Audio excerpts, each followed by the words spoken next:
Hello. Oops. I'm not very good at YouTube. I don't know if you can see me. I've had a beanie on all day. I'm really sorry about the hair. I have to say sorry because I'm a Leo. I can't help it. Can anyone hear me? Vicky, are you there? Oh. Bree, are you there? Is anyone there? Okay, what's going on? I know you guys are there. Someone give me a... Oh, yay. Hello. I'm finally here. Now, as always, like I said, the hair is shit. I'm a Leo. I don't like it when it's bad, but I've had my beanie on. So cold here. Morning, Alberto. Madam Stardust, hello. Vicky, Silk. Now I know who a lot of you are. Yeah, Leo hair is not good. I'm trying to grow it out and it's just like, I don't even know what's going on with it. I look like I'm the lead singer of fucking Oasis or something. It's just disgraceful. I'm going to stay out of the picture, I think. You can look at my plants instead. So, hello, everyone. Thank you for coming and waiting. And I know I've put you off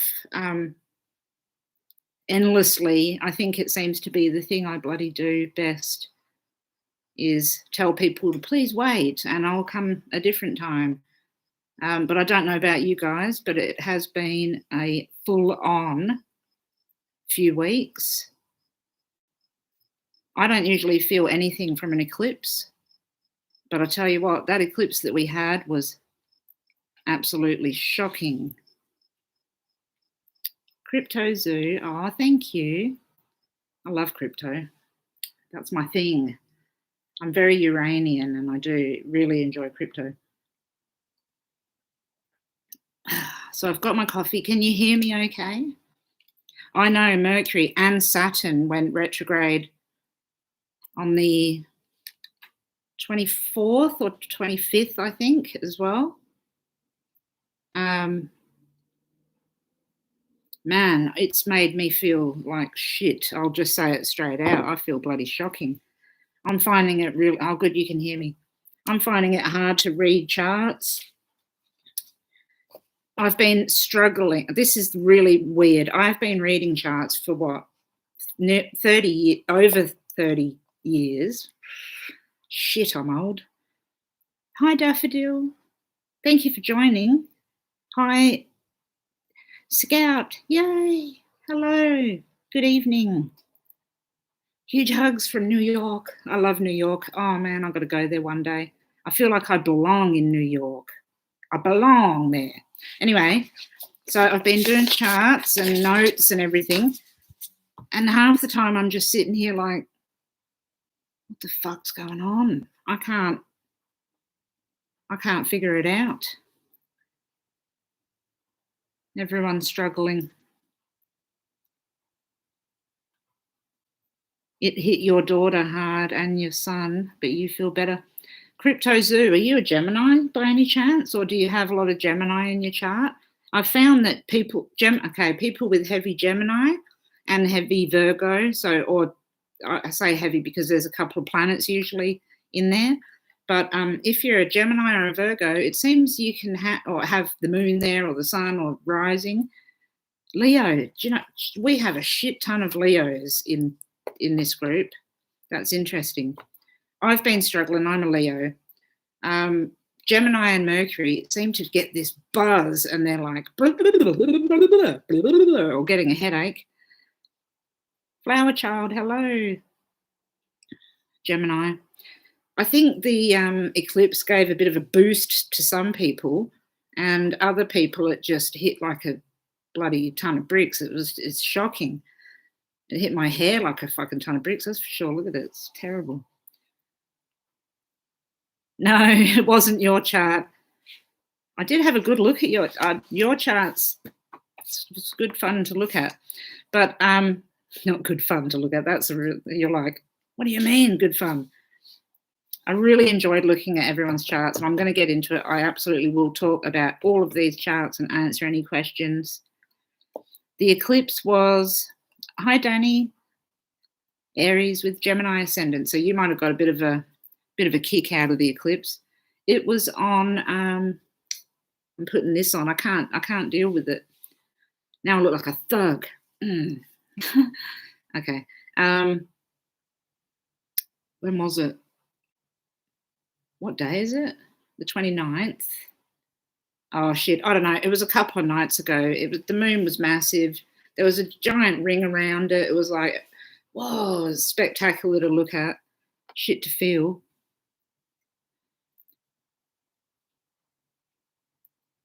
You sent a chart. Scout. I tell you what you have to do, everyone, because I'm so mentally challenged at the moment, is literally like write down your name, who you are, because I know you here and I know your names here, but putting them together, I'm going to fuck it up. I know I will.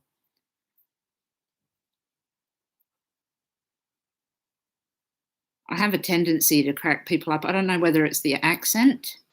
Maybe people in America get a kick out. Well, everyone, they do. I know. I love Americans. All my friends are American. A message from my dead uncle a couple of nights. Oh, he died just this month. Oh, I'm so sorry. Well, it's a couple of nights ago. I've just got, I think it was Thursday. Hang on a minute. Oh, I know. Oh, I'll get my astrology diary. Figure it out. Have a quick squeeze. May. Total, okay, here it is.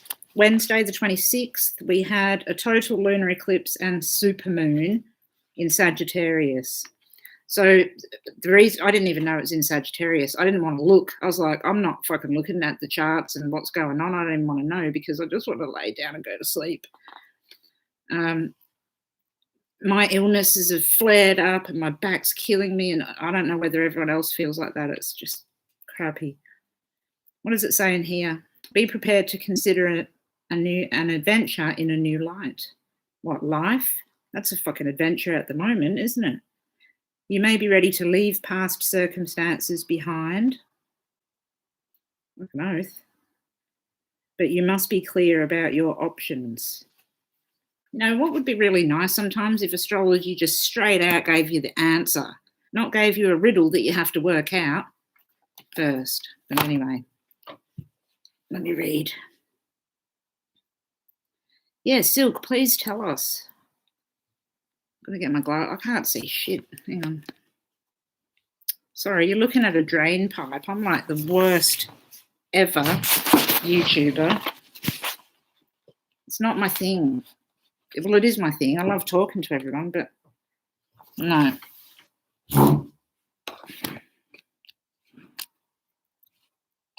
Man, I haven't got much room because it is rain. It's absolutely pissing down with rain, and the rain is coming right to here.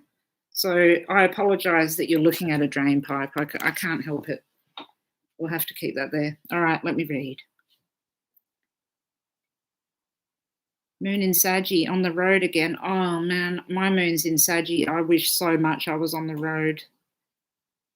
Oh, Chris, Scout, okay. Yep, I'm with you. I know you deeper than you know yourself. Not true. Sorry, okay, let's get back to it. Sitting on the couch looking for a movie, and then suddenly I was in some kind of alpha-like trance. It was strange. What movie were you watching out of curiosity? Yeah, us Leos, oh, I've got your chart. Man, we're feeling it. My physical worries, okay, Vree. I'm coming back to you, Silk, as well. I'm just all over the place. Hang on, no, okay, I'm going to read Silk's next one and I'll go back to Vree. Alpha Transit. And then I heard, tell Dolly I'm okay. Dolly is your mum.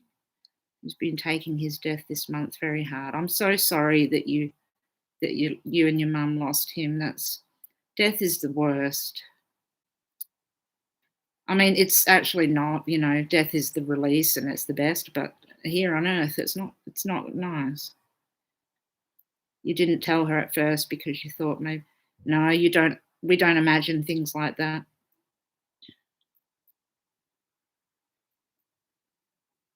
Okay, so you went to your cards. I'm not saying don't go to your cards, but also trust that intuition. The universe at the moment, I don't know what's going on. It's playing games. I do know what's going on. I know exactly what's going on, but it's weird. So Saturn came along and joined Pluto ages ago when COVID started. Saturn has this ability to just, it's like it smashes into you and then it rings off like and it peters out slowly. And it's like we're getting the rebound energy of Saturn at the moment. That's what I'm feeling. And that's what Saturn does, Silk. What Saturn does is when it triggers off things in our charts, it's telling us, listen, go. Saturn has more meaning than you'll ever read on any books or anything. It brings about innate abilities that we have. You've always had the ability to do this. And Saturn right now, and I swear to God, it feels like just Saturn itself is going, right, it's time that you start to listen and learn and not feel like you have to go to another source in order to believe what you're feeling. Okay, so that's just because I've looked at your chart. So you told your mum, you started crying as soon as you started telling her. She said the night it happened, she had prayed and asked for her brother to send a message. Oh, well, I don't think that's a coincidence, is it? We know it's not a coincidence. We don't believe in coinky dinkies. No way.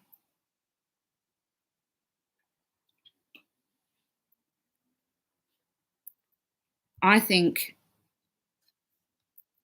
you're welcome. I just be there with your mum and know that he's definitely around. And the Four of Swords is a man on his stone coffin in the traditional cards, yep, with his hands in a prayer position.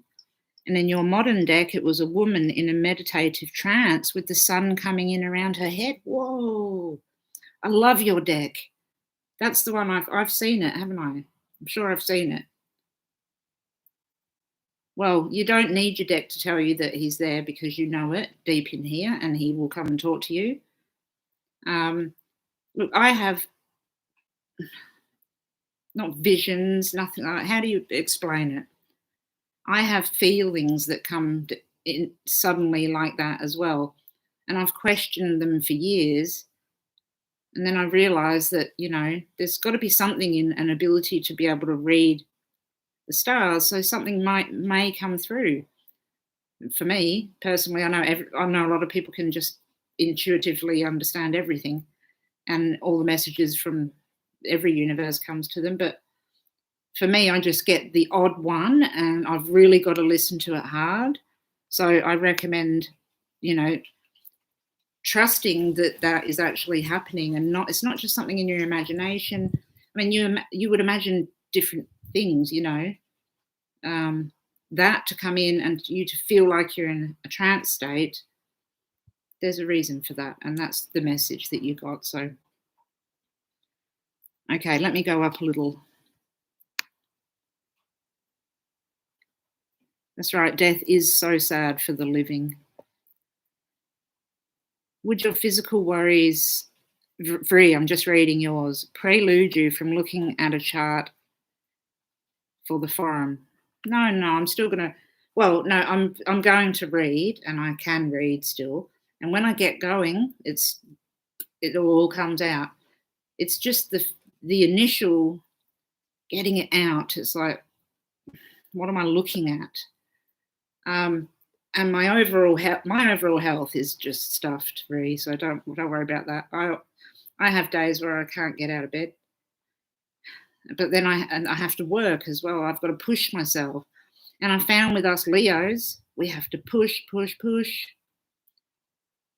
right now, especially Okay.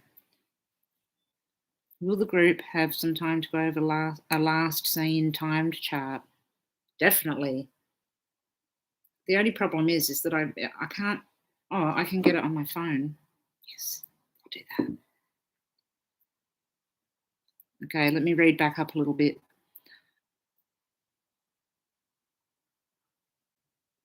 Yeah, I've seen the UFO stuff. It's been on our TV, and I'm like, ooh. So all the people are popping out, going, "Yep, we definitely." All the government coming out, and government is Saturn as well. So Saturn is the government and restrictions, and when COVID started, when Saturn and Pluto conjoined, exactly when COVID began, but mind you, it's restrictions, stay at home, the government's in control, blah, blah, blah, blah, blah. And then it comes away from each other, Pluto and Saturn. And then Saturn goes, and then the government are like, ooh, we can't hold on to this anymore. And they can't. UFOs, bloody wormholes, God knows what's next. You'll probably find that there's a giant fucking wormhole there and we can go in and out of it, and they've been doing that for ages too. So yeah, we will definitely have a look at some charts and stuff, Ree. Thank you so much for being here. The UFO card needs to be played and the mask off ritual needs to be done, but delaying for some, yeah, I know. Well, the delay is, to me, is that Saturn. So like Pluto comes along real slowly and Saturn comes along a bit faster, and they join together and they're like, doof. They don't hit each other in the sky. That's not true at all. They're like this. But so they come together, and then Pluto just slowly buggers off and Saturn goes a little bit faster. Ripples of repercussion for fucking ages. And it, excuse the language, but it is ages. It does last for ages. So we're seeing all the repercussions of it, but we're getting the higher end of Saturn now, even though it's like petering out. Saturn's ruled by two signs, Capricorn and Aquarius. This feels like Aquarius Saturn. That's UFOs and everything like that. Everything unknown and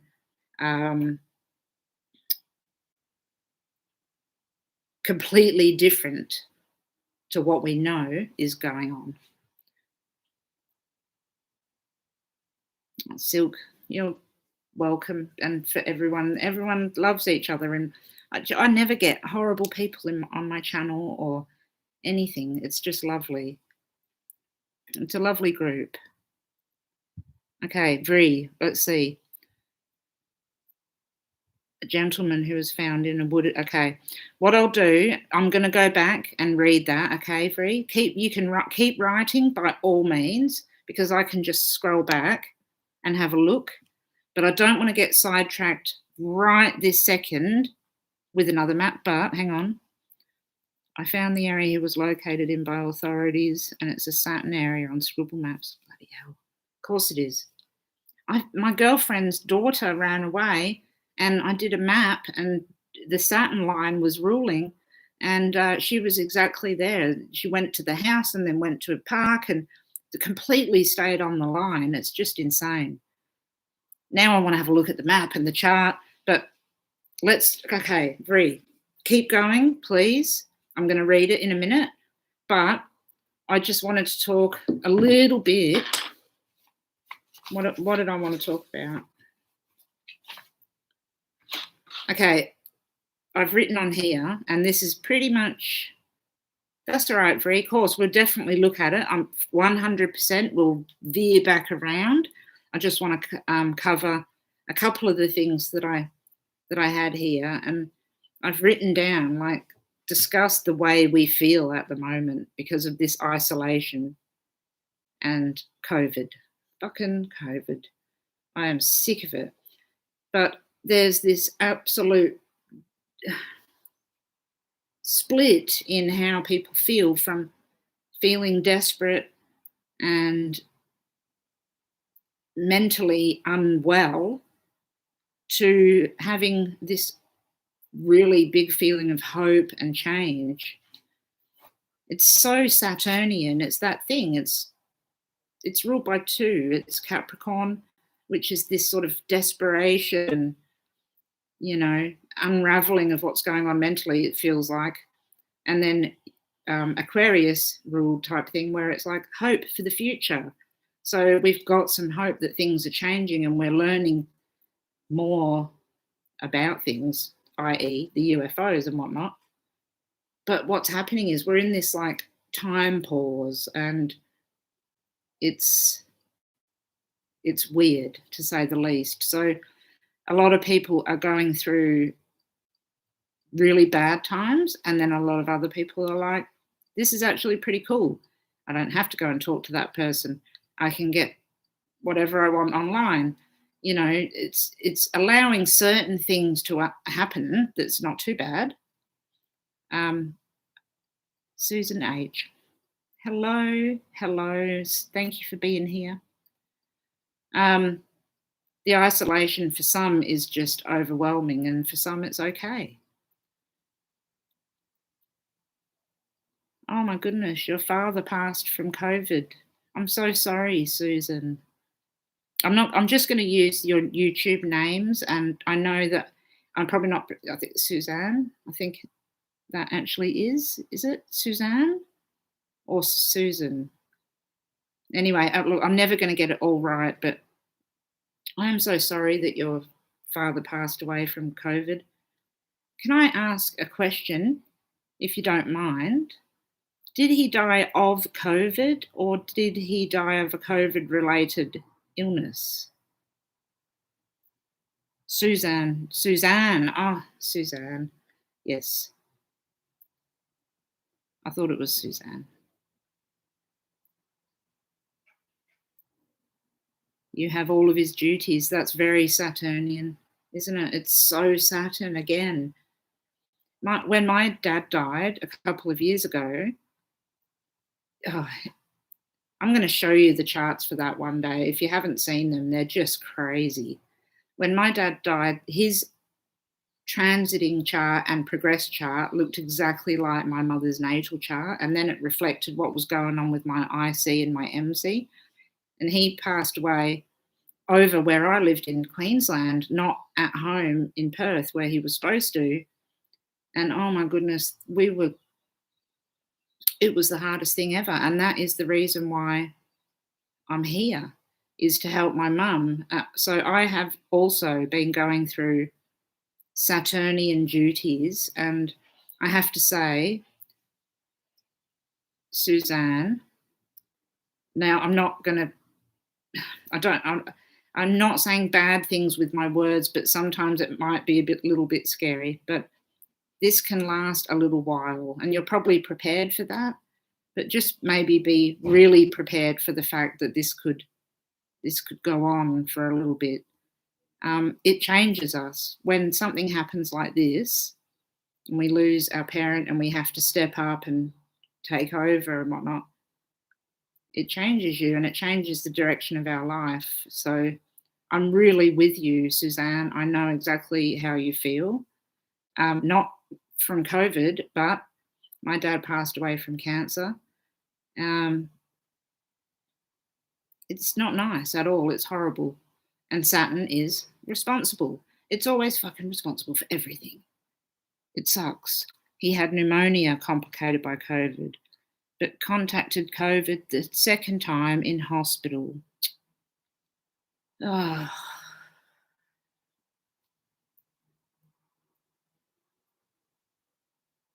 Look, I can't even go into what I think about COVID, to be honest. I can't deal with it. It's so complex. It's rubbish, honestly. You're a full-time caregiver for your mum as well. It's really fucking hard. It is so hard, and we're all with you. And my time is so spread out that I'm not here enough, and I can't answer my emails quick enough, and I can't get to anything because I'm so goddamn busy working. And then if I'm not working, I'm like laying in bed like I can't even move. I go between terrible health to working far too much, and then I work during the night and everything. and I don't answer emails and questions, and I feel terrible because you guys are there and you want to talk, but I'm going to try really hard. But Suzanne, if you need anything, you do know where I am. I know I take ages to respond, and I apologise. But right here, we're with you, and we're so sorry, both you and Silk and Vicky. Saturn conjunct your North Node, conjunct Mars. Yeah, well, we can look at that as well. Excuse me. Saturn conjunct Mars on the 4th, 5th house cusp. You know, actually, I'm going to take back what I said a little bit before. It probably won't last for absolutely ages with you, maybe a little bit shorter, going into that 5th house. If it was moving from the 3rd to the 4th, I'd say, oh man, you're in for a long haul of doing all different things. But going into the 5th house releases that Saturn a little bit. I think maybe you won't, when you can deal with what's happened, Suzanne, it'll be easier, quicker than you expect. So that's a good thing.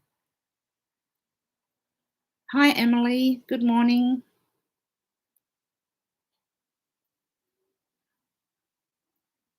Oh, you're welcome, Suzanne. If I can help in anyone, I will. Meredy. Natal Saturn. Do you know what, Suzanne? Hi, Meredy. Sorry, I got sidetracked. I was like, Saturn in the 8th. So many of you guys have Saturn in the 8th house. So many of you. It's crazy. And Leos. We've got a lot of Leos and a lot of Saturn in the 8th house. Yeah. Oh my God, you would have got hammered by that astrology as well, by the eclipse astrology, by the eclipse as well. Poor thing, Suzanne. Sorry, I'm reading and talking now.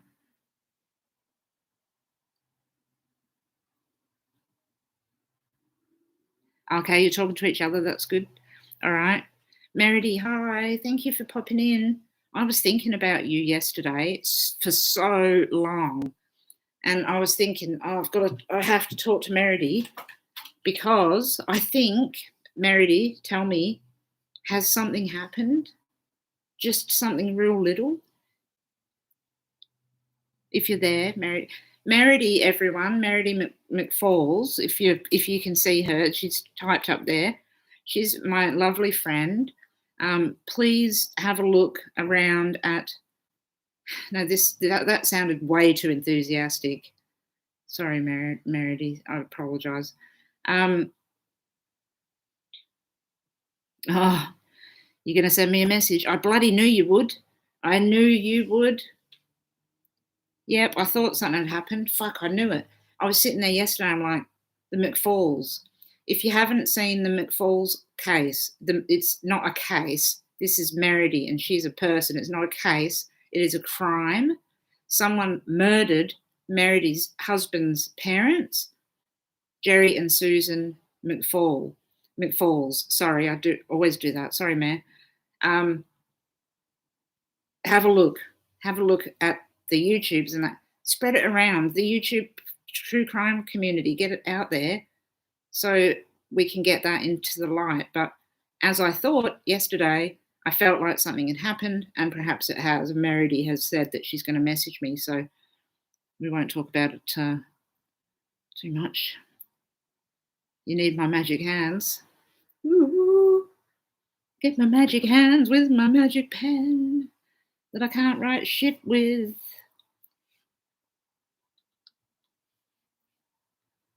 You're welcome. You're a Leo with Saturn in the 8th as well, Madam Stardust. That's interesting. Just about everybody on here's got Saturn in the bloody 8th house. Who am I looking at? Is Cassie in there? Cassie, are you there? I'll put a call out for charts that's going to come up at some point soon. Okay, yeah, please look on the Facebook page. It's called Justice for Susan and Jerry McFalls. Oh my God, my fucking mouth. It is not working. I need to relax a little bit. Get back to my normal language. Swearing. I can't read the screen. Tell you what, I'm shocking at this.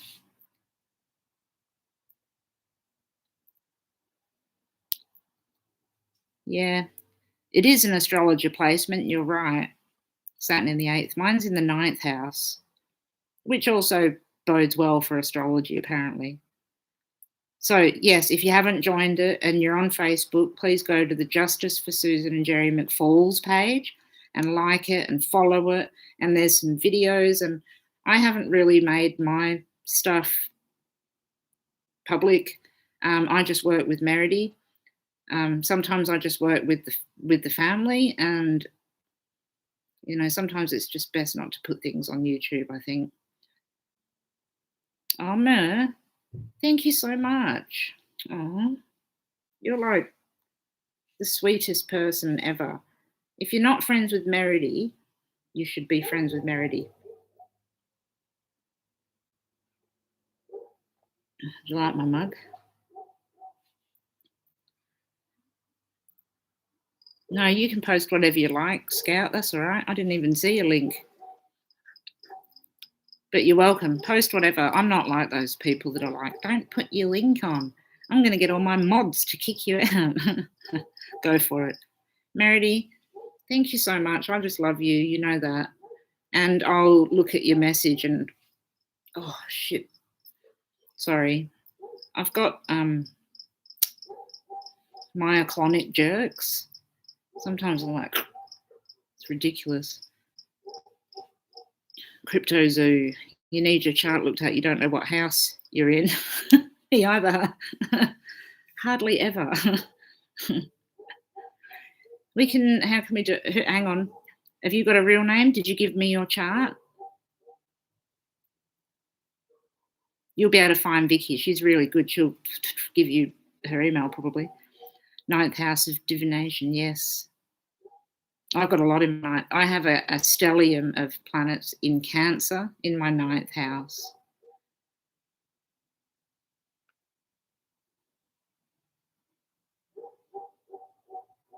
Your Saturn is in the 10th. Well, they're all up high, aren't they? So we've got the 8th house and then the 9th house and the 10th house.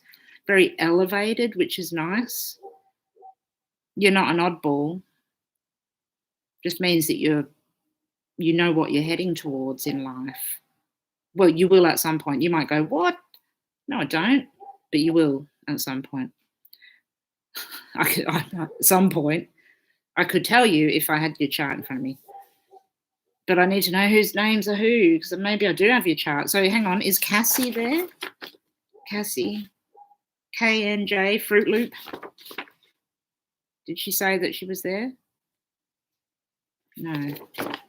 I have to read charts in a different order when I read. Meredy, I don't even know how to thank you. It's just so sweet that you put that donation up. Makes me feel a little weird. It's funny. Do you know, I have this absolute shocking aversion to receiving money. I think a lot of you will know that anyway, from messaging me and whatever, getting charts done. Oh, if you're watching and I've got your charts to do, paid charts, they are coming. Don't worry, I am definitely doing them. I'm midst chart reading. So I'm saying here that it's hard and I can't do it and everything, but I am doing it. But it is hard. I can't deny that. I'm struggling a little bit with it. Placidus, yes, I use Placidus or Regio Montanus. I always use either. Yeah, it could be your 9th whole house. I don't even know what my planets are, whole house. I know other people's charts and I know how to read whole sign charts, but I have never, ever delved into my own chart, whole sign. Ember, hello. Well, I think we're all misfits. Pootsy Tootsie, what a fucking awesome name that is. I love it. Pootsy Tootsie. That's the best. I can't even read the question, the writing because of that. Your Saturn is conjunct your IC at the end of the third. Oops.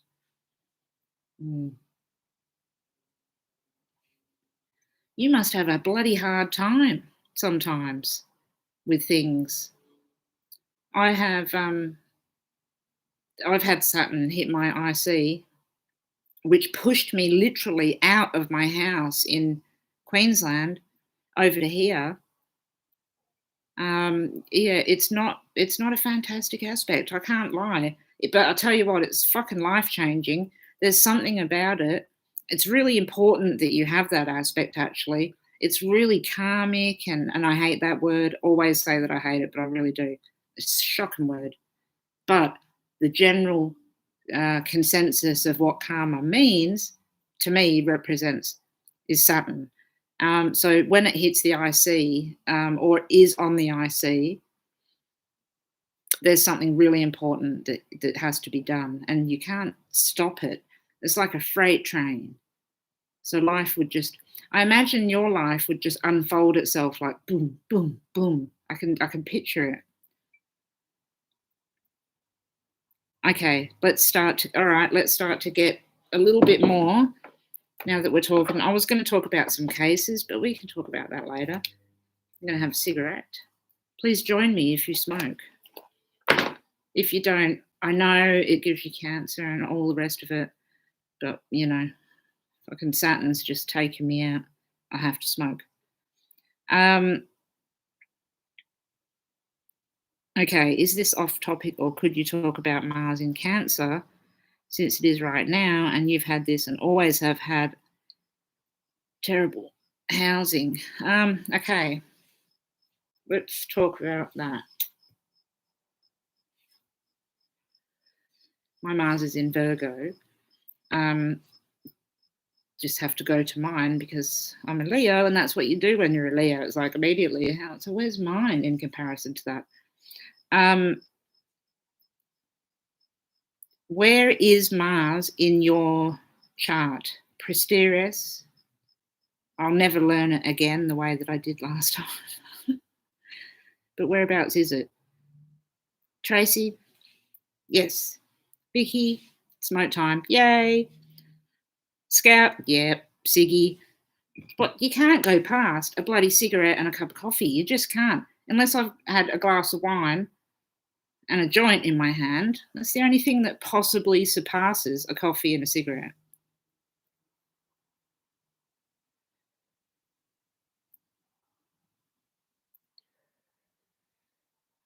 Yeah, if you can grab your chart, I'd like to see where Mars is, and then I can think about it. But you know, Mars is like one of those planets that I just can't seem to grasp completely. But Mars is a few different things in the whole scheme of things. Mars is work. A lot of people don't know this, but Mars is work. And the work that we have to do. It's, you know, Mars is Aries, and Aries is like, boom, dedication, straight into it, head first, no thinking about it. That's what Mars is like. And you have to work at everything. Cancer is hard. It's shit. Sorry to Cancerians, but I have so much Cancer in my chart, I can't stand it. It feels like it's the opposite to what should be going on in Cancer. So Mars is not, it's not too happy in Cancer. Mars is much happier in Aries. Mars really doesn't like being in Pisces, but it's okay in Cancer, but not brilliant. But basically, it's telling us to work towards to me, this is what it feels like. Work towards getting out of home. So make the changes and make the decisions and do the things you need to do. In your natal chart, I'm seeing it in the 4th house for some reason. Have you said where it is yet? Silk, yes, make a coffee. I can slow down and wait. You know what I did? I got another cup ready with the coffee in it so I can just pour the water. Oh, in the 7th house. Okay. So in the 7th house, when you have Mars there, just taking Cancer away from it, which means that actually you have a Taurus rising. Okay. I'm just trying to picture your chart in my head. So you need to, like in your case, natal stuff's different from transits. So as a transit as a whole, when Mars is in Cancer, it's like work towards the home, but getting out of the home. It's getting out of the home. We're not working towards fucking staying at home, that's for sure. It's working out towards getting out. Time to make the steps to move away from what we're doing. That's how I see it transiting. Natal, it'll be that you have to work towards everything in your relationship. And you may sometimes be a little bit. Now, I'm going to be brutally honest. This, how I am, I've got Chiron, or I don't know how you guys say it, Chiron, the little K, is in my 7th house. And I've got a lot of Cancer, and I'm sort of applying it to that when I'm talking. It's like, and my Chiron is squaring all my Cancerian stuff. We can be real bitches in relationships. I'm just going to say that straight out. So that's a possibility that you need to work towards toning down the grudge holding a little bit. I'm not being mean at all. Hey, I've got Saturn, Mercury, Venus, fucking blah blah blah, blah blah blah, all in Cancer. I hold a grudge for far too long. So Mars is working towards Cancer, is holding grudges. No, it's not just that. But it bloody can do that in a relationship. So you do have to be really careful. But yeah, generally Mars in Cancer right now, it's everybody just, it feels like it's when it goes out of Cancer into Leo. Meredy, you have Mars in Leo. You're going to get a boost of energy soon. So when Mars moves off into Leo, we'll be like, all right, we can get out of the house. I actually think that we'll be getting out of the house because of ourselves, not because the government says, you know what, you can leave now. I mean, obviously, if you're restricted to stay at home, you're going to have to do that if you want to. But I think a lot of us might just go, no. Yeah, no, we're not going to stay at home. We need to start moving towards something different. Okay, I could talk for so long that this just goes on and on and on. But I'll get back to Mars and everything. I'll come back and I'll come back around and do it all. Yeah, Mars, watching athletes is a great way to see Mars in action. Yeah. Mars in Scorpio, Vree says, Mars in Scorpio in my 3rd.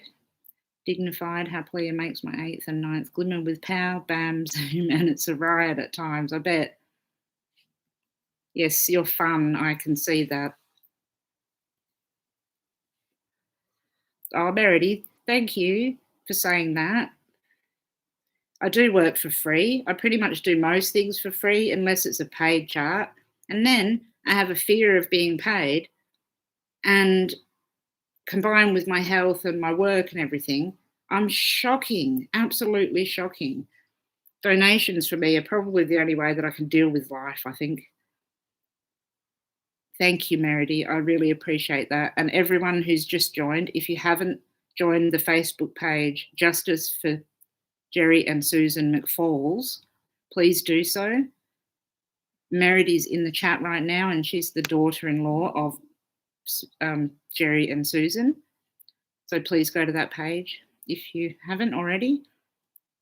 Hi, Marie. Thank you for joining.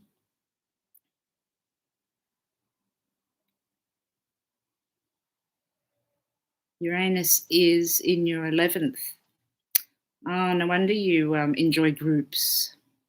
But also, you, Vree, you might find that every now and then you join groups and do this type of thing, and then you back into yourself again. That tends to do that with Uranus in the 11th. Oh, thank you guys for saying about the donation. I didn't even read that.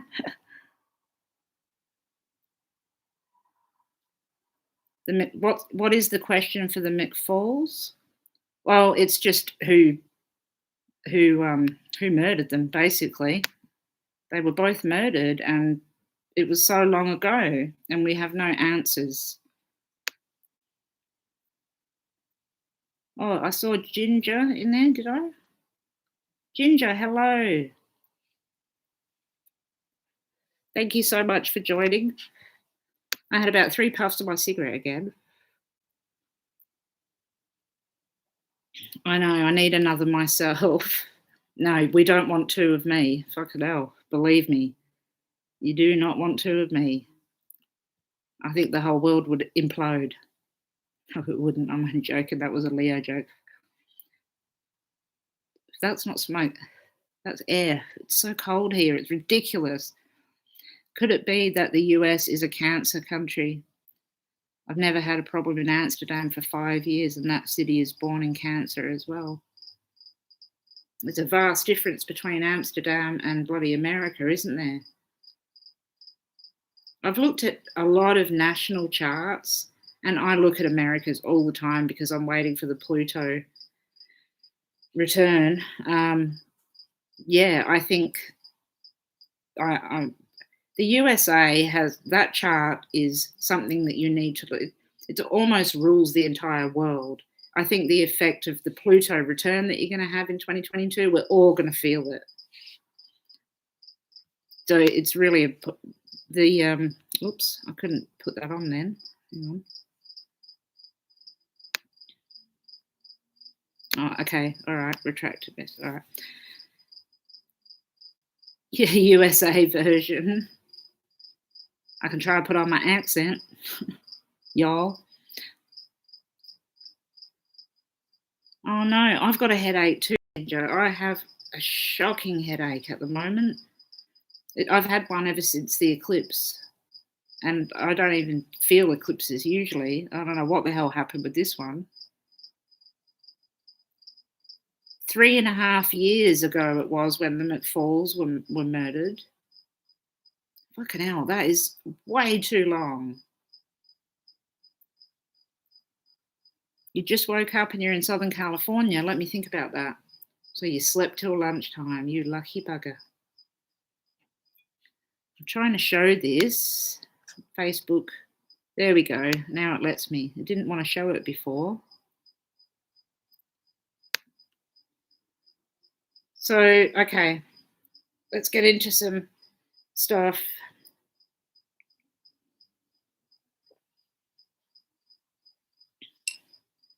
Your dog, was he? My dogs have been weird since the eclipse as well. Not as well, but like talking about dogs. They're so quiet. They're not doing anything.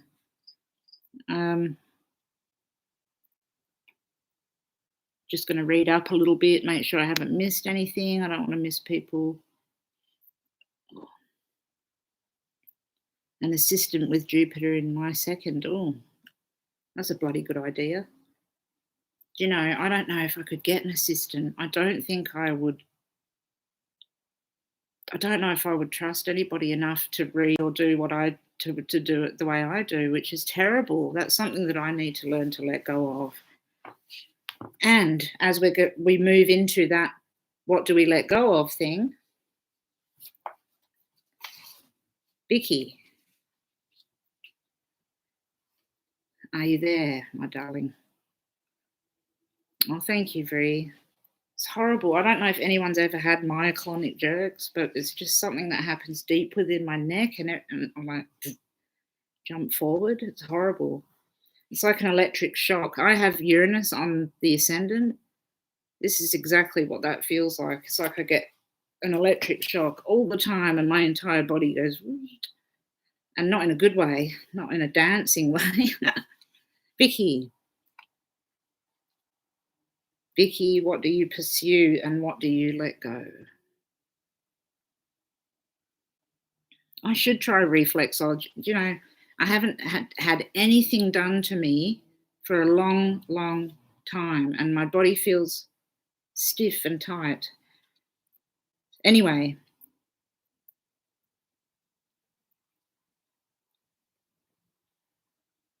yeah, Uranus is exactly on my ascendant, and it's in Libra, which is a bit boring, but still. That combined with everything in the 9th house, and also my moon is at 26 degrees of Sagittarius, which is conjunct the galactic center. When you've got the moon or the sun conjunct the galactic center, so near 26 degrees of Sagittarius, it apparently makes you within the top 5% of your profession, which is a nice way to think about it. Vicky, do you get that as well? It's neuropathy that causes it. Mine's just so bad that I've got slipped discs as well, and it just does it all the time, and it gives me a headache, and you get headaches from it. It's horrible. Oh, Madam Stardust, they're horrible. Sometimes my head jerks forward and it's like, oh, yuck.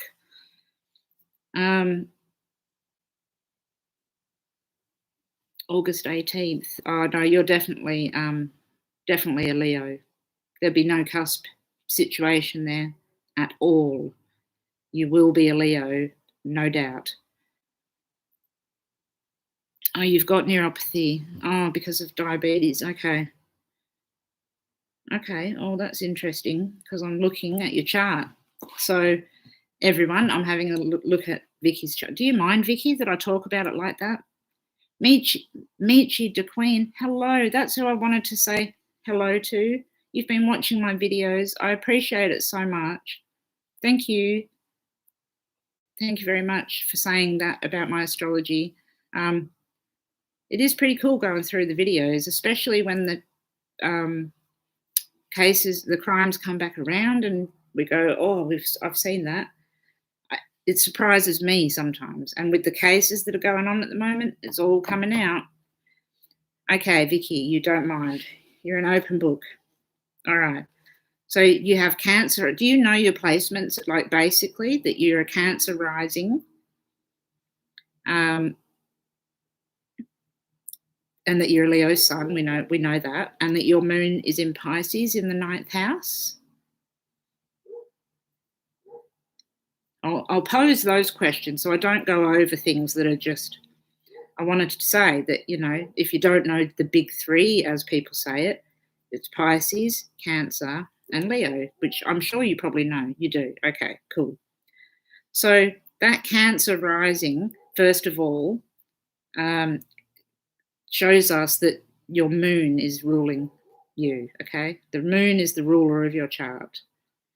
And the moon is in Pisces, very watery. You've got a lot of watery stuff going on here, a lot of emotion and a lot of understanding and picking up. You'd be very good at astrology yourself, I'm sure. The thing that stood out to me about your chart was actually Uranus in the 2nd house. It really jumped out to me, and I actually, I circled it because I could when I looked at your chart, Vicky, I could feel that you have sudden changes in how you feel with your thought processes. So Uranus to me is like a huge extension of Saturn, sort of. It's like everything is. It's crazy. But that Aquarian energy, which likes to change, we know that. But in your 2nd house of possessions and resources and all the things that you treasure, it's constantly changing. You put the goalposts ahead to get the next best thing. And your thought patterns are progressive and forward. And then I see Mercury on your third house cusp, and Pluto in your 3rd house, and Mars in your 3rd house. You're like, poof, go with the knowledge. You know a lot. You're extremely, extremely smart. I can see that. I would be pursuing. Actually, this is a hard one. How do I say it? You pursue money, but you have to let go of it as well. I'll get there. Hang on. It'll come out. What I've actually done is I've made some notes on the different houses, and I'm gonna read that Uranus in the second house. Yeah, Uranus in the second house, and it is in Virgo. Let me get this right. I've been reading a lot of charts, so I just have to let it sink in. So, okay, so Uranus in the second house shows that you have to approach the whole area of money and possessions and resources in a different way than other people. I can imagine you pursue, but you give a lot. I could see that. It's like the question, it's so weird. The question you asked completely represents exactly who you are. And this has been happening a lot with charts. It's like, hang on a minute, I can't even read the question properly because it's actually a full representation of the person in front of me. It's jumping out so clearly that even you yourself are asking the question that you have the answer to almost. So what you have to pursue is what you have to let go of. It's an interesting conundrum. So it represents a challenge to have to rise above the collectives, so all of our traditional views and value systems. And it shows that you've got more, that you have unusual ways of looking at values and traditions, which is not bad. It's good. It's progressive, like I said. If you care about money at all, which I've got this feeling that you don't really. So, and I'm talking about money and possessions, but you're probably like, whatever. You know, I don't really care for it. All I care about is the freedom that I can get from having money, not anything to do with the possessions and the money and and the resources. It's what you can give, what you can get from feeling free when you give those out. So there's another thing that with Uranus in the second house in that sign too, is technology might be either something that either gives you a zap, literally, or you're really good with it. So you may want to think about embracing some type of technological thing that you may have thought about, something, again, progressive. Or maybe even putting what you do into a type of format that is more progressive, if that makes sense.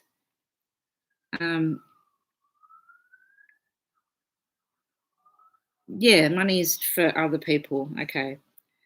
I thought as much. So sometimes people with that placement as well have a really radically different view about the government and politics and all those things. Here we go.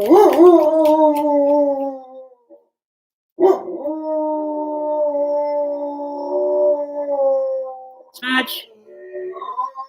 There's so many sirens here in this bloody place. The dogs keep barking because of the sirens.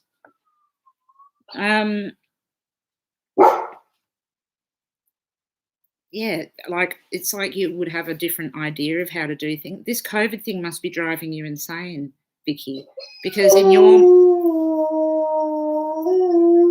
yourself you are able to. I can't even think. The bloody dog is driving me nuts.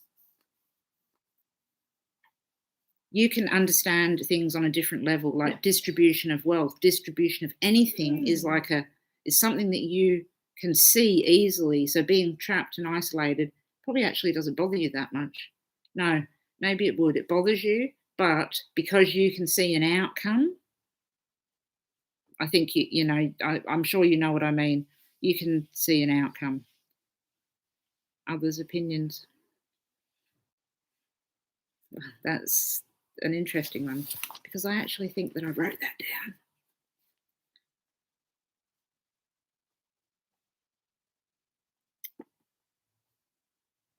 I did. Okay. For that, Vicky, you need to think about rising above the collective thought pattern and going that one step higher. You probably do that, and that's why other people's opinions and issues, and my stomach's rumbling, that's why you have an issue with it, because you can see further than that. And it would annoy the crap out of you if other people don't see as far as you do ahead of things. So I would say that that's possibly a reason why that happens.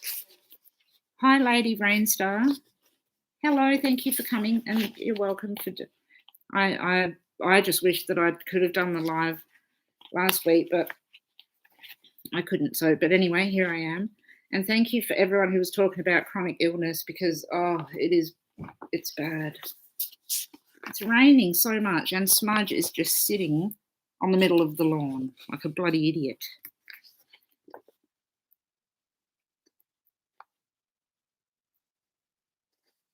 Yeah, it's definitely the bark is something that's indicative of what's going on, isn't it? Marie, have you sent me your chart? I'll have a look at it shortly if you have. If you haven't, I'm going to have to get it and have a look at it.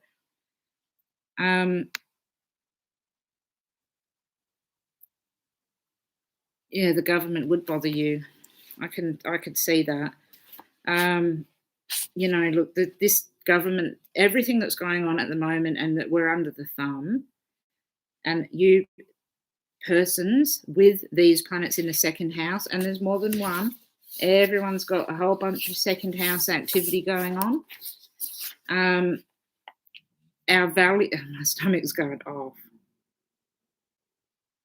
Our values and traditions and everything are changing. Everything is changing, and the government is a real, it will bother you to your bloody core. But I can tell you that this is petering off and it's going to change. So if you're really pissed off at the government at the moment, don't worry too much. It will change. And I can see here that you're very nearly going to have your second Saturn return. Yeah. Saturn in the 8th house, your natal Saturn. I can see that. We were talking about it before. Okay. I'll tell you exactly what makes you doubt the validity of your sensitive. First of all, don't doubt it, okay? I know you do, and you will. That's okay. That's the lesson in life. Is what we're here to do, is to learn what's happening. This is the reason. A fear of letting go, which is crazy because the question in itself was about, I don't know if that's backwards or what, I think it is. It was about letting go. There is a fear of letting go because of Saturn in Aquarius in the 8th house. Once again, fucking Saturn, what a champion. And my stomach is going off. My body starts to react when I talk about Saturn. Cold and everything. I'm real whinger today. I'm bloody whinger. David, hello. You did make it. We're looking at Vicky's chart at the moment. We're talking about other stuff. My stomach's going off. Marie, I wonder if you can get your chart, like go to astro.com and just type in your details in there. Go to free natal horoscope, type in your details. And then even if you just get some information for me, like your sun, your moon, you can read where the planets are by looking in this little box here. So you get a bit of an indication of what's going on, and I can help understand that too. So hopefully we can get to that, but I do have a fair few charts to go through, though. I do have to say that. Okay, I need to just go back to Vicky. Vicky, I'm just reading. 1 second, I'm going to come back. Oh, honestly, just shh. So Saturn, that bastard doesn't want me to talk about it. That's what's going on. Okay, that's where I was heading towards. Definitely with you, Vicky, is that Saturn in the 8th house. So what that, I'm going to give you a reading. I'm going to read this. There's a whole section here that I want to read to you. Religion versus spiritual.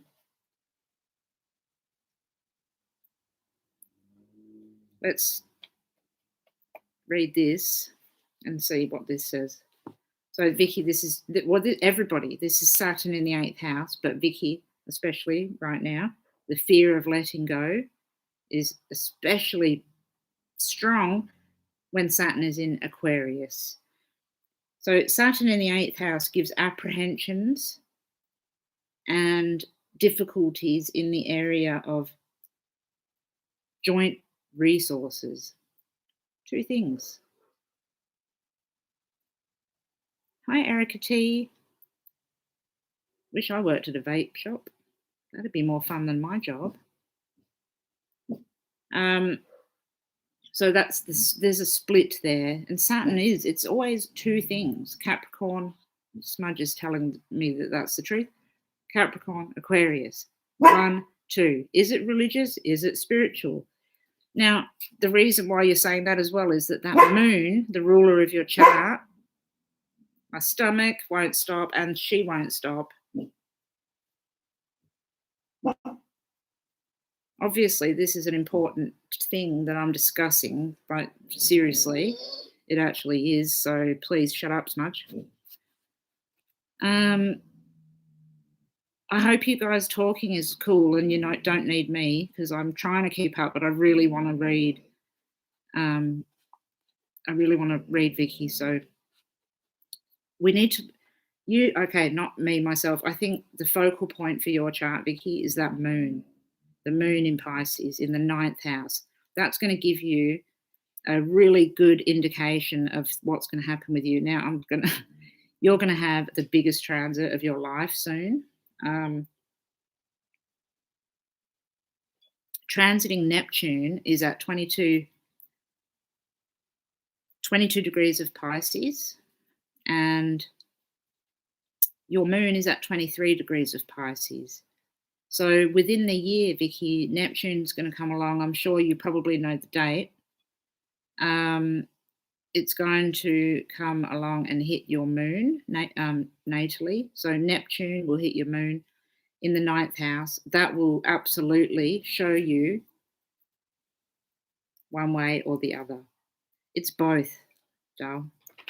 It's both. It's all one thing, you know. It's not just, is this otherworldly or is this religious? I think maybe there's been a cross, like it was together at one point and it's separated. Don't try not to separate it is the best advice for that bit. But let's continue reading Saturn in the 8th house. You might feel insecure about what you have to give or experience some difficulty receiving what others are offering. So more generally, there is a deep fear of letting go and of merging and blending with another person. That's the 8th house, is this blending with another person thing. To truly merge with someone else means the death of the self as a separate individual. It's that whole 2 thing, 1, 2. This can be a frightening prospect for those with Saturn in the 8th house who want to hold on to what you value and possess. Now, I don't feel that that's truly the deepest fear for you about what you value. because that Uranus tends to, in the second house, sort of changes that a little. But let's have a look. Keep reading. I'm going to get to something interesting here. Hang on a minute.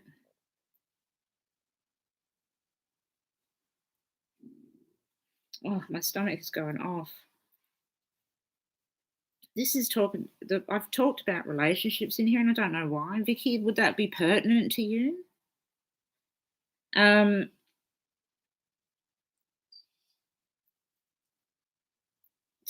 you have a partner, Vicky? I'm curious if you have a partner that you talk to about these things, and perhaps the person that you love, your partner, or the person that you talk to about these things has a little bit of a differing opinion or a different view, and it's bothering you. Oh, you've got smudge as well. That's so good. Yeah, if anyone wants a reading, like send me your chart via email, and I'll absolutely try and get to it. But also, if I don't, then I'll do a reading separately, and I definitely will. I've just got a couple that are paid, and I have to do those.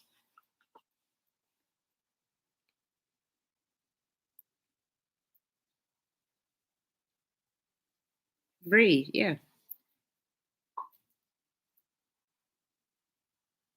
Just reading to make sure. You're right. Saturn rules the 7th.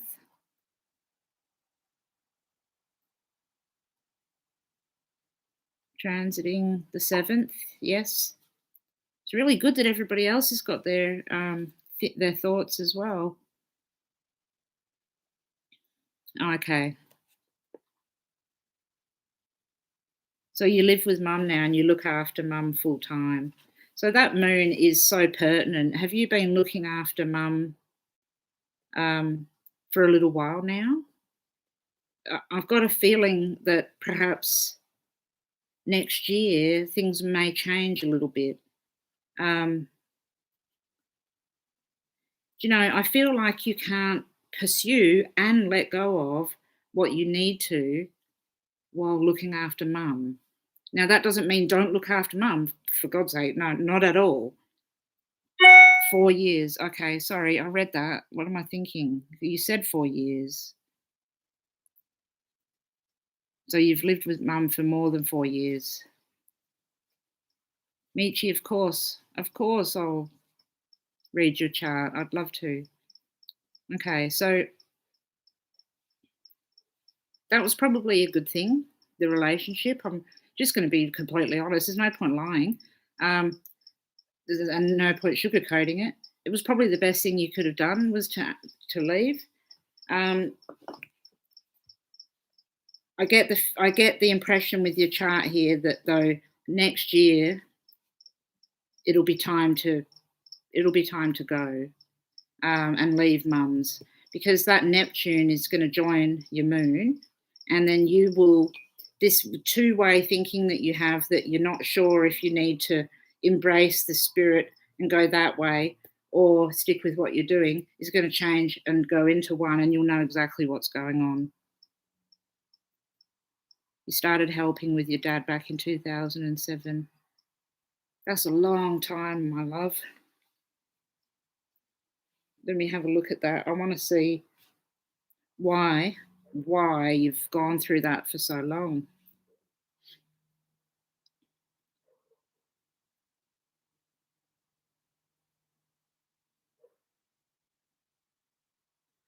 So, okay, I'm just looking at this. Basically, you've been looking after mum and dad since Saturn was in Sagittarius, possibly. Now I'm only going, with what I know, because I know how slow Saturn moves. So you've gone through possibly the 5th house, the 6th house, the 7th house, and now, what's your 8th house cusp? 16.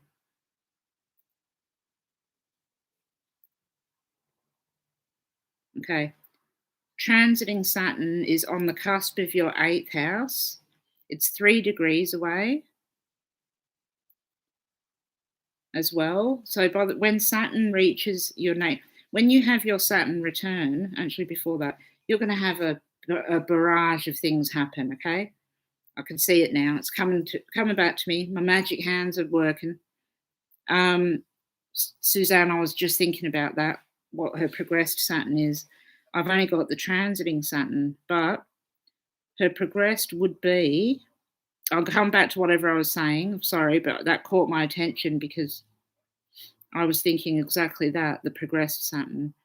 Your dad passed in 2009, 2010. Your mum was diagnosed with Parkinson's and brain aneurysms. Oh, gosh, I'm so sorry, my love. That just, yeah, you have been hit with a long, hard task of karmic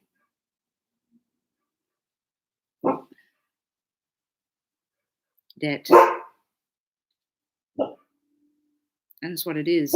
It's like myself, I'm going through it too. It's like a full karmic debt that you didn't know you owed. And it's like, why do I have to do this? But we do, we have to do it. I have to look after my mum as well. And it will be for the rest of her life. Your husband was and is an alcoholic, so 30 years of chaos, dysfunctional home. I'm so sorry. It must have been actually really hard for you a few years ago when Saturn was crossing that descendant. Your descendant is at 25. Oh, shit, you've got transiting Pluto on your descendant. That just, when did that hit it? Just a little while ago. Did you find another person, maybe? Is there a twinkle in your eye, Vicky, for somebody else? Or maybe you just decided, you know what, bugger that. This is a complete transformation of who I am and what I'm doing. And I'll do it by myself. Thank you very much. I don't need a man or woman or anybody. What was I talking about? Now, I have forgotten what I was talking about.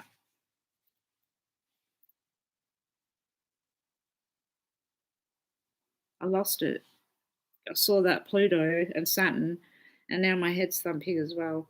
Okay, so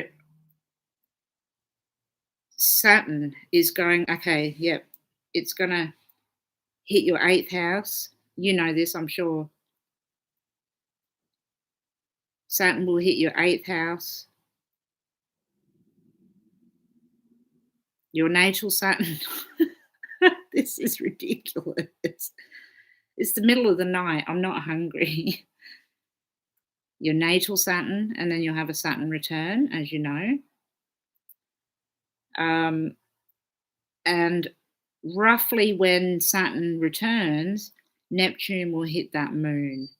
And look, I'm not going to go into exactly the whole detail of what happens when Neptune hits the moon in regard to mum, but I can't go back on what I said before. Even though I know you told me she's got health issues, I feel horrible, but it will change. And I don't, okay, I've already alluded to the fact that something may happen to mum. I don't think something will happen to mum, but I think something will happen to you in regard to mum, and it will change things. It'll change the dynamics. And by then you would have had your next Saturn return, and that fear of letting go will dissipate because the Neptune is so strong. The fear of letting go will dissipate and you'll know where you have to go. Things will become much clearer. That voice in that intuition will become so much stronger.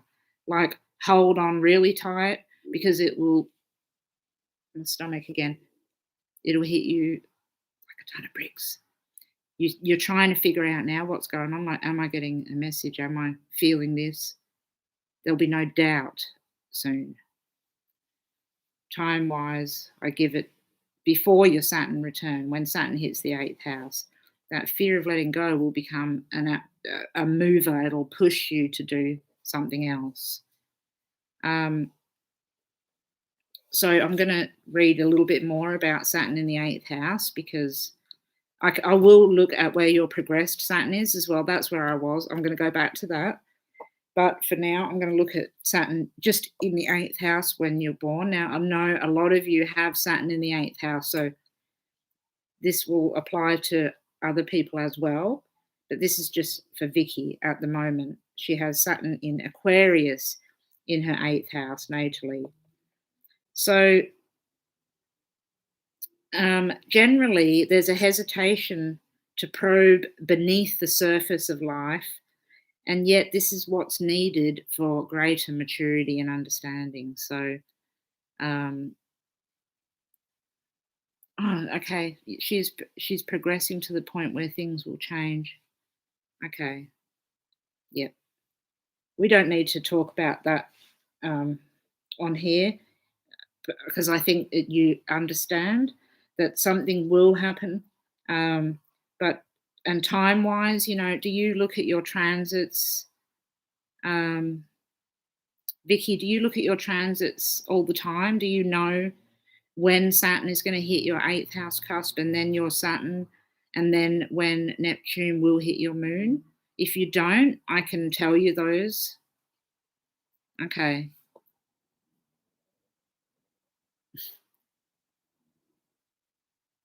I'll just let my stomach do the fucking YouTube, shall I? Jesus Christ. Between my stomach and Smudge. Okay, so you've got the power of attorney. Well, that's good. You definitely do need that. Okay, you haven't. I am going to bring, hang on. Oops. I'm going to bring you, while I go, I'm going to make myself another cup of coffee, but it's already nearly half made. So don't worry, I won't bore you to tears. Oh. But also, I'm going to get the ephemeris because I'm going to give you the time frame for these transits. I need to drink ginger, honey, all of those things. This is my little astrology table. I painted that. I don't paint usually. Okay. Oh, dig out the old books. Okay, there's my tarot card kit too. My tarot cards, I love them. My stomach is going off. Okay, got the ephemeris.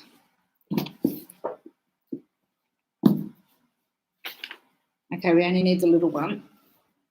Oh. Yep, grab a coffee, get your cigarettes. Vicky, I'm still with you. I'm completely with you. This is what I'm doing for you. We're going to get the timing. Do you want to see the decks? I can show you. I don't want to ruin anybody's readings and everything. But Vicky, I'm right with you. I'm still right here. But all right, let's have a little look at my decks because they are really cute. I see my ephemeris by looking at it like that. So this is one deck from Lucy Cavendish. Oh, good, Vicky. Okay, good. I'm glad. I knew you would. You're lovely. Me and you would get on so well, I know. Smudge is coming now. So this is the deck that I use for the crime charts and stuff. And I always do a chart first and then I'll do this deck. It's a beautiful deck. My stomach is going off. And then I have just a basic astrology deck.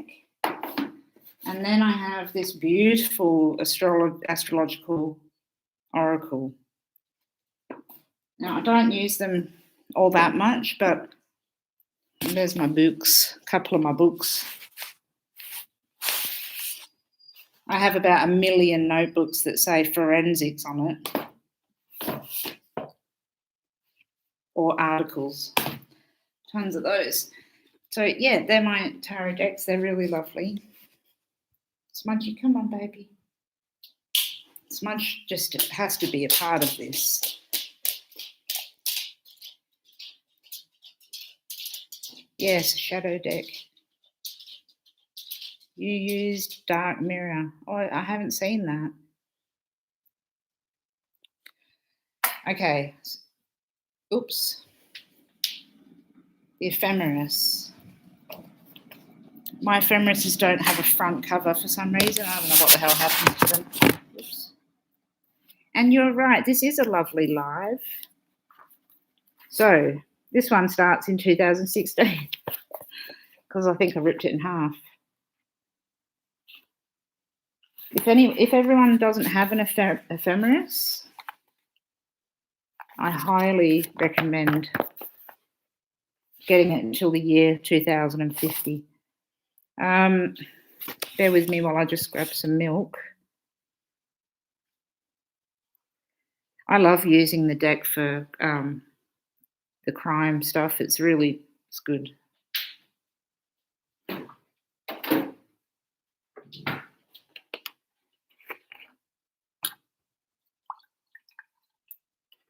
This live's just going to go forever because we're still on Vicky. Vicky was the first person, and I haven't even got right into it yet. Oh, my belly's gone off. Let me go up.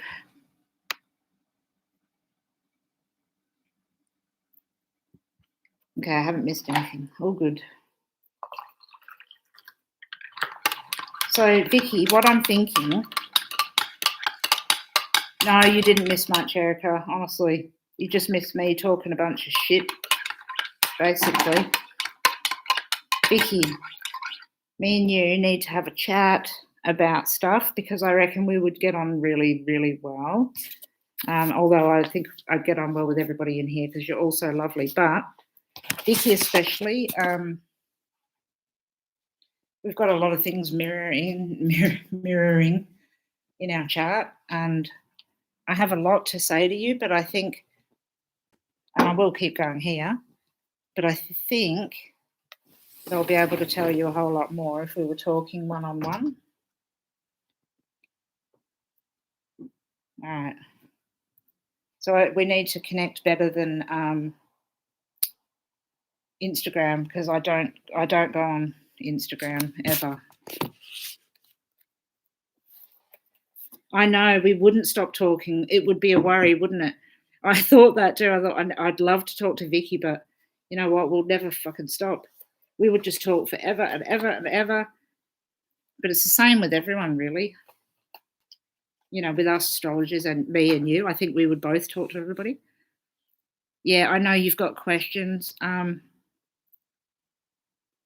you, Scout. I'm trying to be as thorough as I can and talk and also go back and talk. Amber, hello. Thank you for joining me from California. Wish I was there. Probably not in this climate, day and age. Still wish I was there. I never go on Instagram. Okay, so anyway, I only go on there to check messages and talk to Vicky every now and then. Cigarette time.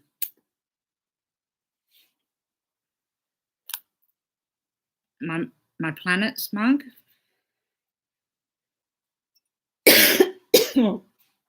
That's not what you want to do when you have a cigarette. Oh, bloody hell, sorry. That went down the wrong way. Oh, yes, I do. I have your email. Okay. Although I'm so bad at talking through email, Vicky, honestly, everyone's been emailing me their questions and I can't even get to them. I'm just like, fucking hell, I'm nearly at the point where I've given up because I can't get to them. No, it's not good. It's fucking terrible. That hurt my throat a lot. I've never lit a cigarette and nearly died instantly. Oh, fucking hell. That was harsh. Wasn't even a joint. I have got new glasses. They're not good. Should I get other ones? My eyes are fucked. Leo sun people and their eyes. Whew. Vicky, what's your eyes like? Do you have good eyesight, or is your eyesight shit too? No, you have bad eyesight as well, don't you? I think you said that, Vicky. Oh, thank you. I hope that... My son said to me the other day, you look like Stephen Hawking. I don't know if that was a fucking compliment or not. Okay, let's get back to... Yes, David. Saturn is the only planet in Vicky's natal 8th, yes. The only planet. She does have Chiron retrograde on the 9th house cusp, but it's into the 9th house, 10 degrees. It's 3 degrees in, so yeah, Saturn is the only 8th house one. Let me see. I'm just getting the date here. Where are we? 2021. Saturn. Okay, so Saturn's going retrograde at the moment. We know that. No,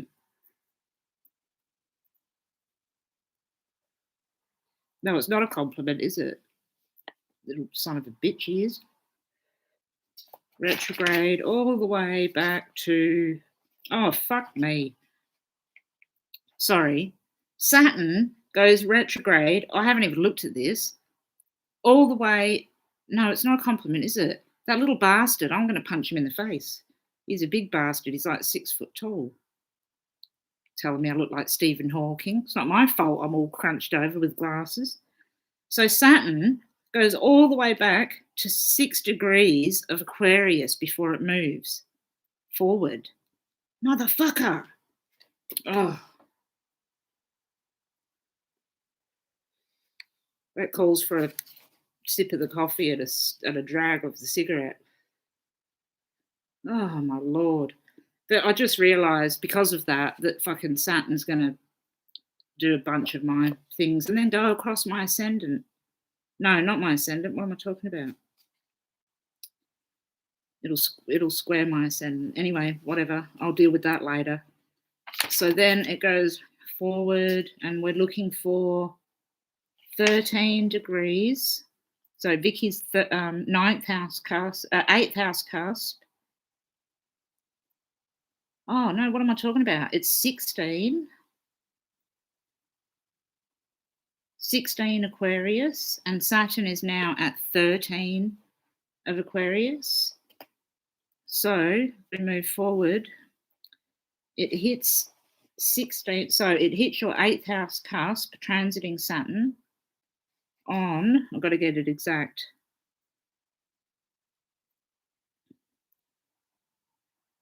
the 8th of February 2022. Gigi is a Virgo moon is here. Hello. Yay, you made it. Yay. So February 2022.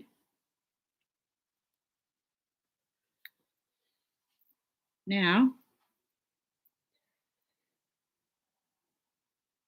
just while we're here, because I know that Neptune is going to conjunct that moon sometime soon. So I'm looking at Neptune here.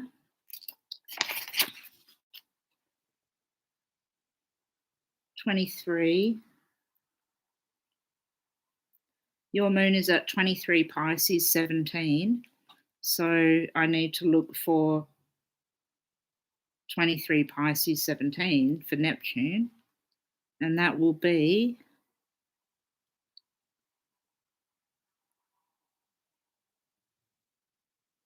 the 25th of March 2022. And then I'm going back to Saturn to see when it hits, when you have your Saturn return.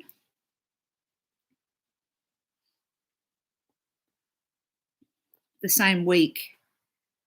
So March the 13th. No, okay, sorry. There's 2 critical weeks for you, Vicky, in terms of what we were talking about before. From the 13th of March to the 26th of March next year. That's an important time, Okay, so last night, what am I looking at then? I need to go back. Thank you, Suzanne. What am I doing? Oh, it did. It's going retrograde. Neptune. Okay. 23. All right. 23, 17. Let me see if it goes that far. Okay. So Neptune did, you're right, it went to 23. So it goes 23 degrees and 2 minutes, and then 23 degrees and 3 minutes, all the way up to 12 minutes when then it goes retrograde. It doesn't hit Vicky's moon. Okay, so this is a prelude to next year, Vicky. How is Mum at the moment? So when I look for transits, I look for minutes, for degrees, minutes, and not seconds, but degrees and minutes. We have to be specific. I don't know if you can see this, but this is the ephemeris, Neptune, and Saturn there. So it goes slowly, it moves. And that's what I use. I use degrees and minutes. So Neptune is crawling up to your moon at 23 degrees. It's nearly going to get there, and then it's going to back away and go retrograde. Retrograde, retrograde, all the way throughout the rest of the year, pretty much.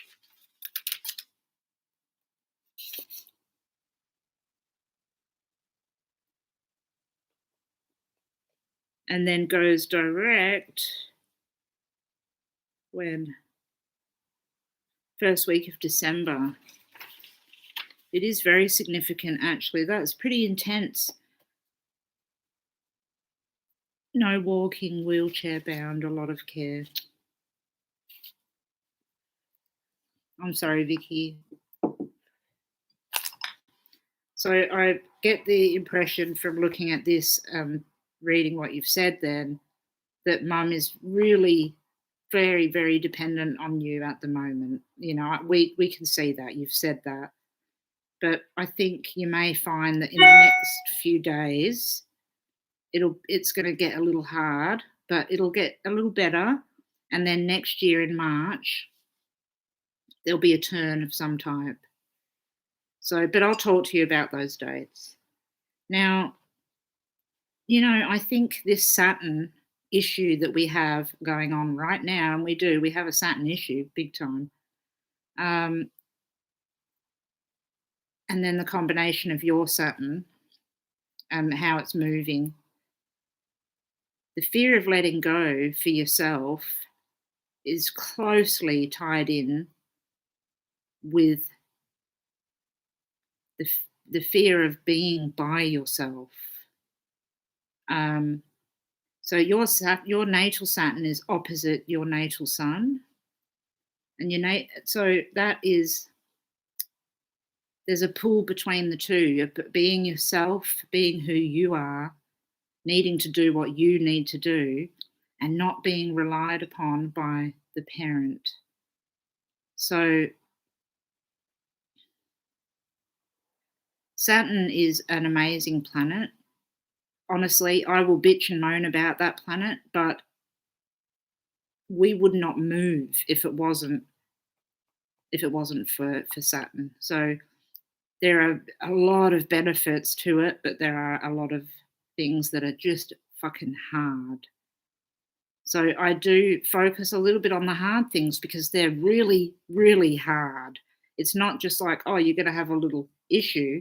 It's something that throws in your face, and it makes you, like you're like, whoa, okay, so I've got this debt that I've got to repay. How long do I have to do it for? And that's what it does that.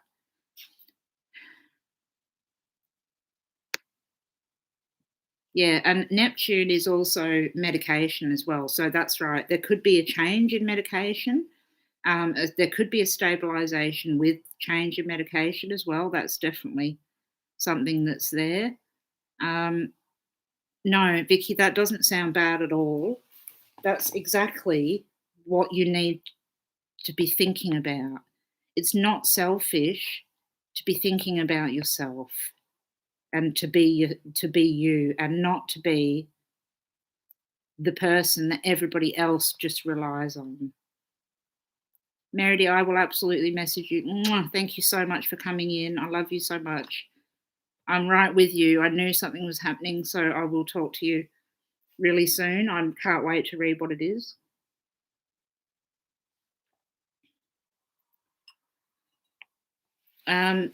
So yeah, Vicky, no, that's not at all bad.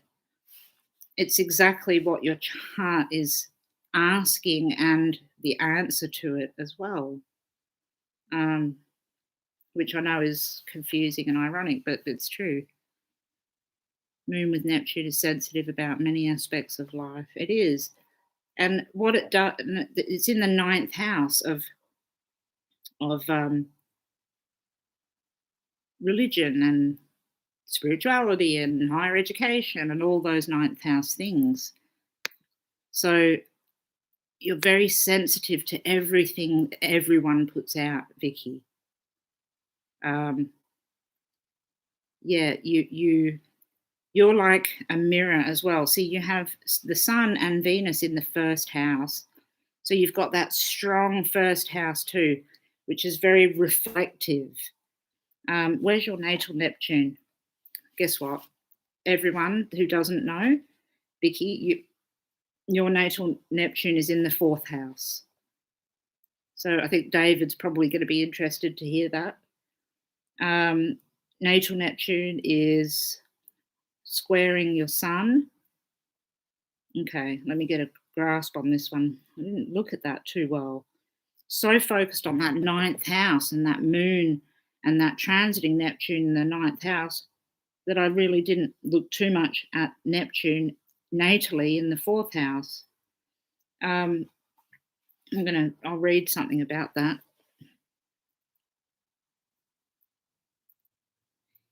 If anyone emails me a chart, it is definitely best to put a question, some sort of question, even if it's like health, career, just a little bit of a guide, because otherwise I'm not always too sure on what to. I mean, my eye immediately goes to something anyway, so I can probably find the answer to what you're saying without a question, but it helps with a question.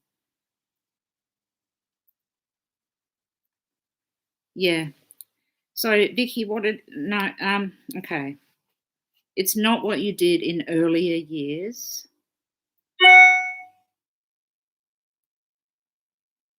It's what your soul was contracted to do almost. It's deeper than what happened in your earlier years.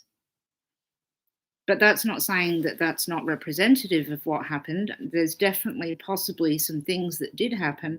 I can see that. You have Pluto and Mars in your 3rd house. And you've got a lot of activity in that 2nd, 3rd, 4th house. It's the younger years. I'm curious whether you had issues with siblings in the younger years or something like that that makes you feel as though you have to pay a debt. But no, it's not from earlier years. It's from earlier lives. And I can say that wholeheartedly because I myself am going through some heavy karmic shit and Saturn is involved. It brings up things that we're not aware of and puts them right in front of us and forces you to examine it and forces you to look at it for a fucking long time. Unfortunately, it's too long. So that's why you're not a bad person for saying that. We go nuts because it is too long.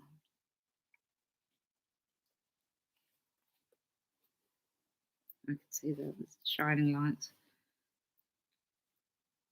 Yep, there's a feeling of purpose. I can see that too. The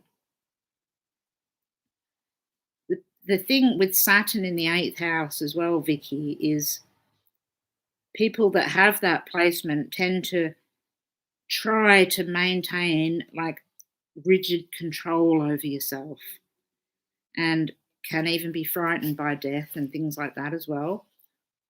That can tend to lead us in different ways too. So it could be that you feel this cosmic purpose that you're feeling, like what are you meant to do, is because you've been in that Saturn's way for so long, and in the area of health and death. The things that go along with the things that you have encountered provokes you to seriously examine all of those areas. Elizabeth Kubler-Ross, the lady that did the stages of grieving, she has that placement. I wonder whether the purpose that you actually have is looking after people in this time. Yeah. Not fearful, you've experienced it, right? That makes sense. And I wonder if you could pursue this.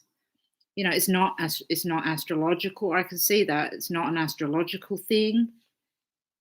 It's not something that you think, maybe I could make money with this, because I feel like for you, money is just like I said, a byproduct of something that makes you more free.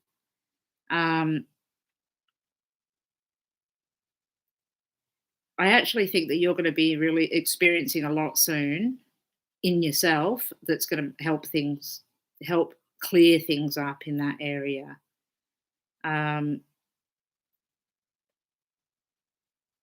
Your purpose, I think, it's hard to say someone's purpose, but for what I see in your chart, to me,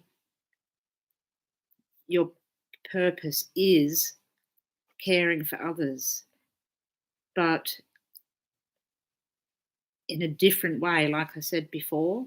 So you don't approach life in the way that other people do. You have not a traditional sense of values and things. You view it a little differently, which is why we can talk openly about this too. It's very interesting, that Uranus Mercury in the second house. You just need to keep progressing forward, keep going, keep moving forward, keep moving those goalposts, and you will absolutely get where you need to go.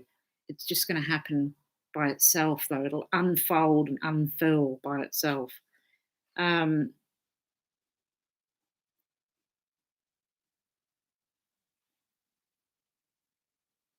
just reading the notes that I made on your chart. Oh, Dave. Okay. Neptune in the fourth. Would that represent the mother in certain aspects? Yeah, definitely. It's not lost on me that Vicky's looking after her mother, possibly towards the end of her mum's life, with that Neptune in the fourth house, and then everything pointing towards that moon in Pisces, and then Neptune transiting. This is almost what's happened to myself. I can reflect and see it as well, because I had Saturn doing this in my fourth house and my ninth house and the 10th. So the 3rd to the 9th, and then it moved around like that. And it's 100% your family, 100%. It's definitely mum. It's definitely looking after mum until the end of life.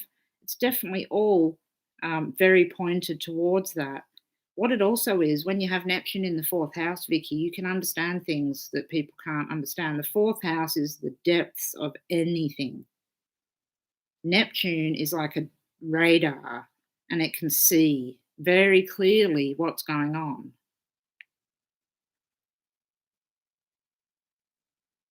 Oh.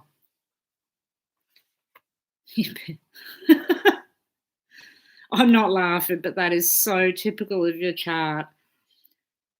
So you love art and you're very artistic and have been attacked by Christians because you draw mandalas. That's crazy. So do you live in a place where there's a lot of religious people? because I can, you're to the mandalas, keep drawing them. Do you know, I keep seeing the Indian god, bloody, with the arms in my mind when I'm talking to you. I wonder whether you need to redirect your religious views and thinking, or no, leanings towards something that's possibly far away from Christianity. You live in the Bible Belt. Oh, bloody Dora. Okay. Cherokee. Oh, okay. India. Sorry, I said India. I meant Indian, literally, but Cherokee. I was close there. Do not stop drawing your mandalas. Whatever you do, don't stop doing that.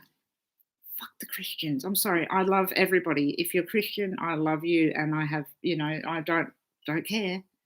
Religion to me, I've got so many planets in the 9th house that I have had to let go of that shit.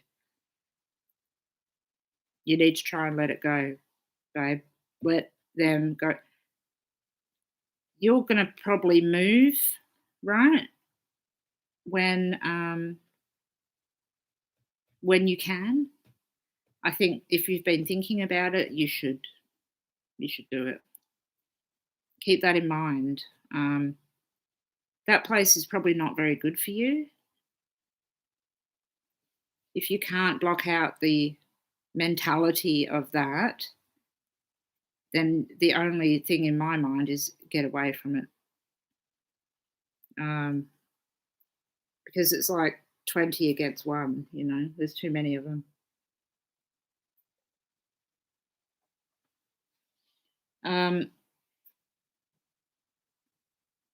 Yeah, so, okay. So I need to keep moving. This has been like nearly 2 hours and I haven't even got onto other charts. So, Vicky, let's talk privately as well so we can talk more about things. There's just certain things that I don't feel too comfortable talking about on here, but yeah.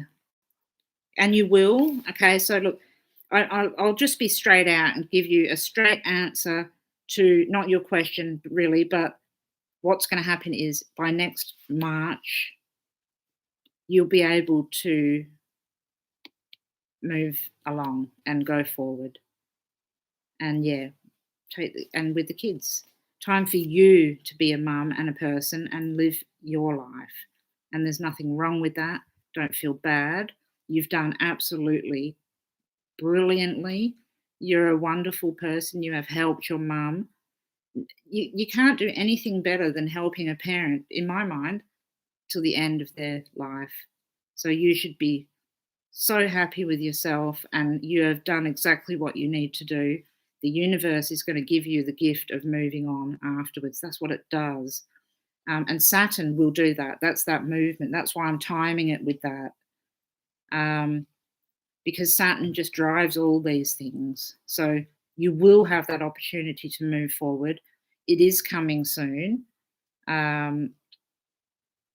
You've done absolutely everything you can and need to. If there's any karmic debts or any of that shit that, I don't know, I'm not 100% if there is, but if there is, holy crap, you've lived it and dealt it and done it.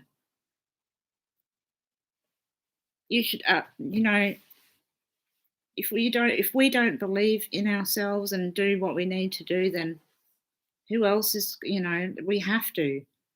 And I'm always here for you to talk to about anything. I know I'm a bit bitsy and itsy and I'll come back and go and whatever, and I do apologise always about doing that. But yeah, never ever doubt who you are and that you have people around you that will always be there to help you if it becomes a problem. Now, if you start having these feelings, the sensitivity comes on just too much, which it might with this Neptune moving. Just relax and try not to put too much pressure on yourself. Thank you, Vicky. I'm really glad that it has helped and that I help a little bit. I don't feel like I can help enough. Personally, I'd like to be there physically helping because that's usually what we need help with. We actually need this physical help, but mentally, if I can help you in any way, I always will. But this fear of letting go, the whole question, this everything you're asking, and I know everything that you mean. Okay, you reached out for assistance. Good. You may hear back on Monday even. You might hear back really soon about that. That's home care assistance is exactly that too. That Neptune, Pisces, Moon, it's all very, and so that is a good move. I'm really glad that you said that you did that. Definitely a good move. You can be there to the end, but you may not be physically capable of doing everything to the end. We deal with those things, and that's fine. But you will be there, and you will be rewarded for it. So if I can help in any other way, please just message me. I'll come back to your chart as well, I think, throughout this if we keep going. So I'm going to move along, Vicky. I hope that did help somewhat. They're getting back to you Monday. They will. They'll get back to you Monday. I'd be really surprised if you didn't hear back. I'm going to look in the ephemeris just to see.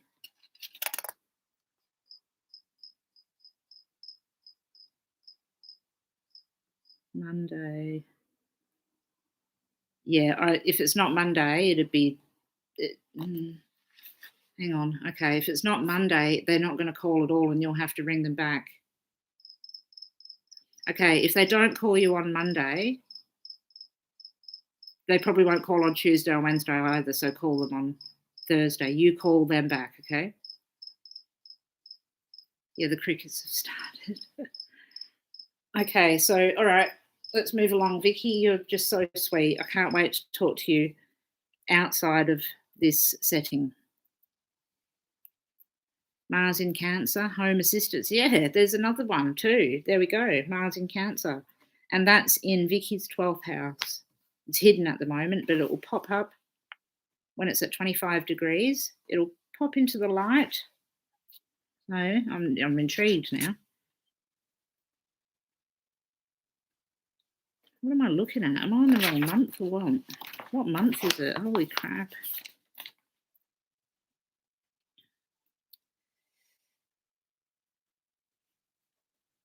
What am I looking at? Oh, I've lost it. Oh, Mars. 25 Friday. Okay. So thank you very much, Suzanne. Yes, Mars in Cancer is definitely applicable. So when it hits Vicky's ascendant, which is on Friday, she'll know exactly where she stands with the home care. So Vicky, you'll know by Friday. You'll probably get the call Monday. If you don't, they'll forget or something's going to happen. And Tuesday, Wednesday will go past and you'll ring them Thursday, and then by Friday you'll know something else. I seem to be a little bit better with timing than I do reading actual charts. Okay.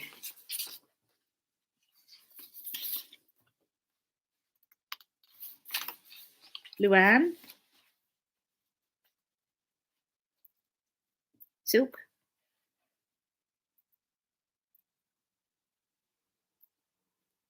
Yeah, opposite Pluto. Yep. Thank you, Suzanne, for helping. You've put some really awesome things on. Tristan Bailey. I don't know that case. I'm assuming it's a case. David, I'm not too sure. Actually, it rings a bell, but I can't think completely. I haven't done cases for a few weeks.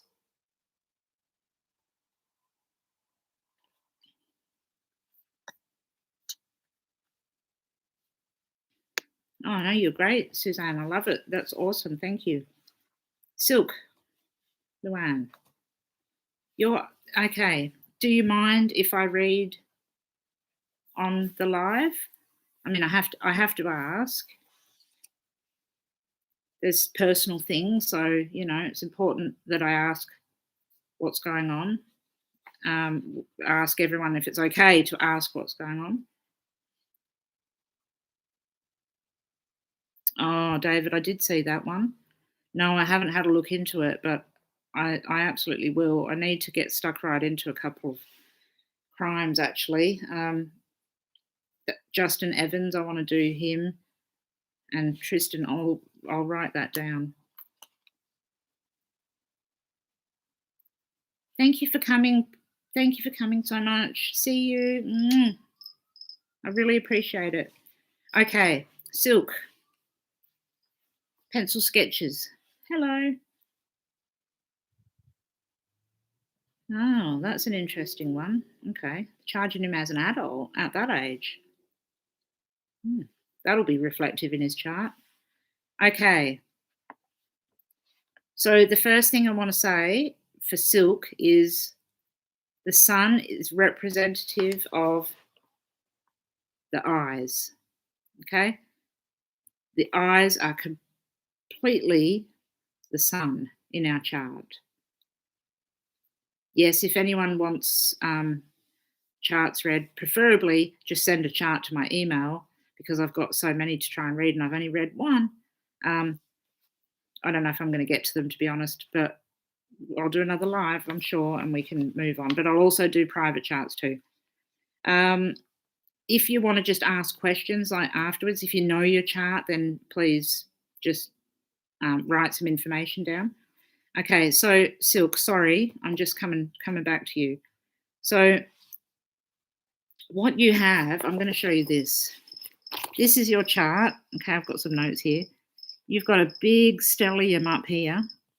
A stellium is when all the planets are conjunct each other in one area. So the 8th house, we were talking about it before with Saturn.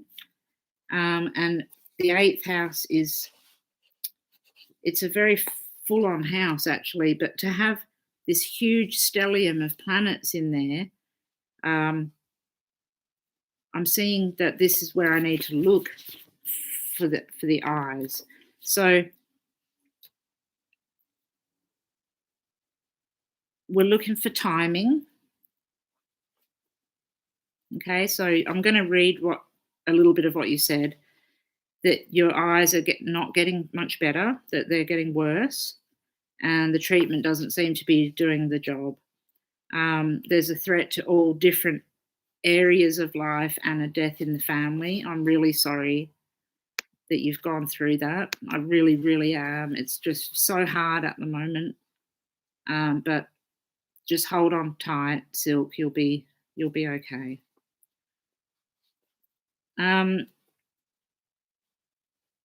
So yeah, misdiagnosis. It's actually I'm skipping ahead a bit, but I know you want to know answers. So I think you might be right, because glaucoma doesn't seem to be the result of what I'm looking at in your chart.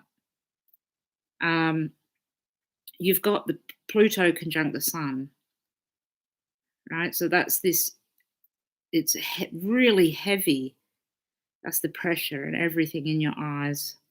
You've got Mercury on one side, Pluto on the other, and they're in Virgo. All of these planets are in Virgo. So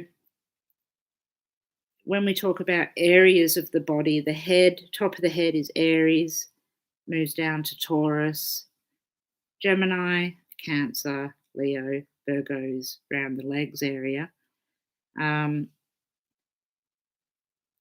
We can actually, again, I'm going to say that I need to talk to you possibly off camera to have a discussion about the full-on implications of possibly something that happened in childhood that needs to be addressed in order to free up a few things and actually release some pressure in your eyes. I know that sounds crazy, but it's very possible.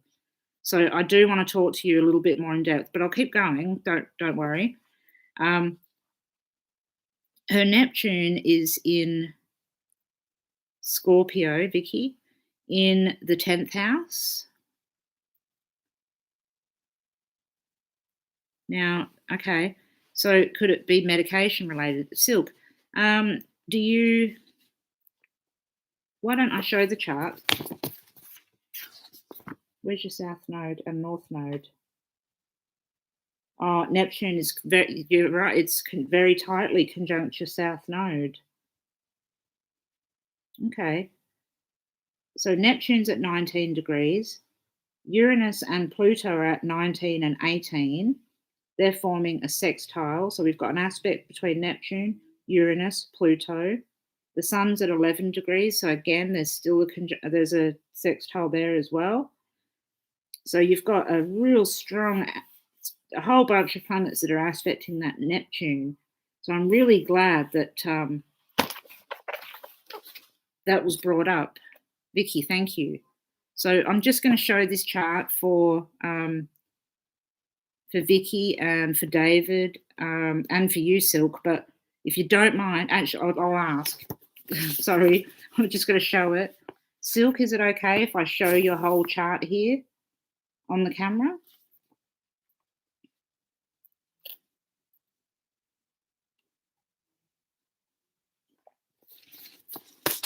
Okay.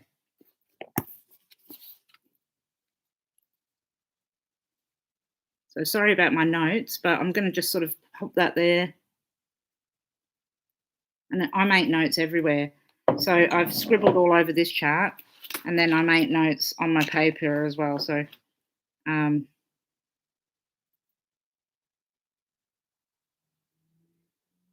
is that backwards?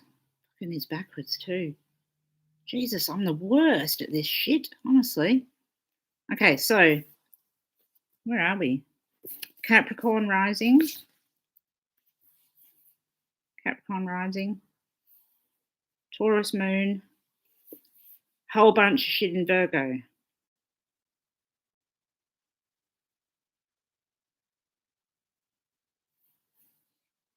Yeah. Sun in Aquarius, afflicted. Yeah. But what we're thinking is it medication related or related to something to do with this Neptune? See how Neptune's aspecting everything here? Chiron. Saturn. That fucking little bastard, Saturn. 1 degree Capricorn, blindness degree. Okay. I don't think you're going to go blind. You haven't been on any meds till they diagnosed you and made you start using glaucoma. Okay. Did the drops make it worse? This is not just a question because of the drops. It's a serious question because of the astrology. Yeah, your body wouldn't react very well to medication. So, okay, so you've been using those drops and it's gotten worse. Stop using them. Okay, I'm not a doctor. I'm not allowed to say that. But holy crap, I would not use them.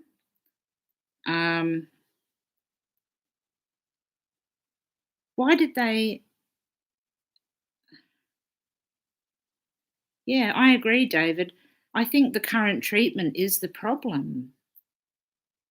Thank you. Oh, hi, Holly. Thank you so much. Your Saturn ruled as well. Holy crap, we're all taken out by Saturn, aren't we? You weren't experiencing any problems till they made you start with the drops. Now your eyes are blurry, and if you don't use no, I don't believe it. I'm sorry. With all my heart, I do not believe that you need to take those drops because you've got glaucoma. Absolutely 100%. Please get a second opinion. I don't think you've even got glaucoma. Pluto next to the Sun and Mercury there, it's not representing that. It's showing me something different. Like there's something that's going on in your entire body. Hang on, did you say you had nerve? No. Have you got nerve? You've got a back problem? You didn't say it, but this if you've got a back problem, you need to go and see somebody else.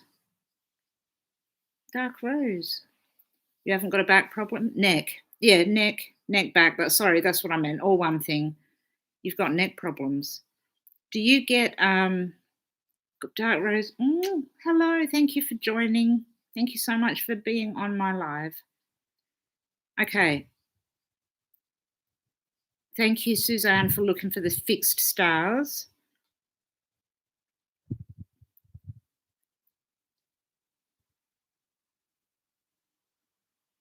No, I think that it's your neck that's causing your eyes to have a problem.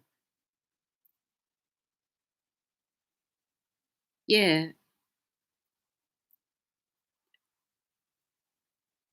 Okay. I really do. I agree. I think that you've been misdiagnosed. Why did they diagnose you anyway?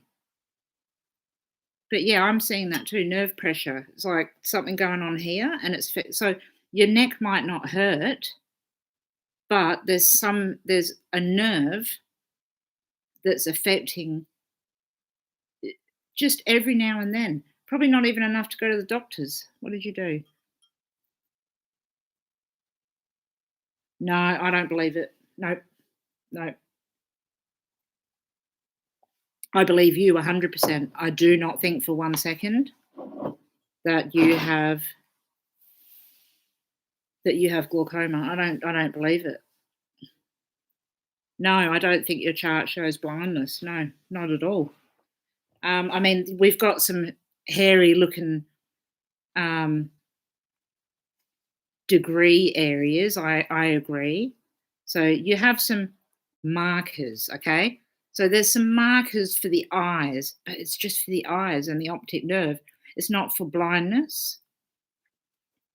So if you read what Suzanne's been writing, or it's sort of written as Susan on here, but Susan H. about the optic nerve, she's spot on. There's something going on with the nerve, and that's just causing intermittent issues with something. But your doctor didn't even need to go there. I don't understand why you're having a normal checkup for other things and whatnot, and then suddenly you've been diagnosed with that.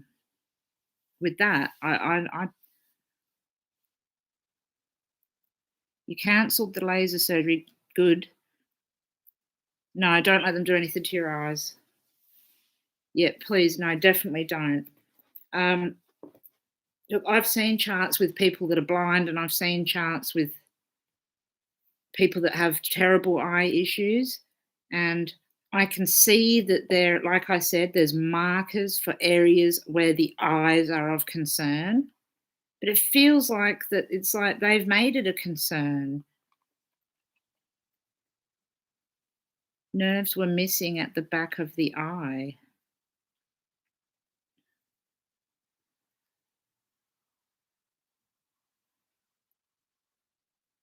I think she's off too. I don't know.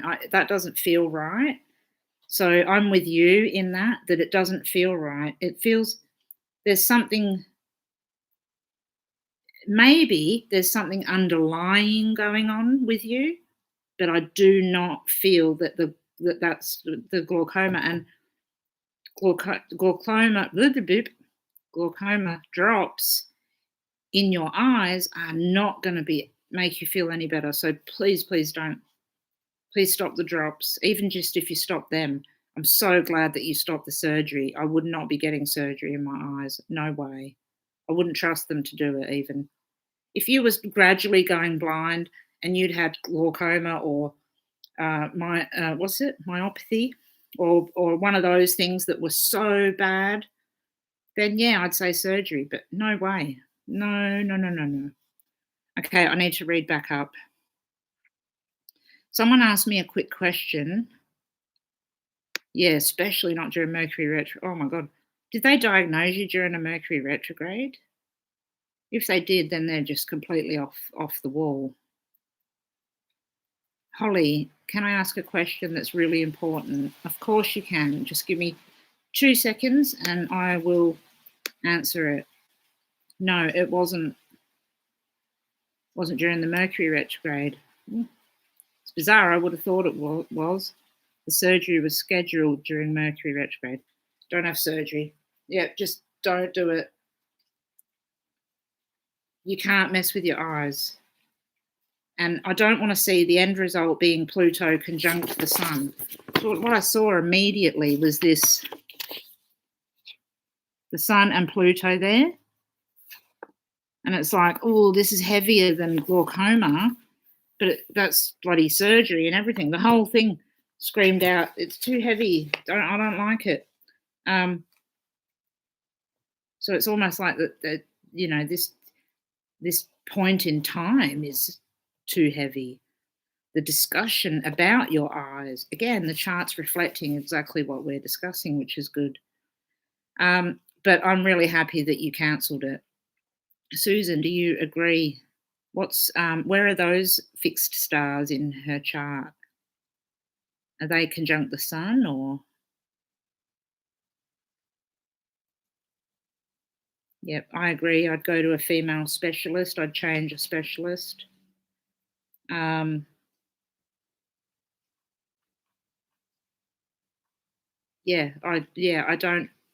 definitely don't agree with the drops. That's for sure. Now, just moving along a little bit as well.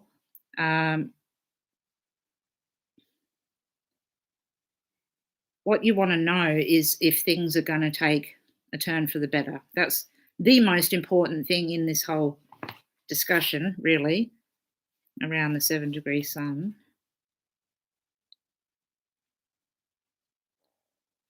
Ooh. Next to Mars. She has Mars at 6 degrees. I circled it.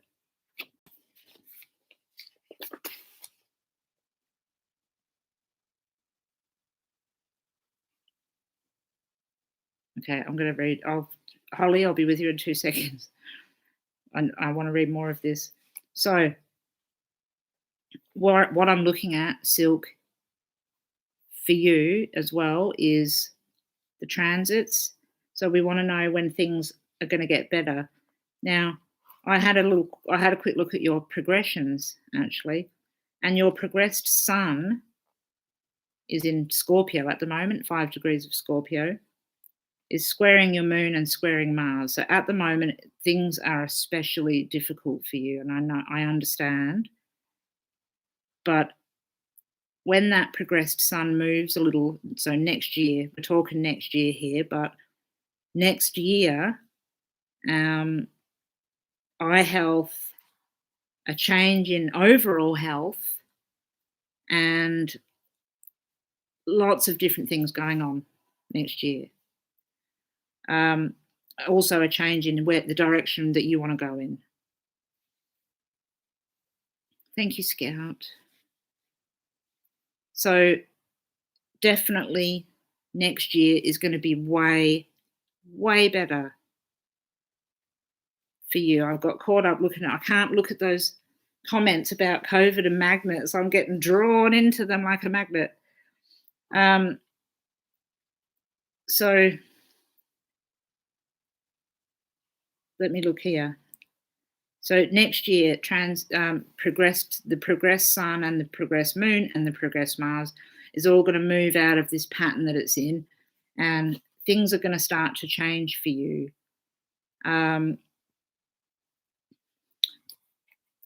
we're looking at this as well. It's hard to look and read too, but 15 Leo, Helen Keller. That's an interesting name, isn't it?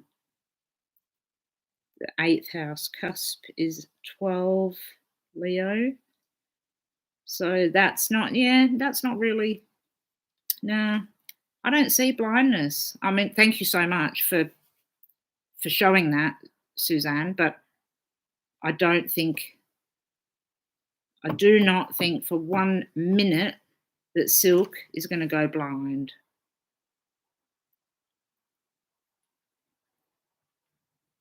Like Helen Keller, I mean. So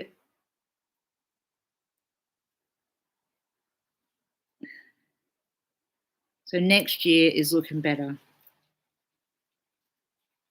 Now, I do have something to read for you, Silk, as well. Just getting it.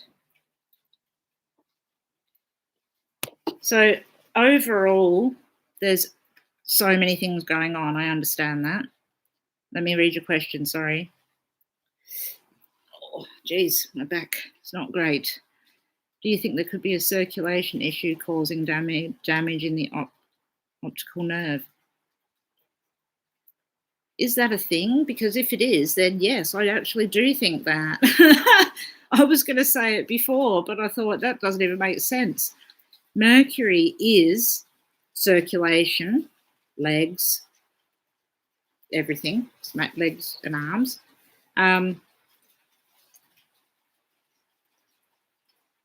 Yeah, I couldn't connect the two, but yes, 100%. Oh no, the rain started. How loud is that? Can you still hear me okay? If not, I'm going to have to move.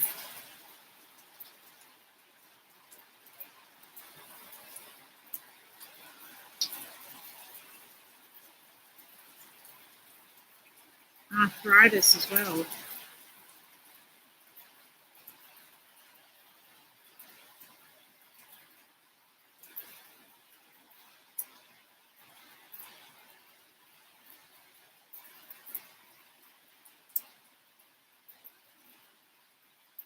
Oh, good. Okay, you can still hear me. Now, I'm really curious about this lymphatic system, arthritis, circulation issues. That's exactly where we're heading with it, Silk. It's like something else is going on that's led her or him, the doctor, to believe that there's something wrong with your eyes, but there's something else, and it's in your body. It's more in your body, definitely. So what do you suffer from? Lymphedema.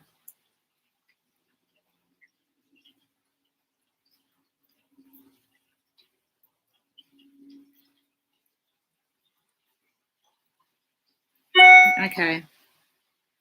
So your eyes and any other type of peripheral pain or issues that you have, I really do think that the girls are right. And it seems like that's where the chart was heading to. It's like it's not only a misdiagnosis, but it's for something that's bigger and more overall.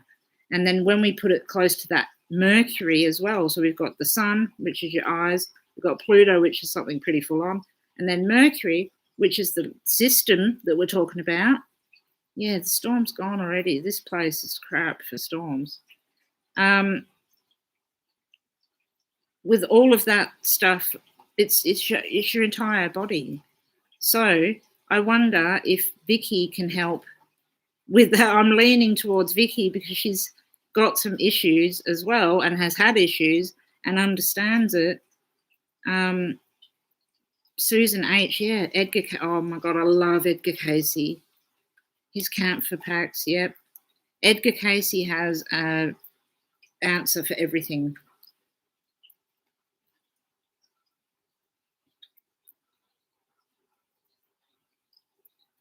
Look, no, I don't think MS, but there's definitely something Definitely something overall that's causing a problem, but it's so systemic that doctors tend to just go for what they see. You know, oh, what, your eyes are a bit sore, well, there must be something wrong with your eyes. Like Edgar Cayce used to when he was alive back in 1898 to 19 whatever, he would go into the entire body, the entire system. And it's the entire system that's causing the repercussions of the eyes.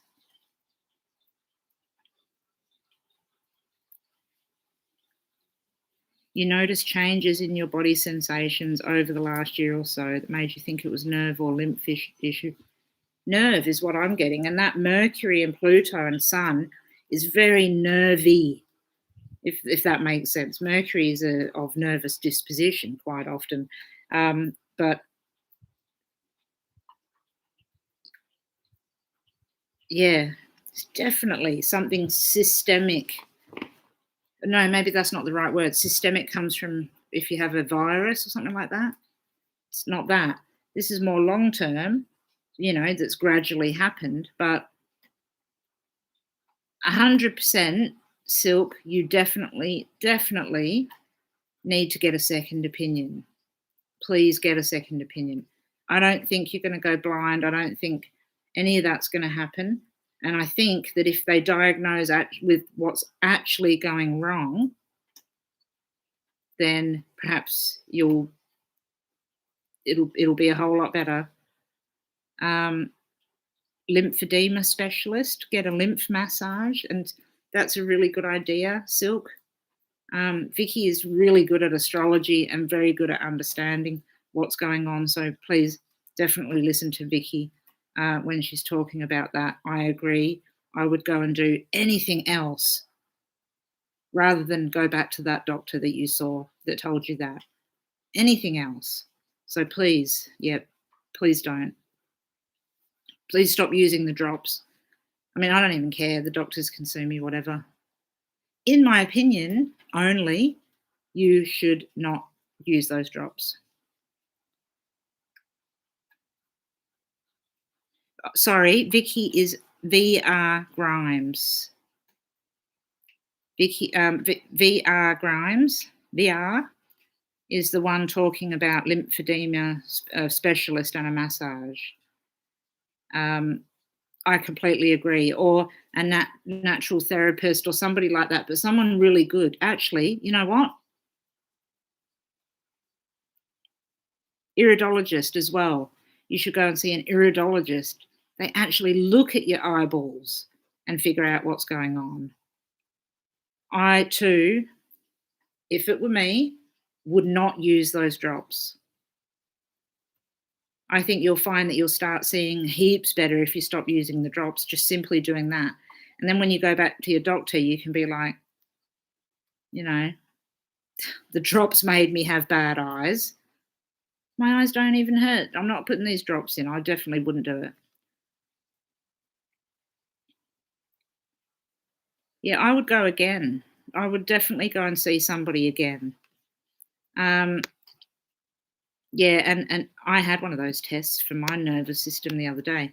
You can get a test done, an EMG, electronic magno something, whatever, where they put, it's not great, it doesn't hurt that much, but they put sort of needles in places and then electric shock. Actually, it sounds fucking terrible, but it's not. But if you want to know what's going on nerve-wise, you could look into that. Yeah, I would look for a new ophthalmologist 100%, get the second opinion. I agree with Vicky when she said that a woman, I think Vicky or Suzanne said that, a woman is definitely going to understand you more.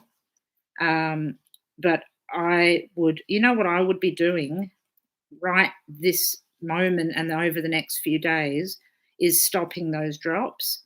And if you see a radical change after you've stopped them, and literally if you see them, if you see a change after using the drops, you're going to know that this is right and you shouldn't use them. And I can almost guarantee that that will happen. So, Silk, as well, do you know anything about your chart? Do you know much about astrology? I do need to ask that because I could be saying things that you know already about, and you're like, I know that stuff, just look and move forward. But if you don't, your moon is in Taurus, in your 4th house. We've got a lot of 4th house stuff going on. You studied it for years too. Okay, cool. All right. Hi, Hippie. Hello. Yay, Hippie's here. Hip, hip, he is here. Okay, so the moon in Taurus in the 4th house, and then you've got a whole bunch of aspects going up to those planets in the 8th house as well. Really heavy 8th house energy going on. Yeah, well, I'll let Silk answer those questions. I don't know. I could easily get into the realm of family, mother and father, but I tend to steer away from it a little bit because it can take us into realms of the depths that we can't even fathom. Your moon and Neptune are powerful influences in your chart. Yeah, well, they are. As you can see here, so the moon's there and see all those lines, making aspects to all of that. And then Neptune is over here doing the same thing to the moon as well. So they're the two, as well as Saturn down here. So the moon, Saturn, and Neptune are sort of off by themselves, and all this concentrations here, but they're aspecting it. So 100% they're definitely involved. Yeah, your moon is involved in everything.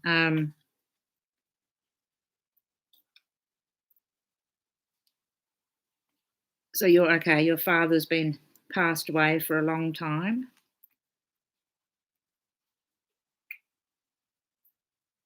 So what about mum though? Because mum seems to be the one that stands out here, actually, more than dad. I can see where everyone's going with dad. There's definitely some heavy Saturnian stuff. I'm interested in mum because I think it's possible that there's some repression in childhood with things like, okay, I get this, your mum's difficult. Okay, yeah. Does your mum, okay, when you were younger, were you held or strapped in or like, you know how some babies have like harnesses on them when they walk? Yeah, repressing, that's what it is. But it's coming from childhood. It's coming from way back. Okay, the chart's all coming to me now. Everything's fitting together. You were not only,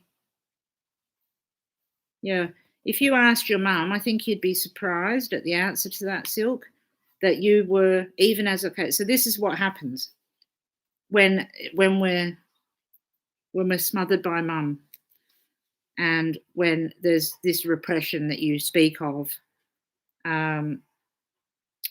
Cards, Cavaliers, True Crime, and Yoga, thank you for joining so much. I really, really appreciate it.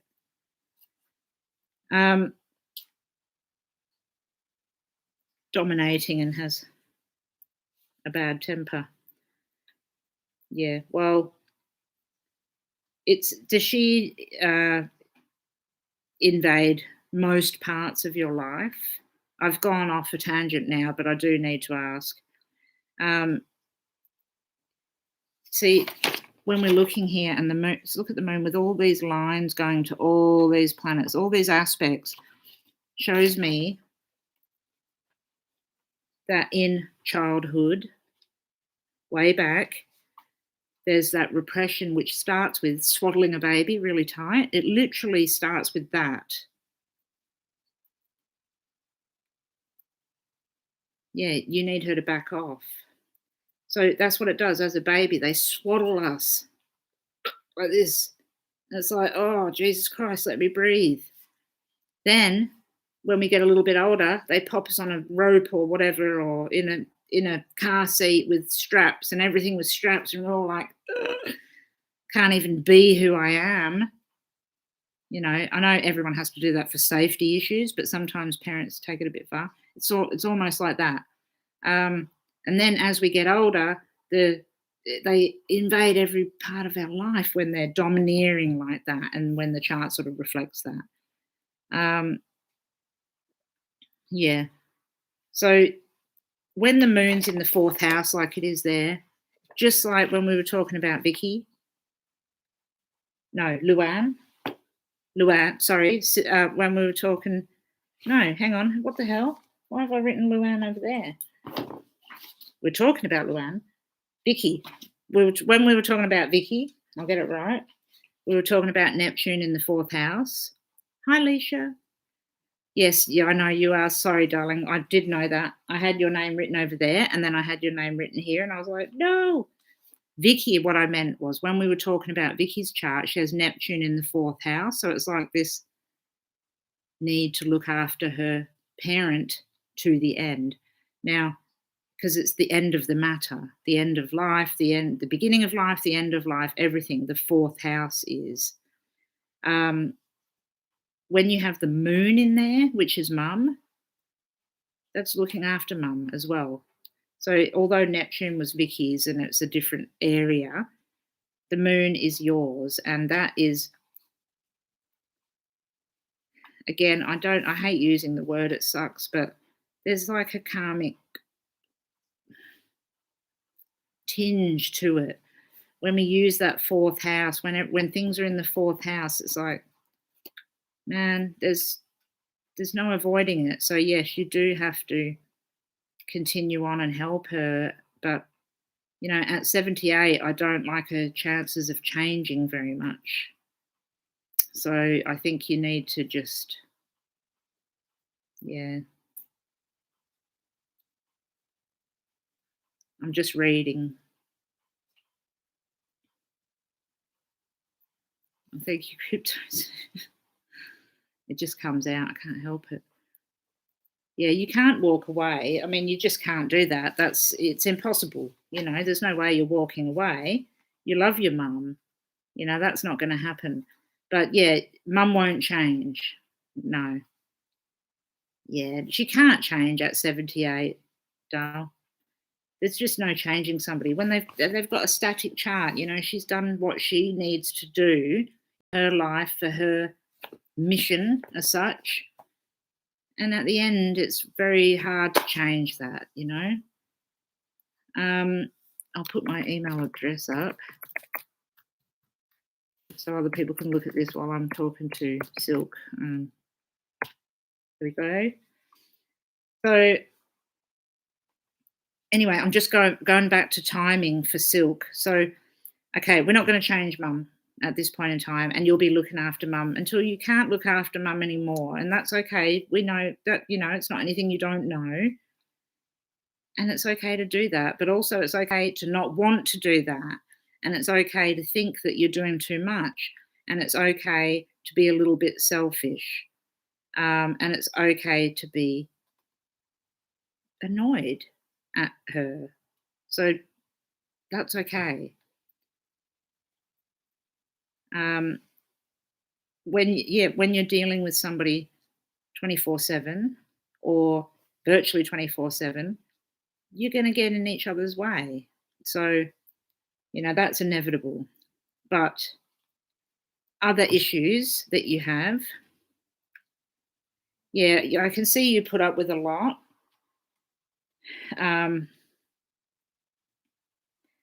Luckily, you've got Cancer on the descent on the 7th house cusp, so partners or other people in your life.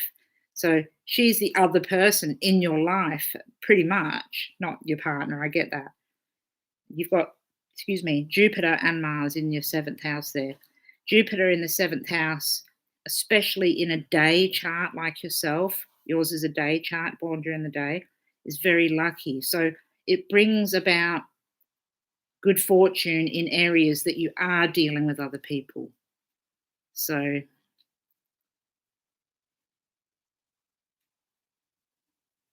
okay. Yeah, and I think that's sort of where I was heading with the siblings as well. You have Saturn in the third house and Chiron on the third house cusp, and Saturn is right there, just sticking out on its own, making a grand trine to these planets here. So Saturn sitting in that place there basically represents your older sister and a whole lot more. But it does, it's the siblings. The third house is siblings. Vicky's chart too. Vicky has Mars and Pluto in the third house and then Mercury on the cusp of the third house. So she's got some sibling issues going on there too. Both of you actually have some stuff. Bearing the brunt of what your older sister got to do could actually be a problem that you're hanging on to. Now, if you're resentful and hanging on to that, 100% you need to let it go. I know that's easier said than done, but when Saturn is showing us something in a chart, it's time to let that shit go. Yeah, even no matter what happened, what is going on now and what happened in the past, we still hold on to things that happened in the past. And I think, especially when Saturn's concerned, it bloody digs in deep, digs in so deeply. So definitely let go of anything that was going on in your childhood, way back in your childhood. God, I can't remember my childhood, but I think about it. And moving forward, just you will, glasses are fogging up now. You will have more opportunities to do things for yourself at some point in your life, but when it's time, when it is necessary and time for you. So a little bit of time needs to go by. I can't see. My eyes are blurry as for some reason. Maybe it's because of your glaucoma drops. I actually, seriously, I can't see. You don't feel angry. I just wish I had more opportunities. Yeah. Yeah, I get that. I get that. You still have time for opportunities too. So just know that, timing wise, with the question that you asked, is everything going to get better soon? Is everything going to change? Yes. I was just going to say yes. Anyway, everything always changes. Nothing stays the same.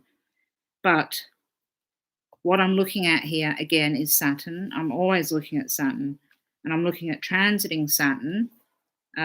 It just happens to, where are we? Here. It's right on your second house cusp. So again, we have a cusp issue here, not an issue, but let's see.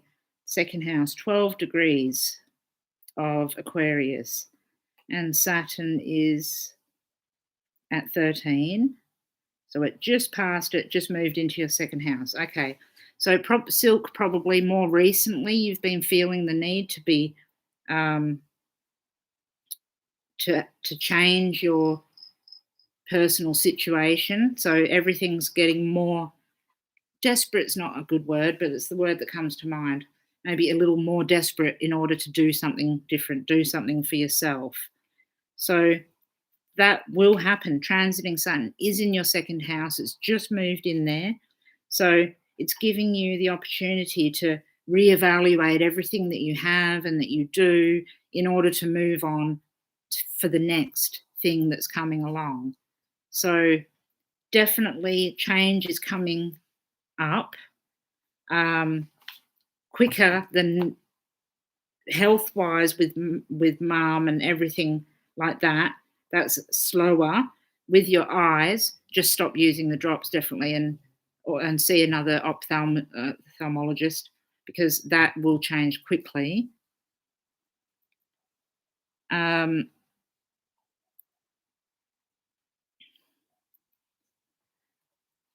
Okay, so you've got some money problems at the moment now.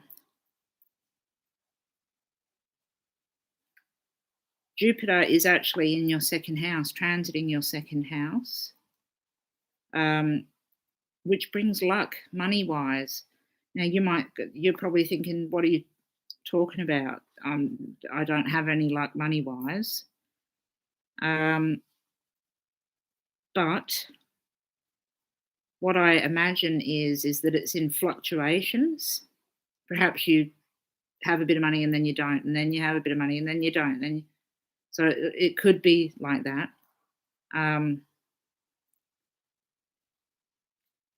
Hello, everyone.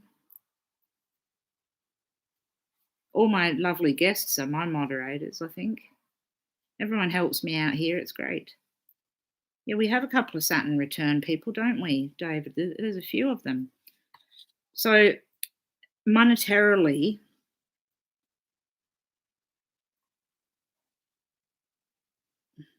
I'm trying to think of specific dates and what we can do about it.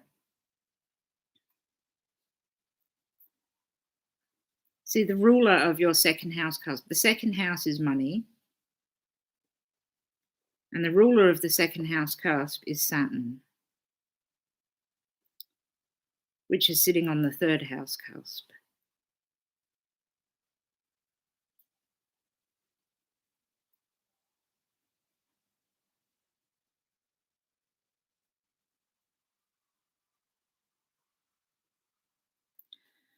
Neptune, 22, your third house, 24.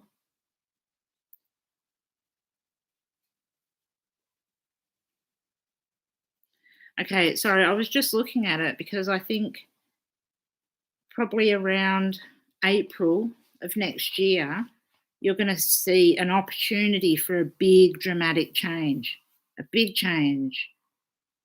So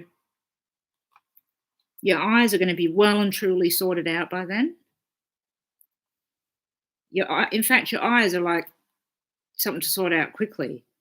The systemic issue that is causing eye issues may be a different story, but things will be sorted by next April. Monetarily, I think something might happen.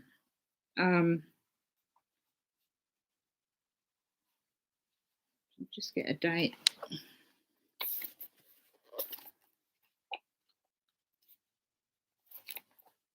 I'm not sure whether you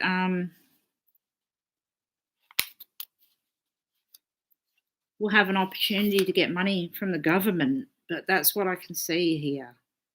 There's some money. I'm not just talking about a couple $100. I mean some type of payment for something.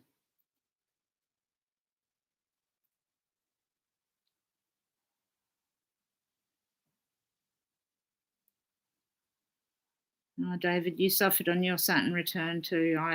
Me too. My husband had a heart attack and nearly died on his first Saturn return.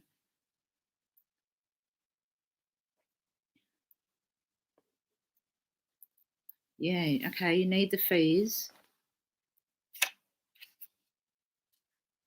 You'll get the fees. I don't know where it's going to come. It's going to come from, what do I think it's going to come from? The government. It's going to come from a higher source and it'll be unexpected. So someone will help you, but it feels like someone that you don't expect to help you. So I'm just looking at a transit. Just 1 second.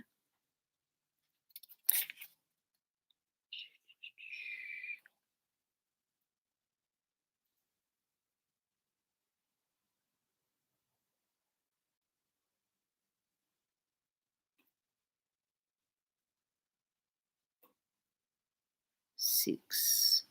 Okay, I'm looking at Jupiter, and I'm looking at when it gets to 6 degrees of Pisces, and the reason for that is that will be making an aspect to Mars, which is all go, full steam ahead with life. So let's have a look. Great. Just like in Vicky's chart, we look at yours, and there's a retrograde Jupiter. And that's going to chuck things out for a minute.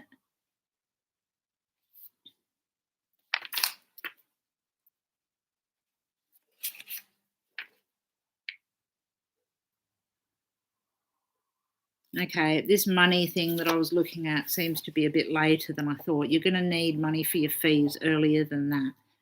This is something different.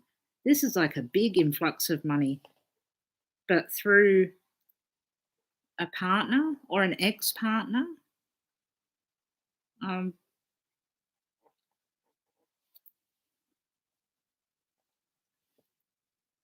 The 27th of January, it feels like something's going to happen there, but I know that seems like a long way away.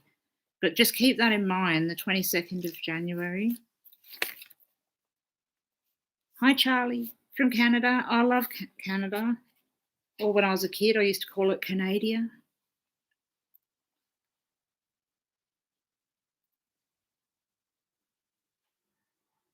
A grand.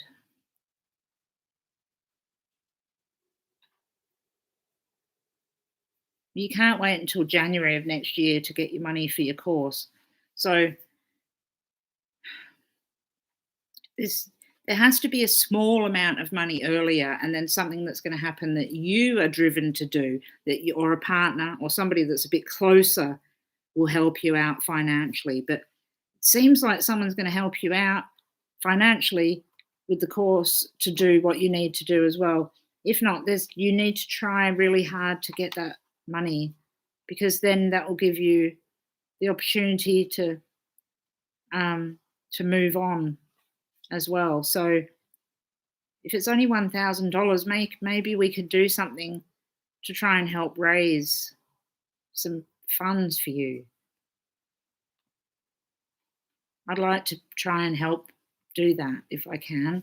It's really hard because I can't raise fees for myself, but still, yeah, I think that if we can try and help. Vicky, you're so sweet. I would try and help too. And all the people here will try and help you to get that money. If you tell us what the course fee is, I mean, maybe we could all put in a donation somewhere. Can you put some details down? No, we know you weren't trying to give us money. You weren't trying to get money off anybody. We know that. Don't even worry about it, love. Honestly, I didn't think you were. Vicky does not think you were. Holly absolutely doesn't think you were either. It's just because the money's going to come in, and it's going to come from somewhere. If it's from us, hey, who cares? It'll still give you the money for your course. But nobody here at all thinks like that. We love you, and we would want to help you out if we can. Exactly. We're here to help each other. And that's, we haven't conspired to give you a donation or anything. This is 100% just, I would love to be able to help you, and so would Vicky, and so would Holly and Erica. Look, everyone wants to help. Silk, maybe you could just write down a way that anybody could help you if you've got an idea. Do you have PayPal? Do you have anything that you could put down? Because then maybe we could actually really do this and help you do that course and get out of this funk. Let's move forward a little bit, but we'll keep that in mind, and please pop it down, write it down. Yeah, add them up. Come onto my page, onto a chat or anything. We'll find it. We're not silly people. We'll find where it is. Find out how much it is, and let's try and look at it. And in regards to everything else, all the other things you're going through, by next April, things are going to change radically. First of all, stop the drops. Secondly, put the details down if you can, please, for us to be able to help you financially just for this moment. It's all it is, just a moment in time. Why wouldn't we want to push someone forward for that? Please do that. Then I want to talk to you individually as well at some point. I'm not going to say straight away because I can't ever get to anybody straight away, so I won't say that. At some point, let's talk about your chart as well. There's nothing here that I need to say that's bad or anything like that. Don't worry. Absolutely nothing like that. Just a few personal things. So, I see that it's something, the eyes are definitely something to do with Mercury. Definitely, I'm going to the legs actually. I don't know why. There's something with her legs. Yep, just let me know, and I will let everybody else know. And and I'm going to move along just a little bit because I'm taking so long. But if you have more questions, your legs, have they? There's something in that, definitely.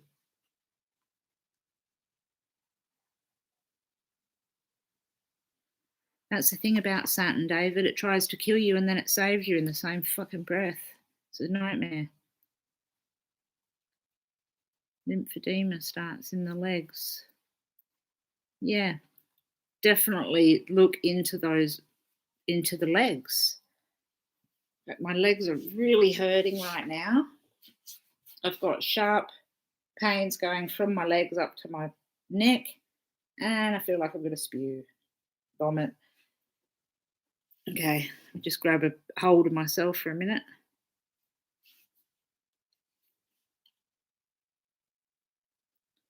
So when I do health readings or read charts for health or see health issues in charts, it completely 100% affects every part of my body. I can barely see.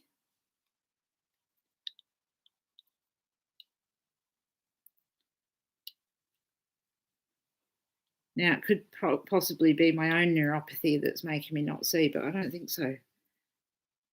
My eyes are like piss holes in the snow. So when I do charts like this, it comes really strong. It affects me. Yeah, you pick up on other people's things too. Yeah, no doubt.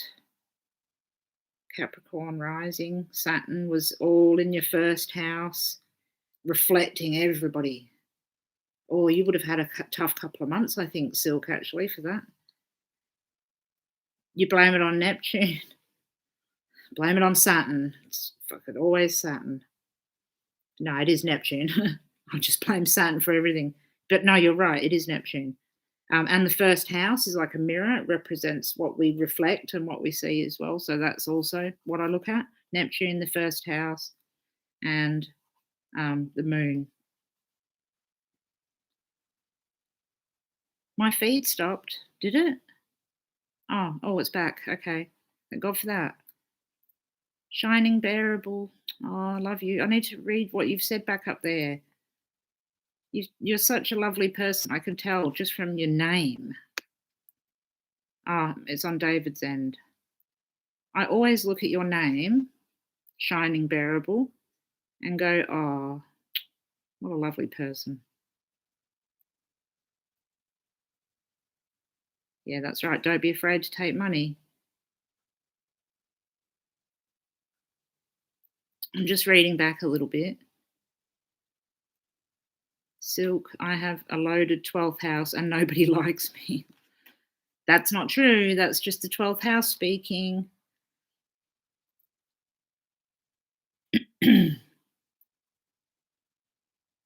Now, what is it, the conjunction in Capricorn? Are you heavy Capricorn? Shining bearable? If so, then you're not horrible, because I know somebody with the same, and she's not horrible, so I'm sure you're not horrible. I don't think the chart ever says that we're actually horrible. I never used to know whether I was anything like that, but I 100% think that I am also physically empathic or something, because it really affects me a lot. Like, I can't see very well at all at the moment. It feels like I have literally put drops in my eyeballs and it's blurry as. I can't even read the screen. Double Gemini, 29-degree Scorpio moon. Ah, okay. That's why you think everyone thinks that you're horrible. That's not true. It's that Scorpio moon, that's all. I love Geminis.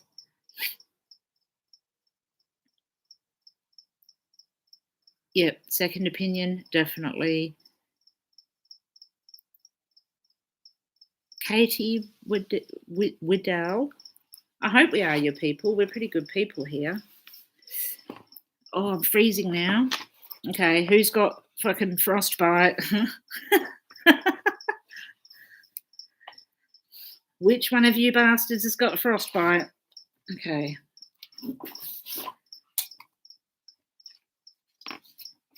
Alrighty. Moving along. Who's here to read? I've got to read these charts. I know there's other people that want charts read. Is Cassie around?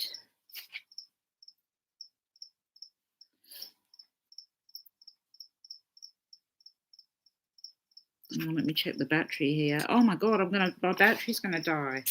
Okay. Come inside for a minute, people.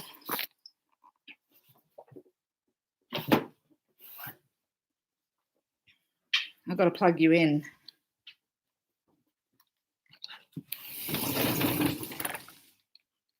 Oops. Oh.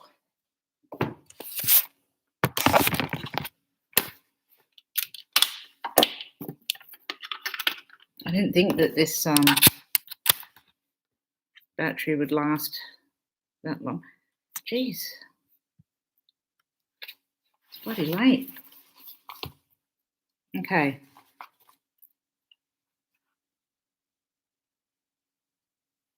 Erica, do I not have your chart? Why don't I have your chart?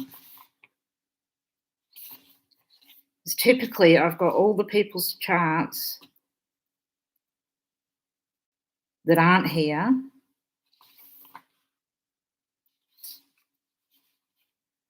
Yeah, I want to do Erica as well. But I've got, first of all, I'm going to shout out who I've got here. Penny. Oh, hang on.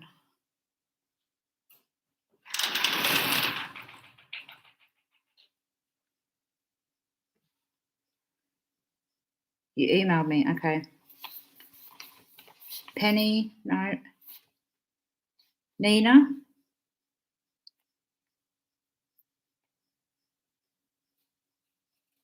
No, Nina. Brenda. Or Janine, Brenda.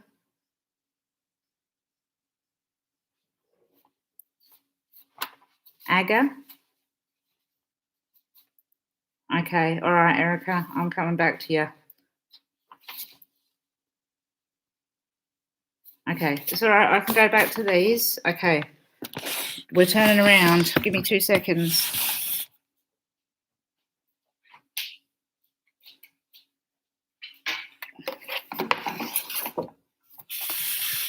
While we're plugged in, I'll make a coffee. No, you don't have to be a member, it's okay. But I have to be able to get to you, that's all. So let me backtrack. Okay. Bear with me, guys. Hopefully I won't go anywhere. Oh, Oh, why is that not working? Come on, get it together.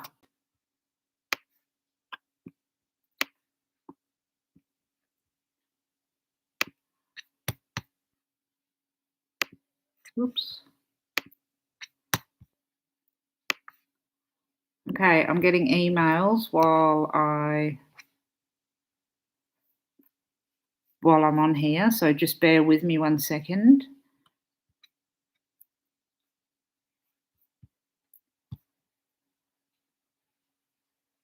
What name am I looking for? Is it on? Have we got a different name, Erica, than what you've got on here? Just bear with me 1 second.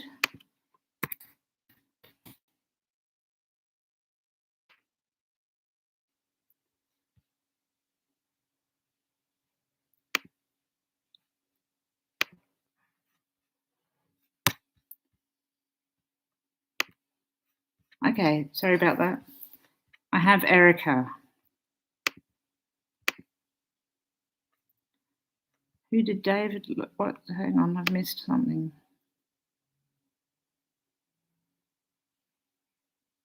Oh, David, I'm so sorry.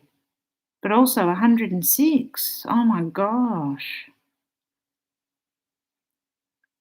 I'm really sorry for your loss. That's a ripe old age, 106. Holy shit balls.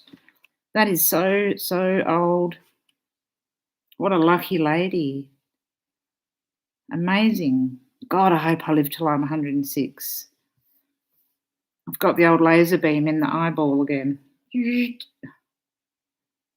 I don't know what that light is. There's no sun here. It's like 3 o'clock in the morning. Ginger. Oh, Ginger's there, and I have to look at her chart too. Okay.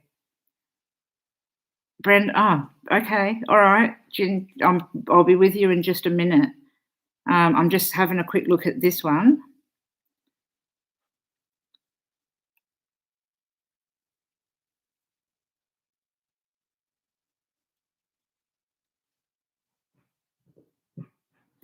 Oh, I remember.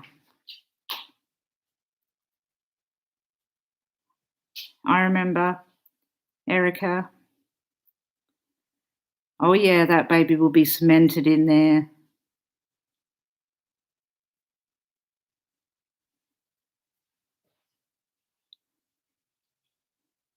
Okay.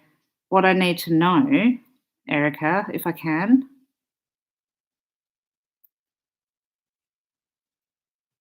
is the date of the treatment, any treatment date. If you've got that.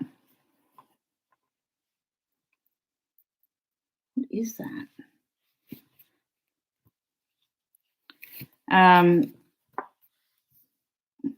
Have you got a treatment date I can have a look at?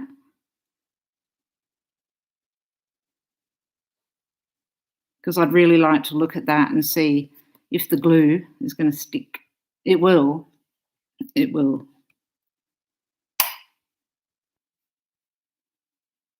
That's a good thing about Saturn. It is really bloody, it's firm in its intentions, that's for sure.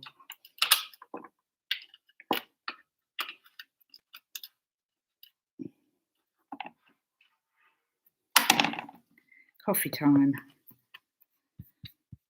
So, oh, now that's really loud. Oops, sorry about that. April.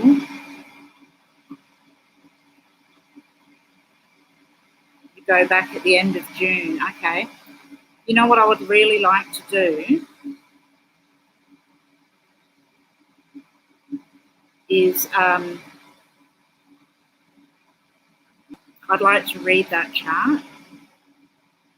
And I can't do it on here, it's a bit tricky, but if you send me the chart details, I'll erect a chart for the day that you're going in for treatment. If you've got a time and a date, if you give that to me, we can have a look at where Saturn is at that particular time, and a few other things as well, and make sure that it's all going to be okay. I mean, it's not going to change things because you've got the date anyway, but still. So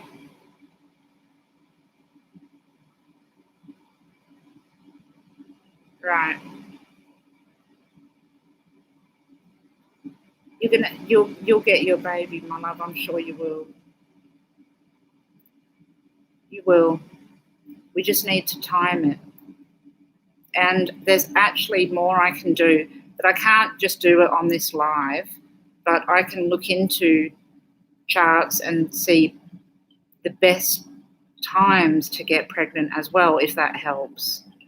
So the best days, the best times, so basically I'm like telling you to get into bed half the time. So let's talk about that. Give me the dates and we'll figure out when the best time for you to have a baby is. Okay.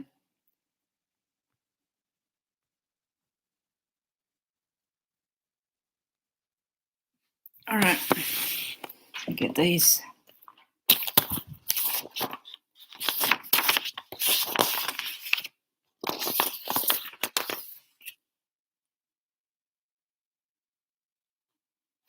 Brenda.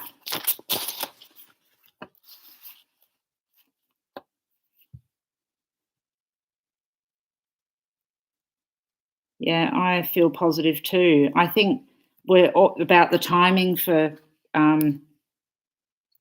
Erica. Yeah, at the end of the month. It doesn't even sort of matter what time because it's like this Saturn thing's going on. So right now is good, and in the near future. David, thank you so much. Thank you so much for being here. Oh, Amber, thank you so much. I love that. Thank you. I really appreciate it. David, you've been a lovely guest. I really appreciate your presence. I am so sorry for your great-grandmother, and we're all with you, and we love you, and you take care. Amber, thank you so much. Brenda, sorry. Okay, Katie, I'll keep that one in mind. I'll look back up. Brenda, can you ask a question for me, please? Is there anything in particular that you want to know? I was a little bit stuck on your chart because there's a few areas that I saw, but I'm not 100% where you want to head with it. I'm thinking that perhaps it's Saturn related. Got to laugh, it's all Saturn related. But if it is, I'd like to know that so we can figure it out. I'll be 2 seconds.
Sorry, guys, it's been a few hours and I'm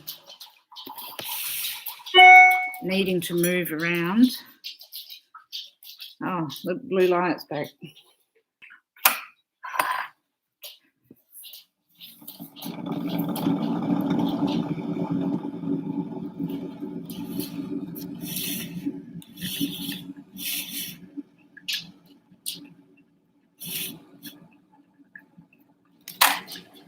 lights are pretty full on in this kitchen, eh? I get some crazy beams going on. So, Brenda, I'm with you. Shit, I didn't read.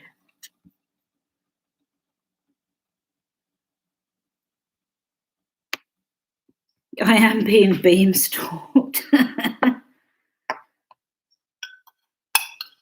Don't stalk me, beam. So I'm just making my coffee, seeing if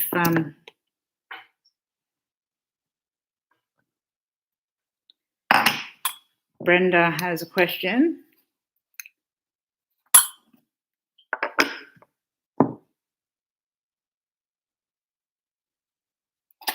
Oh, Bree, thank you.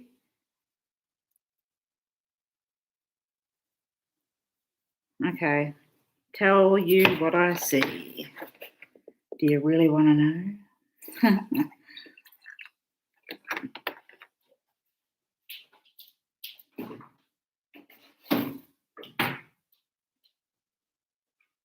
I'm only joking. I have to have coffee. If I don't, I'll go to sleep. Time has zoomed by. It's like 3 o'clock in the morning already. I can't believe it. So what I'm doing is moving you all into my shed in my garage because I need to plug you in and I want to continue reading. So we shall move. So people are saying that they're going to give me money to do readings. Now, I'm so thankful for that, but I am the worst at receiving money. So please understand. I've got Neptune in my second house. Oh, okay, sorry guys. So sorry. Thank you for bearing with me. I do apologise. Just trying to plug you in. You're not looking at the best views, unfortunately. This is my garage.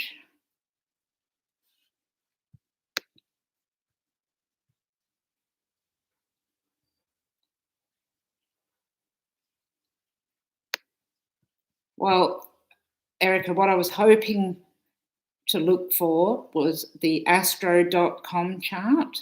So if you can go on to astro.com, make your chart, just follow the instructions. I've got a video on how to make a chart on astro.com, by the way. If you don't know, have a look. And then when I see a chart, it's a whole lot easier. I can see it really quickly and get some perspective on it that way. So, okay, just still bear with me. All right, Ginger, Brenda, I will tell you about it. I'm right with you. I just need to maneuver myself so I don't get cut off, because that's the next thing that will happen, is that I was going to get cut off. And I'm just going to grab my coffee and get my cigarettes. Time for a smoke, guys. Smoke and Brenda time. Bear with me.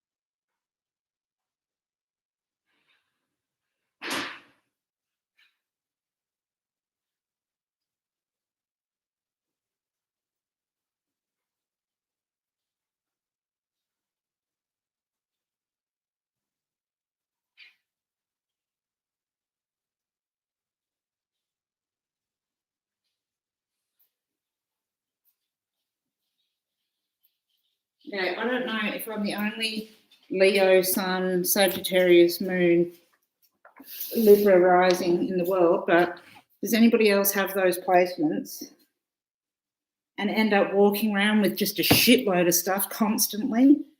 That's all I ever do is move one thing to another place. All the time, I'm just piled up with shit.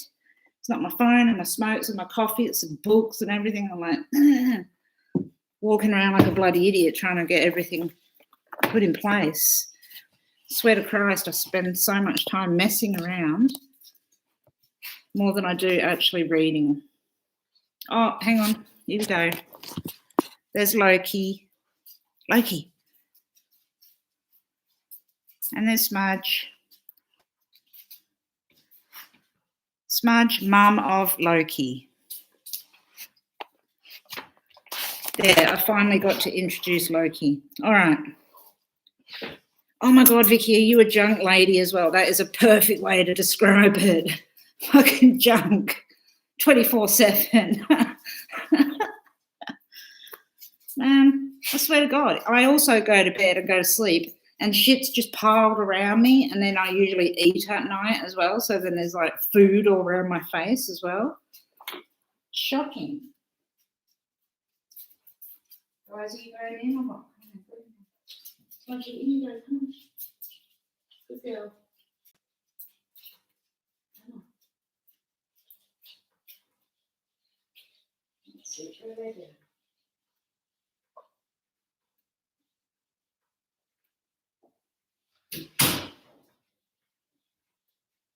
Here comes Junk Lady. Oh, I love that, Junk Lady. That's great. Okay.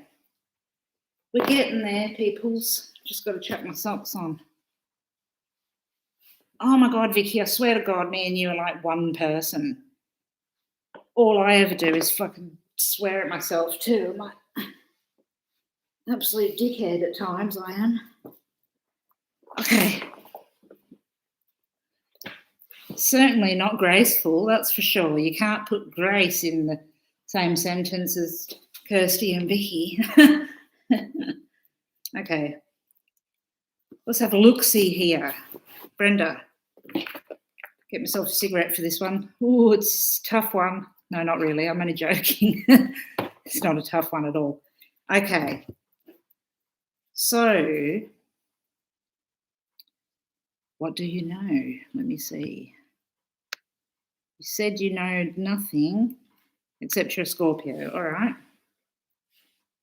Let's rectify that.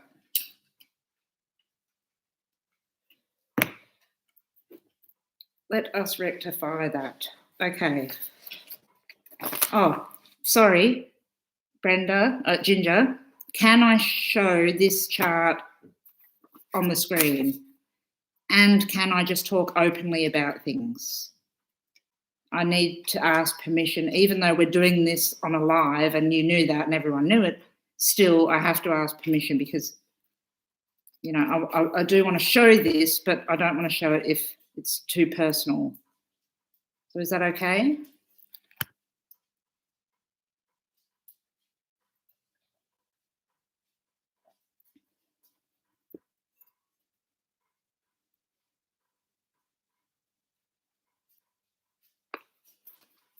Ginger?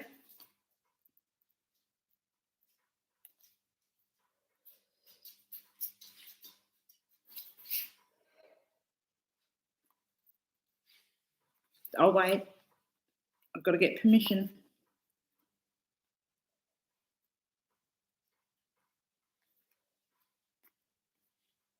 Ooh, that's a smoky one.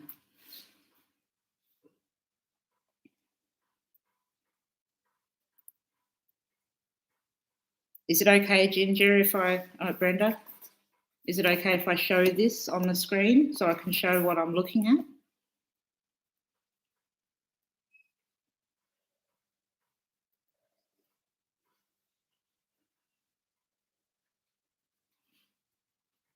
I can't move forward. I won't be able to move forward unless I get that okay. Okay, I'm assuming that's an okay. She did come to help. She's followed me absolutely everywhere. Loki was like, whatever, you can get stuffed. Smudge is right next to me. Okay, so Ginger, Brenda, your chart is also very heavily based in the 8th house. Just like we were talking about before, I took it as a yes, Vicky. I felt the yes because of the smudge, and I was like, yeah, she's fine with it. But I can't show it too long because I'm like, she hasn't said yes. I don't know if I can show this too long. I just wanted to quickly flick that 8th house stuff there because we're still discussing everything in the 8th. Oops. Oh, I'm getting emails now. Hang on. Sorry.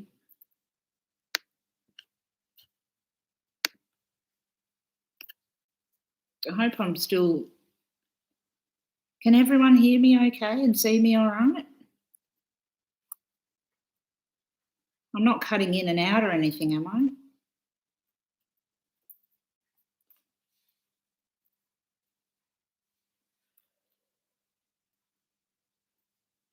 Okay, cool. All right, so anyway, Ginger, I won't show the chart until Ginger sort of says, yes, it's, you know, really, really okay. Okay, cool. Thank you, Vicky. Thank you, Shining. And thank you, Leisha, for saying that you can hear me. Okay. So the very first thing that I want to tell you, Ginger, is that you have a Pisces rising, if you don't know that. So you're a Pisces rising, your sun is in Scorpio, obviously, and then your moon is in Libra. So you are very heavily water-based as well, really water, super water stuff. And this 8th house is really watery as well. So I'm going to veer away from that. I just wanted to tell you that. Pisces rising, Scorpio sun, Libra moon. Then the next thing I wanted to tell you or ask you is, do you write children's books? Because if you don't, you should. I'm not sure whether you're a writer or not. But to me, I can see a writer here. Now, I can't veer away from it. My eyes are like stuck on it. Writing for children.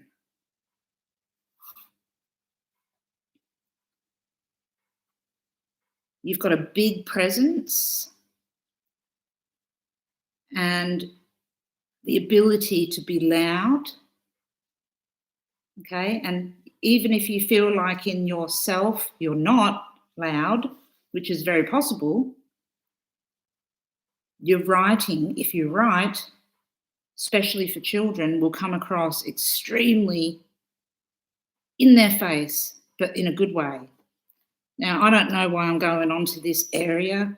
I just sort of go where I'm veered, and it's just children's work is what comes up.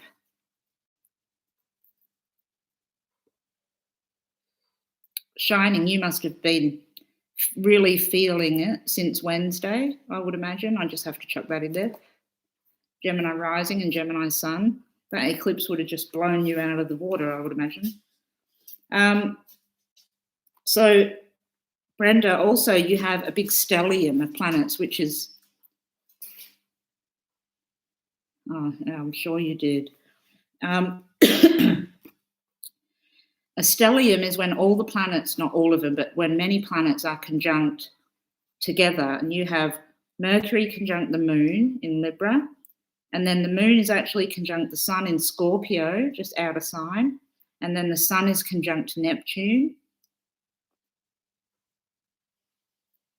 and then Venus is not conjunct, but it's a little bit further away. But so you have Mercury, the moon, the sun, Neptune, and Venus all in this one area. It's very artistic, very creative. And you're right, Vicky, and what I'm seeing is this creative flow goes through to this powerful Mars in Leo that's in that 5th house, which is, it's that creativity in the 5th house, I know that, but that Mars is like working towards what it's meant for, and the 5th house is really dedicated to children. So although it shows our artistic nature and our creativity and our soul purpose and all those types of things, it's really very relative to children. So Yeah, Brenda, I don't know if you write, but if you do, then maybe gear it up towards younger people. If you don't write, then you should get a pen in your hand and give it a go, because I think you'd be fantastic.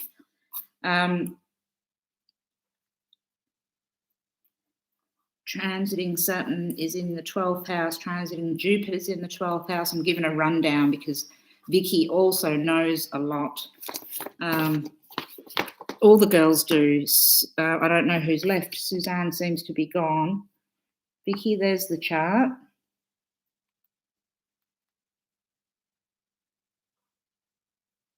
I think it's backwards, but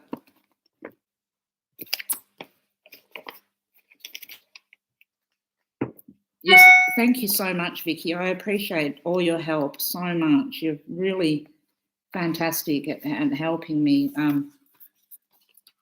I feel like I can safely leave people to talk to you about things too, which is weird because I never feel like that. I always feel as though if I don't do it, I'm not giving what I need to, but I'm really thankful. Thank you. Okay, I'm getting some more charts and I will look at them, I promise. So, Erica T. Who am I talking about? Why am I saying Ginger? No, it's Ginger. Hang on a minute. Now I've gotten confused.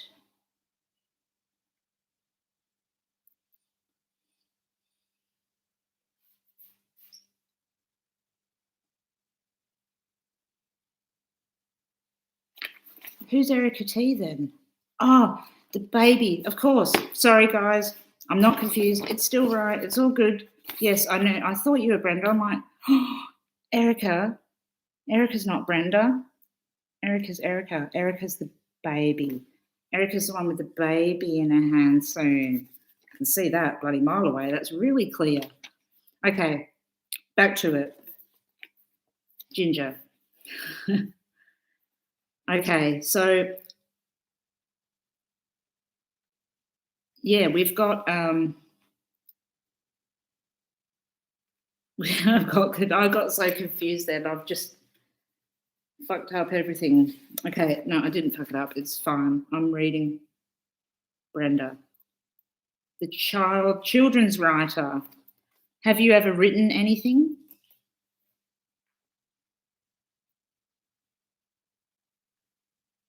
Oh, thank you, Vicky. Thank you so much. Thank you so much for helping. I really appreciate it.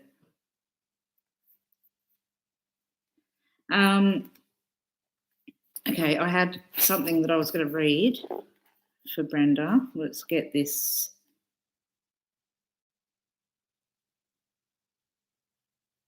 What was I reading for Brenda? Neptune in the 8th.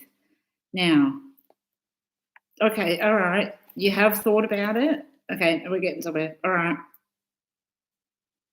Oh, that's what you meant. You're going to, okay, illustrate and write. All right, I'm with you.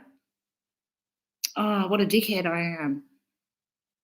It's obviously getting pretty late if I'm acting like a fool. Thank you, Erica. Brenda, thank you. Anyone that I've talked to, I'm going to talk to more. Vicky, you've earned yourself free readings for the rest of your life. Oh, that's good then. We're all dickheads, thank God. Definitely if you're still here, Erica, give writing a try, okay? That's the one thing that I just honed in on so much. Children's books, okay? Write it. Yeah.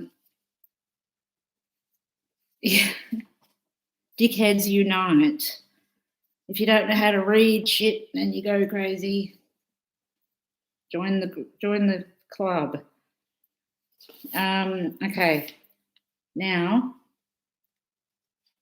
is Nina here?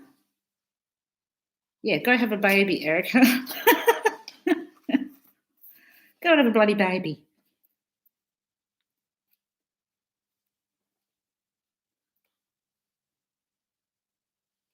No, Ginger needs to write. Ginger needs to write books. Yeah. Children's books, not Erica. Fucking hell. I'm getting worse by the second. Okay.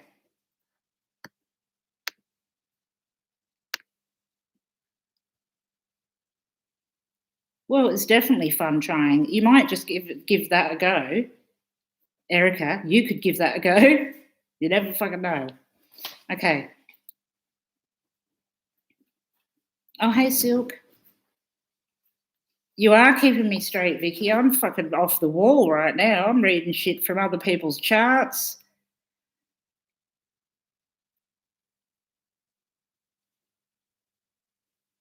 I wish I could make some lunch in the background and do this at the same time. I can't do fucking anything right now. Can't even read the names of the charts. Okay, quickly, I need to ask if these people are here first. My guts are going off again. Cassie, is Cassie here? These are some members, and I have to ask if they're here to do their charts before I go any further. I know someone was asking me a question before, and I have to try and get back to that. You mean Erica's baby or Orca's baby?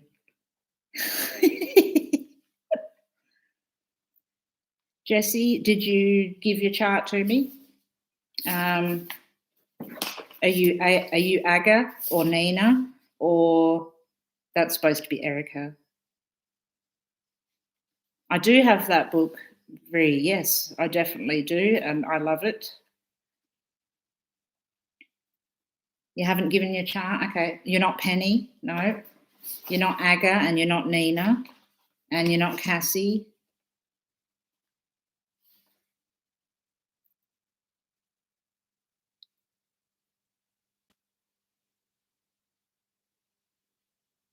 Romance? Okay, let's go back there. Let's just head back. Let me get the right person. Okay, I got it. Oh, I've got it. I'll go back there. Romance.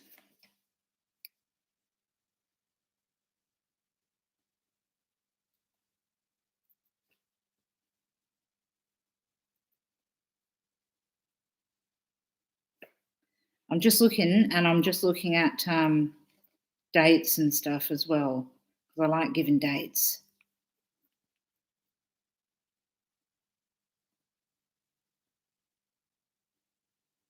Transiting Neptune is in the first house, which will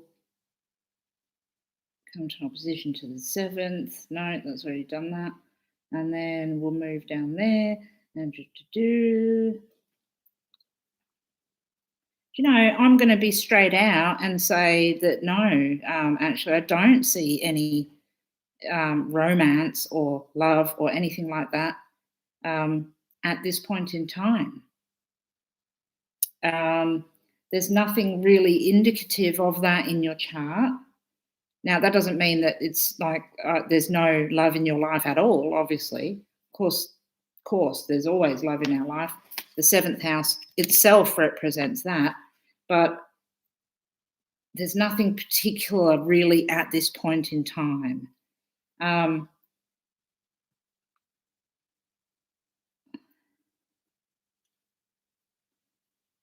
think it would be good for you just to say this, like, you know, it's a, how do I say it?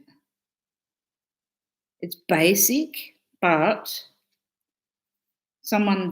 two sorts of people that you would get on really well with, Virgo and Libran. So if you're looking for someone, look in that realm, okay? Virgoan or Libran. Sun, I mean, a Libran sun or a Virgo sun. So if you're looking for someone, I'd be looking in that area. But at this point in time, I don't see anything right now. Excuse me. Gosh, what is wrong with me? A Libra broke your heart. Okay. That's why I'm seeing Libra in the 7th house then. So maybe it's the Virgo Maybe it's a Virgoan that would help, or even just an air sign in general. Maybe a Gemini, a Gemini might cut it as well. Yeah, Vicky's right. There is change that's preparing you for someone else. And, it's funny. It's like we're all going through this change that's preparing us for the next thing that's coming along. Your mum was a Virgo and she was your best friend. Oh, that's so beautiful. Well, I think you'll find that a man also would be well fitted, or partner would be well suited as a Virgo as well. Your moon is in the 7th house, and moon is mum. So it's funny that you said that, like your mum is your best friend. It makes sense. You didn't share a partnership of business with your mum too, did you, by any chance? Some type of work? Because if you did, I could see that would work out. So yeah, I don't know whether you've worked with your mum in the past or not, but yeah, I can see that. Your mum was your soulmate. I can actually see that. It's interesting. Mums aren't usually our soulmates, but yeah, you put a lot into your mum as well. We're all very dedicated to our mums in here. It's really interesting. You took care of her as well. Okay. Wow. So all of this heavy 8th house stuff that we're seeing in all of these charts, every single person, Vicky, not every person, every person has had the 8th house stuff and has to look after our mum. Okay, go and work out, love. I wish I could work. I'll work out all the way to fucking bed. That's about it. Oh. Well, bless you, Brenda, for doing that. And you're definitely not the only one. There's been a lot of looking after our mums. I'm looking after mine right now too. I've got to go up and just look at Vree's questions or statements and comments. I'm missing them as they fly by. Leisha's a Libra rising too. Yeah, me too. Yay. How about Cancer? Romance. 5th could be fun. Yep. But transition into 7th, marriage. Moon in the 5th is romantically inclined. Oh, yeah, I'm with you there, Vree. I understand what you're saying there. Sorry. Yeah, you've got she has Cancer on the 5th house cusp, which, yeah, absolutely indicates fun romance. And Mars is in Cancer, but I mean, that would actually be a little bit more indicative of, to me, a one-night stand. So, yeah, when you see that, you can sort of gauge a little bit that it's not always romance, it can be sex too. So, hey, we're all grown adults. Maybe she'll go out and get herself laid. I'm freezing. It's so cold here. AJ, yay. Hello. Okay, let me go back up. Yeah, Ginger, the way that you look at that as it was perfection, as it was the circle of life, losing your mum, but being with her when you lost her and being her best friend, again, another person that's fulfilled everything that they need to and that they should. And that's so reflective of this chart, this 8th house stuff here, Neptune as well in the 8th house too. So, bye, darling, bye. So you have fulfilled what you needed to in life. So, well done for looking after your mum. What a beautiful way to put it. She gave you life and you gave it her. That's deep. I like it. I really like that. And it's so special what you've done. So special. Now you're bored. I get that. Wow. Because you spent so much time dedicated to mum that you don't know what to do with yourself now. You know, this is once again another chart that shows me, just like Vicky's, actually. Vicky, very much like yours. How do you know what Troy looks like? Have I been shown pictures of my bear?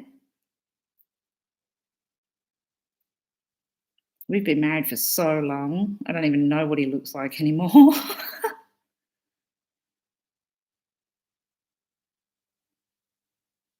Okay, Kate doesn't know what to do with herself either. Hang on. All right, let me get back to this. Just for Ginger first.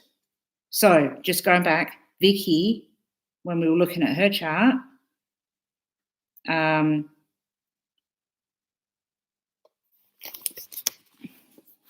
pop it up there, sorry.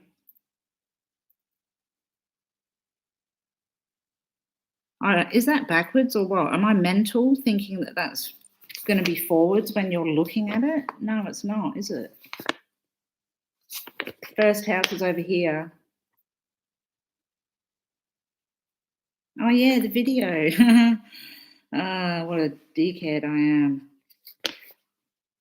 There we go. Oh, Scout, you're going. Big hugs. I love you. Mwah. Thank you for being here. I know this has taken a long time. Whoever I haven't got through, I will absolutely get through the emails. And everyone's been sending me emails. So I'm going to try and get to them real quick as soon as I can. But okay, so, all right. Just got to look at this one again.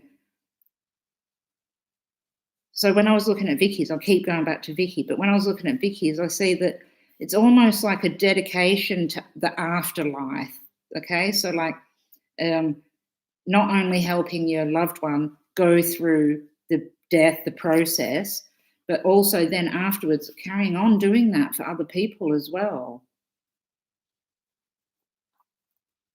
Oh, does it show right? Oh my God, what a loser I am. Okay, so you can see it, okay.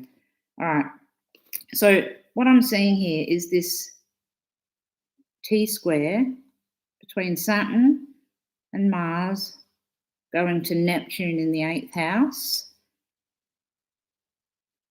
And that T-square is pointing to this Neptune. Neptune in the 8th house is like, it's like a psychologist for death, almost.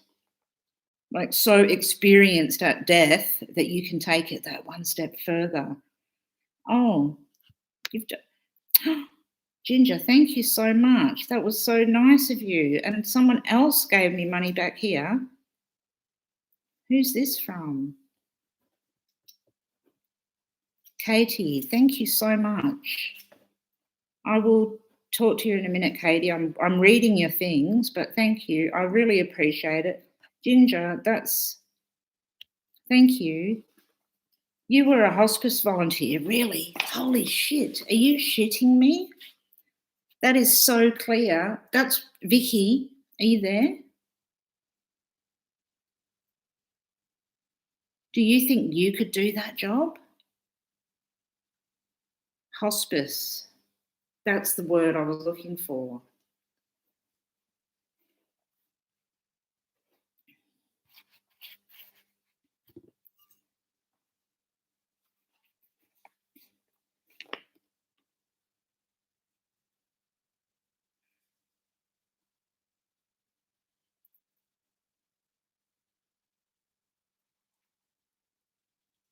Shining bearable. I'm going to get back to that question, that statement that you made about your daughter in just a second, because that's caught my attention. But just one second, because I just want to read what Ginger has to say. Yeah, it doesn't sound fun. Not at all. does not sound fun, but it sounds extremely poignant and perfect for your chart. Did you really, Vicky? Oncology as well. Look at hell, what's wrong with us women? Why do we put ourselves in these situations of working with death? Well, we have to. I know what's wrong with us. We have charts. We were born. So, Ginger, and Vicky, it's just both of you. Both of you, the dedication to death is deeper than anything else. Vicky, I need to talk to you after. I've got heaps of shit coming through. And Ginger, I also need to talk to you. I need to talk to everyone alone as well. I can't spit out everything in time and read all this as well. But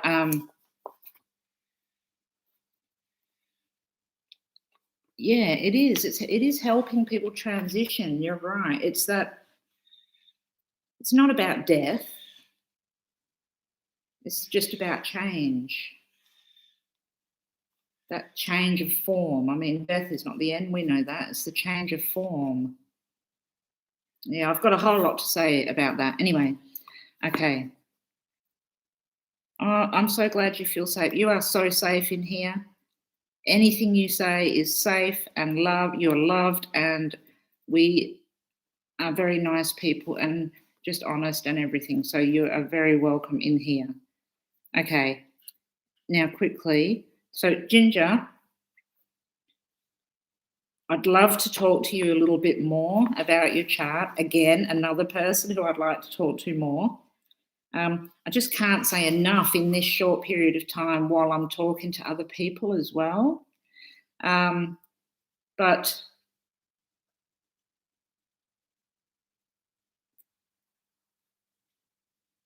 yeah, I do. I need to talk to you privately. So yes, definitely, let's do that. I can't even say it. Nothing else is coming out. It's like stopping me because there's a block. I need to talk about Neptune in the 8th with you.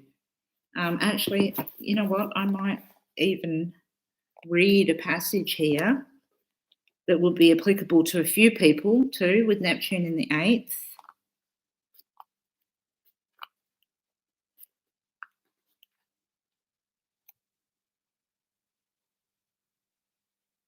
Okay, I'm going to read this straight from the book, literally, because I think it's poignant, pertinent, and all the rest of it. So, Neptune in the 8th. If Neptune can't be at home in the 12th house, his next favourite position is that of his close brother, Pluto, in the 8th.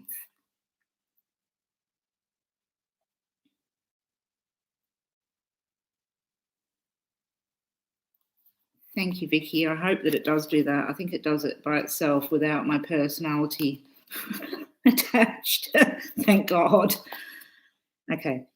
Neptune's main thrust is the loss of boundaries and separateness. What better place to do this than in the house of sex, sharing, and intimacy? And as a means of alleviating Neptune's perennial drive homesickness,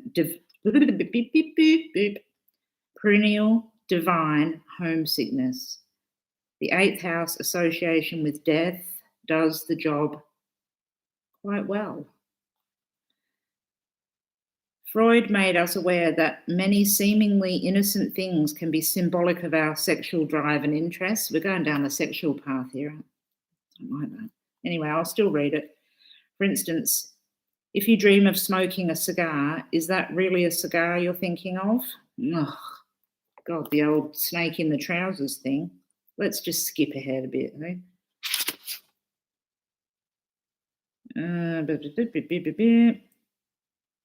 Sex may be symbolic. That could be interesting. Why is it talking so much about sex? Let's get rid of that. I don't think we need to talk about that, do we? Well, maybe. If you want to, of course, I can.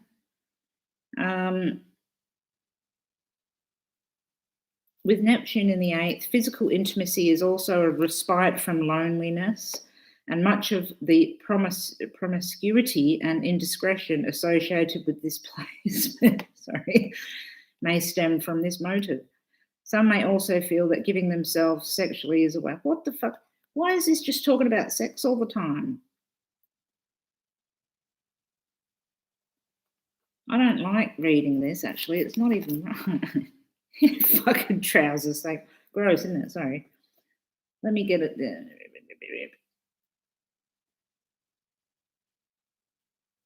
Oh, I don't even like the way that this is written. Fuck this. I don't even want to read this. People with Neptune. Okay, now it's getting me annoyed. People, and this is a book that I love. People with Neptune in the 8th apparently may be confused about their sexual identities. Okay, well, we can talk about that stuff. That's all right. I don't mind talking about it if it's asked, but I'm a little bit like, I don't think we need to talk about that all the time. It's weird, isn't it? Okay, let's carry on. But there's so much of it. It's like just incessantly talking about sex all the time. Okay, sex.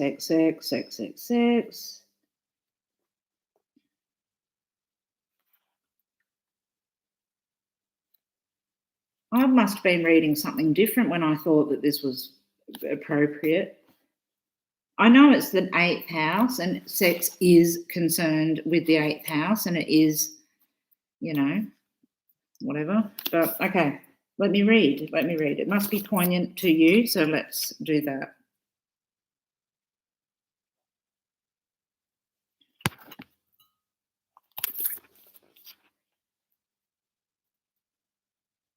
Okay, so apparently many people in this chart here, many people with this placement can be confused about their sexual identities. Neptune is so diffuse and so adaptable, so fluid, and so shaped by its container that people can have difficulty knowing exactly what it is that they want. We could apply that to other things as well. It's not wholly sex. It is, yeah, no, you're right, though, Silk. It is experiencing deep intimacy from sex. So I'm talking about it like it's like, go and have a shag, and it's not really like that at all. So I apologise. That's my own issues. Bree, I'm coming. I know that we've talked, that you're... Oh, hang on. Oh, you've got other people wanting you. Oh, no, I need to hurry up. Okay, read, Kirsty. Many of the same processes. No, I can't read that. I need to go back up. Hang on. Okay, so conversely, problematic aspects to Neptune from Saturn, for instance, which you have, also suggests a fear of letting go. Vicky.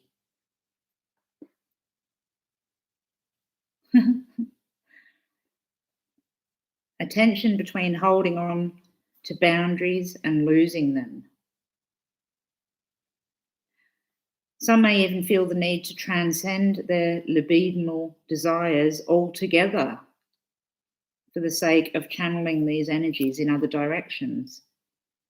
So death and sex and death can be the same thing and not the same thing. Yeah, maybe you are terrifying, but I'm sure you're lovely anyway. She could be terrifying in bed, by all accounts. I'm only joking.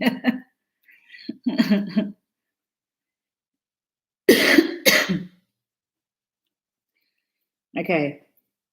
For others, sex may seem like a disappointment. You might be highly disappointed in sex. Not quite as wonderful as it looks in the movies or however they read in books or hear from friends about it. If your friends are telling you about sex, don't listen.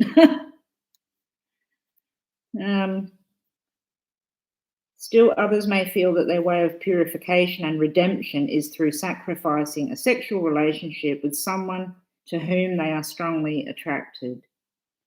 In some instances, they seem to desire and fantasize about people they were not involved with, rather than the person whom they were involved with. So that's very just Neptunian in itself, is that you're dreaming about something a bit better than you've actually got. And you will always dream about that better thing. You won't necessarily be able to obtain it. That's something to think about in that instance. So if the eye wanders and the mind wanders and everything sexually, aside from a partner, it's not something that's going to go away easily. It's that roving eye with the Neptune. So, there's always going to be that, this could be a different person, this could be better, that type of thing. So Neptune is never content with what he already has. If he knows the person too well, his or her align magnetism eventually wears thin. So it could be that the partner is you're not as magnetized to them at all times. So then the mind wanders and you think of something better. And, if you've actually got a partner that you don't want to do that with and you're quite happy with and whatever, the best way to deal with this type of thing is by fantasizing or role playing and that type of thing. So, yeah, and that's the same for anybody actually with Neptune in the 8th house, obviously. If you've got a partner and you're like, I'm not completely and utterly satisfied, you can take it to a bit of a different level and it'll probably be okay. You can show me your partner's chart if you want to find out whether it is okay, but I'm sure you know. Empathic, horny medium named.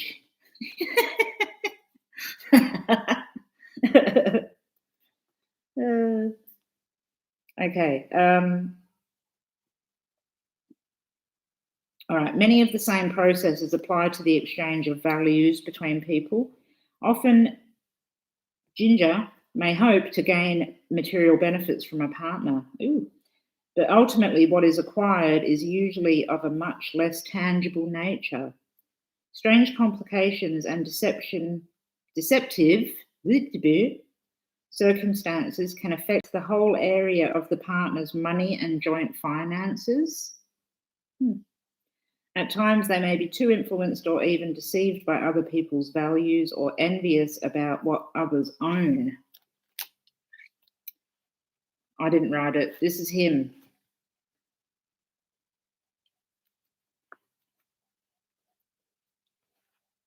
So if that's the case, it probably is. Howard Sasportas is a fantastic astrologer, so I have no doubt that he's really correct on this. I just don't veer into the sexual side of things very often, so, I don't know.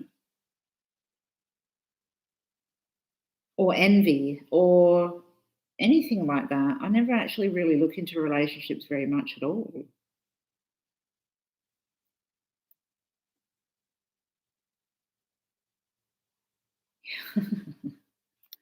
I think Ginger would be fun. Anyway, I'll read just the end of this a little bit. When Neptune is in any of the water houses, the person is extremely sensitive and influenced by undercurrents and feelings in the atmosphere. Dependent on the aspects to Neptune, the experience of intangible and non-material forces can operate constructively or destructively. Hitler had Pluto conjunct Neptune in the 8th house. That's an example of that, apparently. In positive cases, the person, or yourself, will receive guidance and inspiration as if out of nowhere, or may be open to valuable instructions through dreams. It's as if they tap into an invisible realm where expanded vision and understanding becomes available just for the times when such broadened awareness is necessary.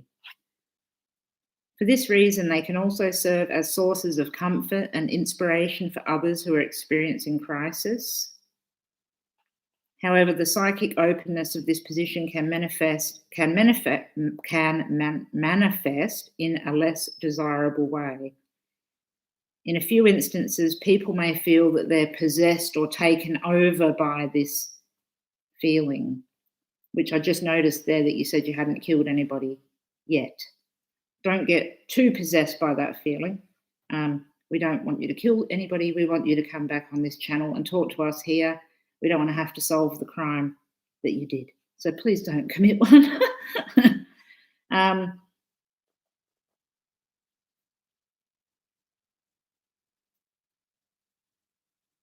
Yeah, I'm just reading it. It's interesting, actually. It feels as though sometimes something more powerful than yourself takes over yourself. Since Neptune wants to go home, and the 8th house is that of death, those with this placement might entertain self-destructive fantasies when life gets too tough. These can be acted out through the misuse of drugs or alcohol.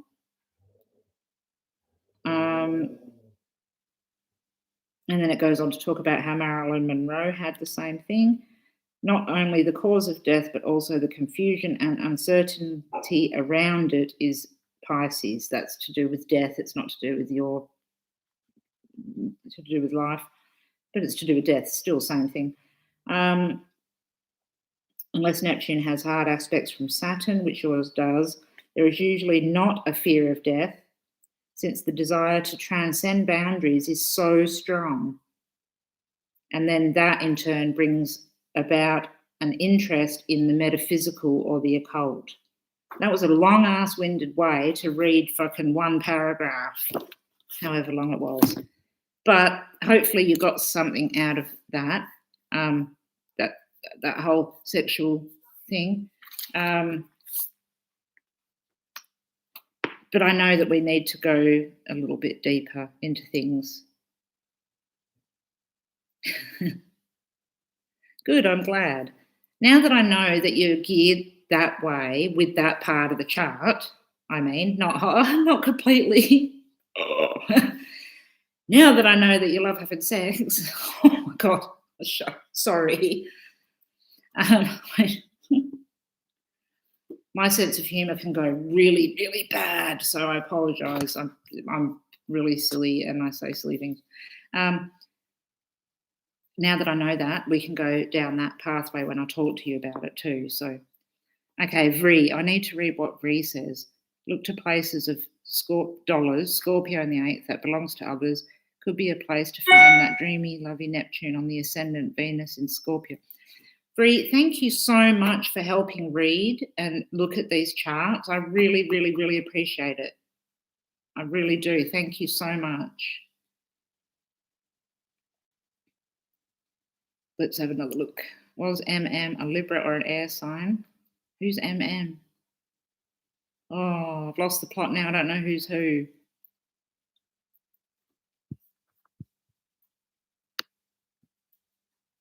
Oh, shit. I'm sorry, my computer was going to restart.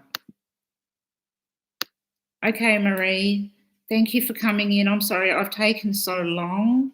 I know I'm taking a long time, and I'm not getting through all the charts because it's taken so long. I've already been on for 4 hours. It's 4 o'clock in the morning. Yeah. So I'm not going to be able to do many more because I'm going fucking cross-eyed. I was reading one chart for another person for 5 seconds there. I've got Aga, I've got Nina, and I have Penny left. Vri, you're not just a wannabe, you're like the second version. You and Vicky, I tell you what, we make a good bloody team. Vri, have you, you're welcome, darling, you're welcome. I thank you, and I will talk to you again about it. Oh, Marilyn Monroe, sorry, yes, yep, I'm with you, yep. Marilyn Monroe had that position, but she had Neptune in Pisces, I think. I think that's what it said, Neptune in Pisces, which changes it all a little bit. Yeah, I'll definitely get to you all, I will. Do you really? You love Marilyn Monroe. Okay, I can see why. You share some things with her. Okay.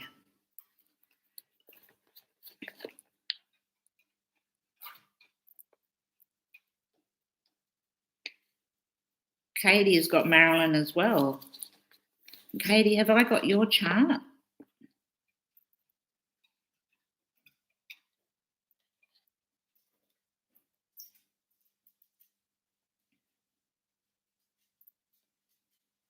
Okay. I'm going to put these ones aside. These people aren't here. Bree, I'm so glad that you're learning through my work. I really, really appreciate that you even follow me in my work, let alone learn stuff from it. It's just fantastic. Thank you so much. I am exhausted.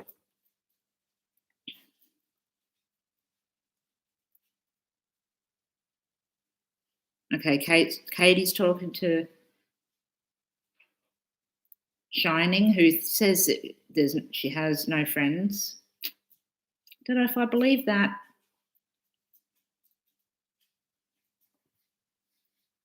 You certainly have a group of friends here, that's for sure. Definitely my friend, 100%. I may forget everyone's name and everything, but still.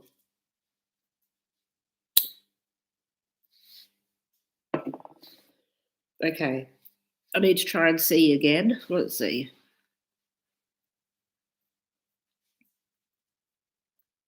We definitely all have something in common. Let's pop this up a bit. I'm bending down. My neck's hurting. I'm bloody silly bugger. All right. Shining. Why the sad face? Why are you sad? I hope you're not sad. Oh, because no, you're not sad because of that. Don't be sad. You have so many friends here. Friends are fully fucking overrated anyway. She did speak so quiet and sweetly. You're right. You're right, Vree. Okay, Amber, let's go. Let me find this chart. Oops. Okay. Amber. Okay. Just having a look at it. Whoops, sorry. Come on, where are you?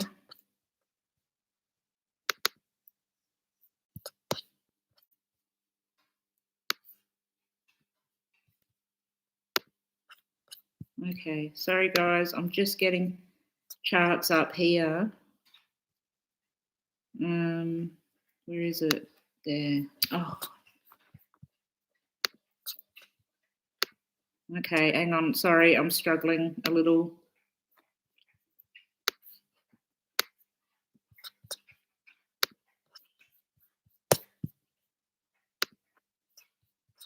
Okay, here we go. I have to try and get the charts while I'm on the live, and it's a bit tricky. Shit. Hang on. Okay, Amber, I have here.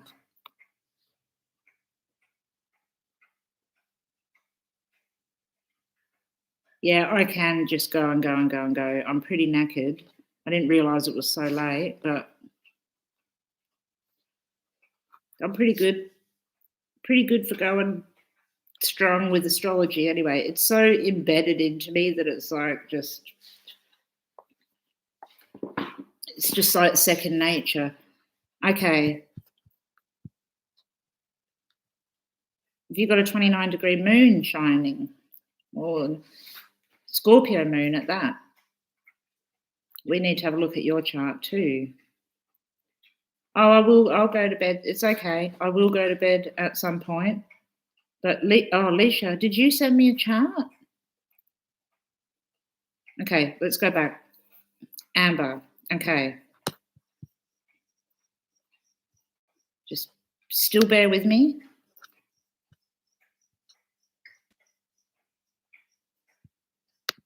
Okay, I'm back. All right.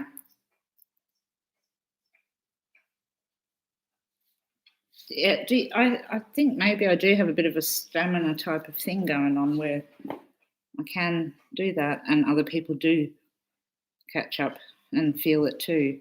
Oh, Katie, I'm with you, but I can't.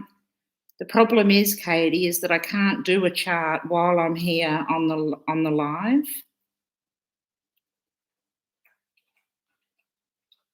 I can go back and get these dates, and I can do them after I've finished the live and do it on a separate thing. But I don't think I'm going to be able to do it while I'm actually on the live. I might be able to, but let's have a look at this first. Let's see what Vree says. Aries at 29 degrees. Venus at fucking Aries at 29 degrees in the 9th conjunct Jupiter. 29 degrees, it can be hell for people that are getting murdered. But in life, it's not that bad. That's all right, Vicky. Don't ever say sorry. You do what you've got to do, my love. You've got to help your mum. That's way more important than hanging out with a bunch of dickheads online. Okay. Amber.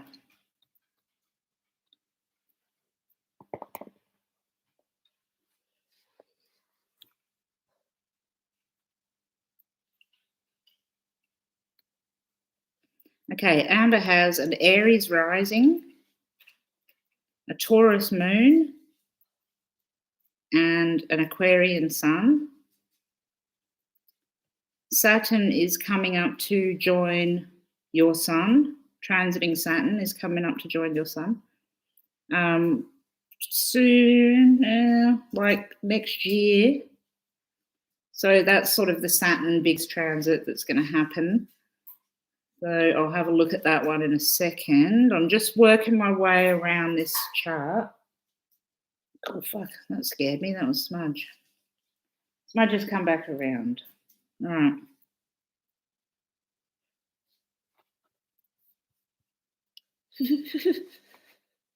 I love that, Vree. So, Amber, how much do you know about astrology? Do you know a lot? Am I just repeating things maybe that you would know? If I say that your moon is in the first house and Jupiter's in the first house, and you have a lot of that first house energy, so you're active and you enjoy life and you get out there and you do what you need to do. And I love seeing planets in the first house like that. It's so good. You can do things by yourself, and you just like to move forward and just keep going. There's no real settling for you. You're versed in it. Okay.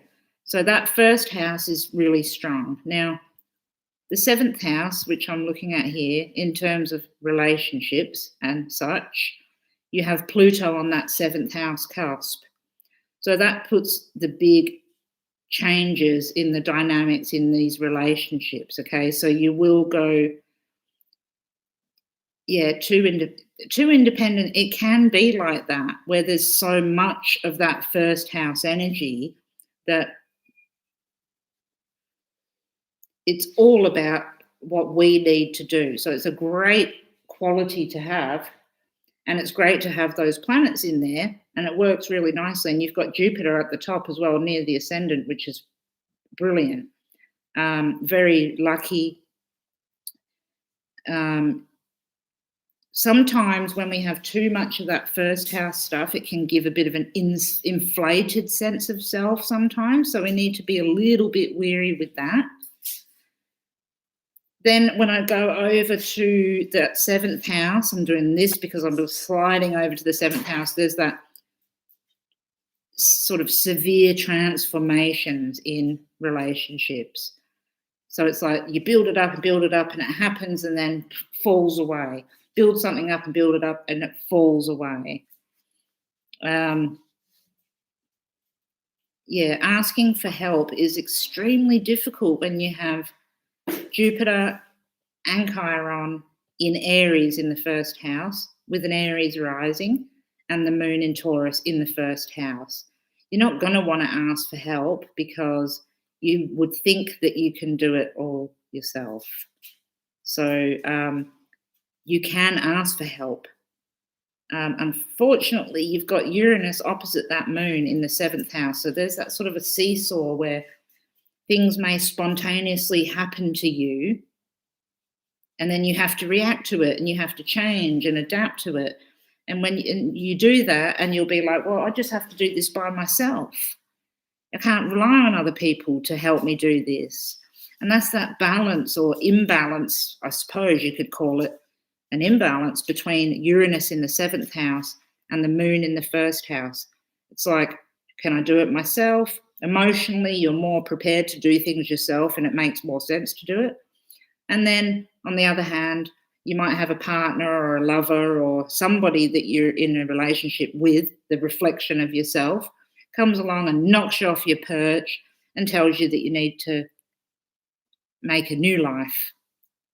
So it's like a constant rebuilding of your life, but you feel as though you're always left for choices.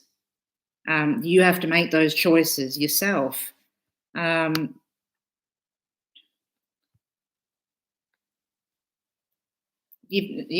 when we do our own charts, a lot of the time we don't look at some of the most important things. And just getting somebody else to have a look at the chart, and it's just, even just for one aspect like that, it makes a big difference. There's some aspects that in my chart that I've never even read before. And I get other people to look at my chart and I'm like, oh, they just found something that I fucking would never have seen. And then I get all butthurt and angry at people because don't tell me that you've seen that in my fucking chart. Who do you think you are? It's the Leo in me. I can't help it. So yeah, that seesaw is going on there. Moon's at 8 degrees. Uranus is at 7 degrees. So it's pretty close, pretty tight. So yeah, it's always just knocking you off your perch every time. But what it's doing is it's actually forming, let me have a look. No, it's not. I'm lying.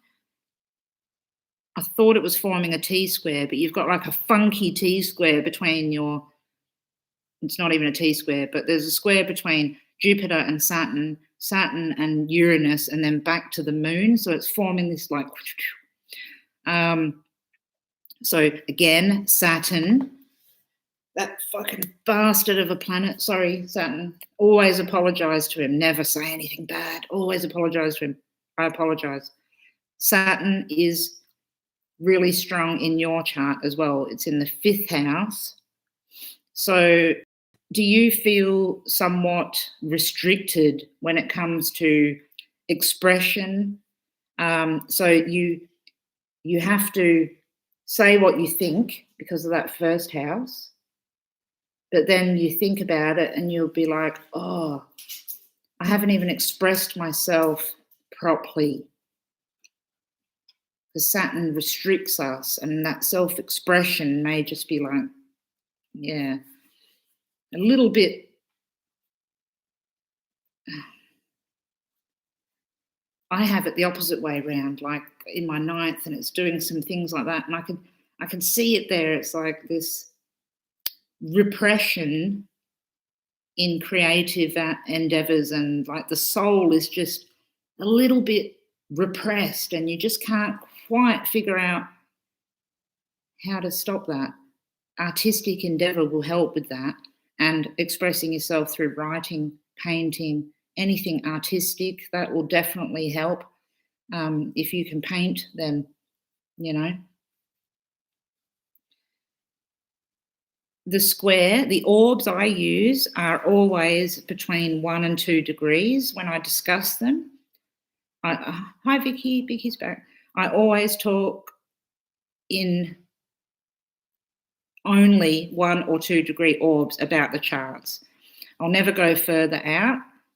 I will stick with 1 degree. But if I'm reading one chart, I'm reading several charts now, so I can't go any more degrees than that. So the best thing to do is to do 1 or 2 degrees.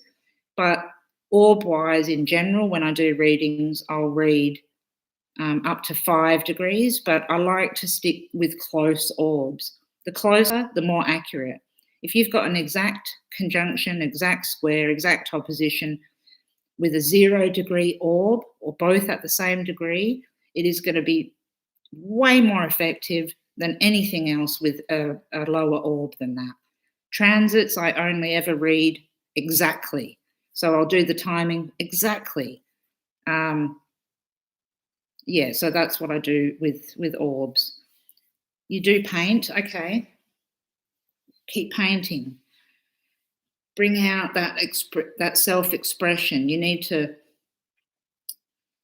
even though you're an expressive, possibly quite loud, which is like, that's fine too, I'm a loud person in general, that's what you show the world. This is what I'm like. Deep down in the soul, it's like there's a repressed feeling there. And writing or painting, I tend to always aim for the writing side of it, because writing's so, I don't know, just there's something about writing, for me personally anyway, that is really, really helpful. And like the other chart that I read before, in the 5th house, we can write for children quite well. So I don't know if you've thought about that before, but that's something that you could look at too. But yeah, so it's about children too.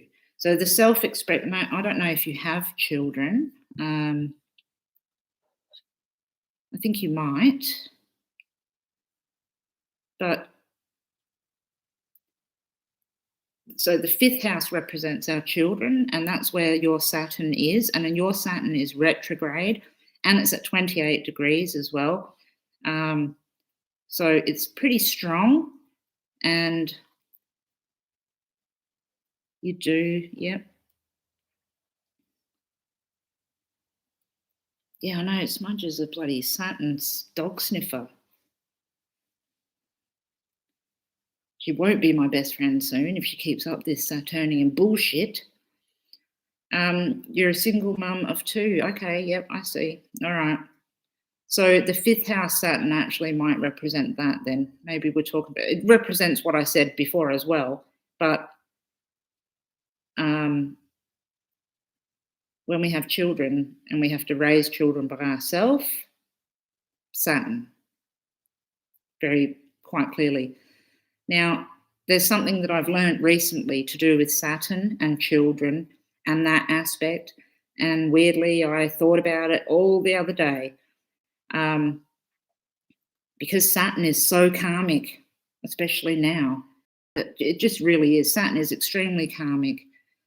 I want to ask whether or not, now you don't need to give an answer, but I just want to put it out there, that the father of the children, if he's not in their life, do they have a stable or Saturnian, like a role model, somebody that has structure, that tells them, not, and I know you do this, but I'm talking about your male counterpart, the father of the kids, or it can even be someone related to him a little further up, dad, grandfather, that has any input in the children. Okay, I'll give one little bit of advice. This is just what I've learned through the astrology and lately, especially. Now, this is not my opinion or anything. Like, honestly, this is purely astrological advice, but I highly recommend that somehow you keep either his values or his not his values, how do I say it? Okay, their uncle. All right, that's okay. As a role model, they need a role model, a male. And it's not because you're not good enough at all. It's nothing to do with that. It's to do with this Saturn, this retrograde, and this placement. It's like they absolutely need a male role model of some description. And it goes back to mythology and everything. It's not just male, female, even if you're in love with a female or a male, no matter what your sex is these days, you have to be a bit fluid with it all. Saturn still represents men, and it's still important to know where they're from. Heritage, yes, it is that. It's a deep, deep need to know where you come from. And the father, it carries this karmic tie, you see. We have children for some reason with these people. We may leave them because they're not beneficial to our lives or our children's lives or whatever, but karmically, they're attached to them for a reason. And sometimes it's hard to get to the bottom of that reason, I will say, but it's just super important that they maintain that male bond. I'll do a whole nother video on that, I think, because I've learned a whole lot about it, and something called priory, which is like an imprint on a child when they're in the belly that comes from said father who may not be there, and it can cause problems later on. If a mother, not you, but I'm just saying this in general, if a mum puts down the father, he was fucking useless, he's a piece of shit, he should never have been around, blah, blah. It's like a deep psychological, mythological imprint that starts to make things go a little bit wrong. So I always try and advise people the best I can, when you can, to keep the other person around, male especially, for that structure. I hope that makes sense. I sound like a bloody idiot talking about how we need men. You don't always need men, but fathers, it's a different thing.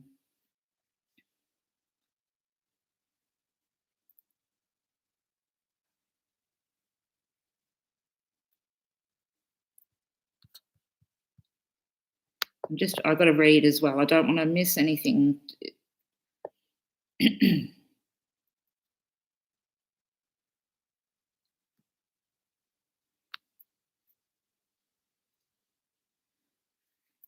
hope it's helpful. I can't read as much as I would like to. Like I said, it's really hard because I've got so many charts and it's nearly 5 o'clock in the morning.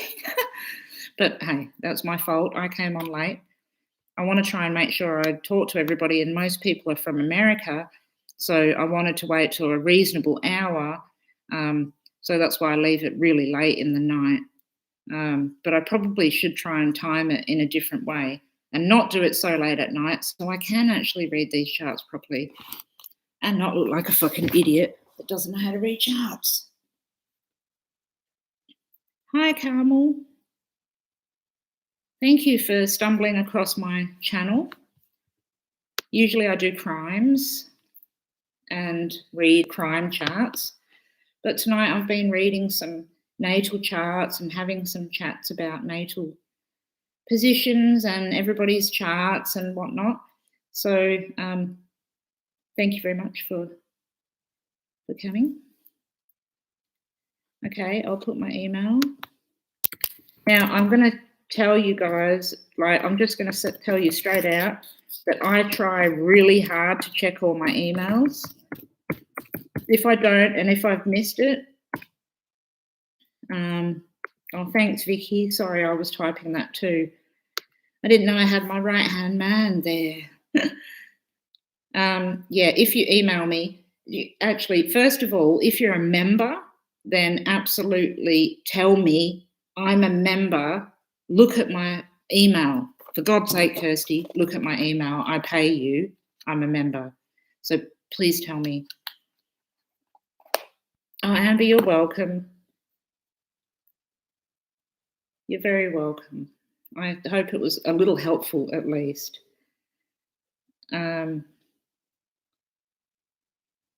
Bree and Vicky, I'm just so thankful that you're there and helping. I really appreciate it so much. We all have blonde hair. I've got a dirty, shitty, sandy colour. Look at this bloody terrible hairdo. Oh my God, it looks awful. Yeah, don't look at that hairdo. That's my hair colour. Shit brown. No blonde there. For the people that are new, I'm sorry. Every now and then my language is terrible. And I smoke. It's one of those lives. I just do whatever I have to do. Aren't they awesome? They're bloody brilliant.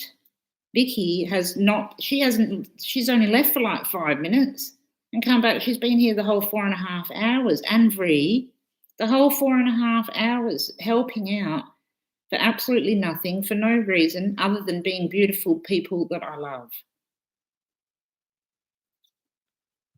Now, Shining,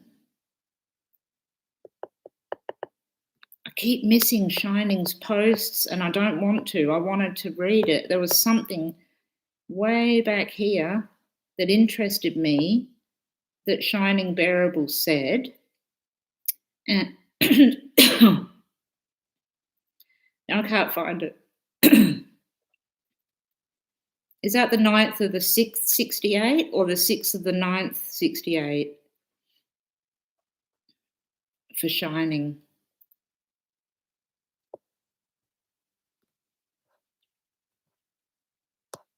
Oh, good. I'm glad that you're used to swearing.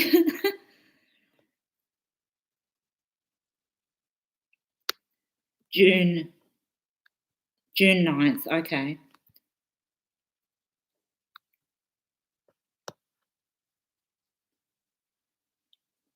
Oh, why are you bawling your eyes out? Oh no, I hope it's for a good reason. Is it because you're laughing or crying? Yeah, Vree and Vicky are just fantastic. Okay, let me see if I can get, hang on a minute. Oops. I'm going to try and make a chart. Hang on. I may be able to do it.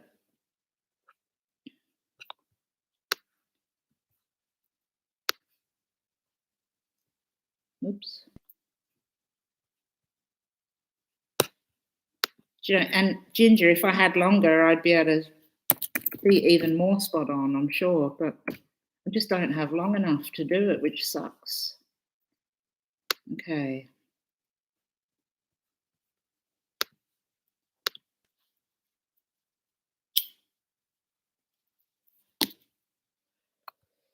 All right. I'm getting there. Shining, we're going to read your chart. It is. Vicky, you're exactly right. Writing is a fantastic way to download the brain to make room. My beautiful friend Lisa, and I said her name because she may watch this, gave me so many tips on how to write better and how to write feelings out. Like everyone needs a journal and we need to just write exactly what we think all the time. And then that's exactly what Lisa says to me. It'll clear all this shit away and make room for more, and it puts it into segments and stuff.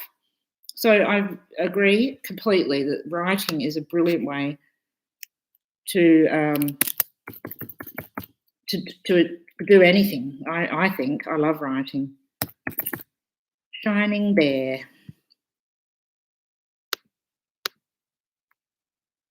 Ninth June. Oh, thank you so much. Thank you. I really appreciate that.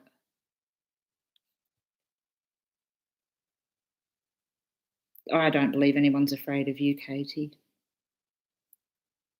Shining, thank you so much. I really, really appreciate it. Okay, let me move up and get this date. I've got the date, but 68, 6:33. Okay. 1968. But I can make a chart when I'm on here. 6:33. Oh, whereabouts were you born? Shining? Oh, camera, you've written that. Sorry. Camera, Wyoming. There we go. Okay.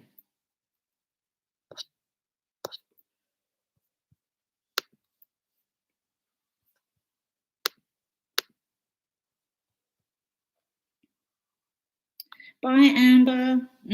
Thank you so much for being here. I really appreciate you being here. I loved you being here. Thank you so much for joining in on this live. Okay. Mrs. Gemini. Here we go. I see it. I see what we were talking about. So, Shining Bear has, I can't show the chart because it's online, but I reckon Vicky's already got it, probably. All right, the Sun in Gemini, Venus in Gemini, Mars in Gemini, Mercury in Gemini, Jupiter at 29 degrees, the Moon at 29 degrees. Wow, okay, yep, I can see what's going on here.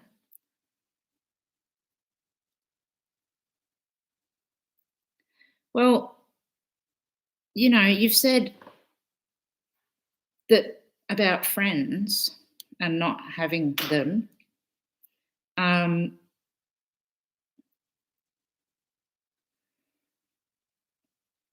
You have Aries on the 11th house cusp. So, you know, more than the 12th house stuff that you were talking about, the friends thing is actually more related to the 11th house, Aries cusp on the 11th house. That's yourself. Aries is me, not me, us, all about us, not other people. So maybe it's the fact that you can't give yourself wholly to other people. Now, you actually have Saturn in Aries in the 11th house. So there's restrictions and issues, I suppose we could say, in regards to friendships. And that could just be solely because of that Saturn stuck in there. So it just restricts things. It gives you one or two really good friends, not a whole bunch of other friends.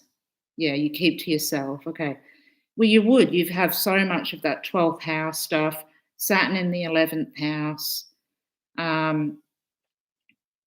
You know, I think that you actually have a lot to say, but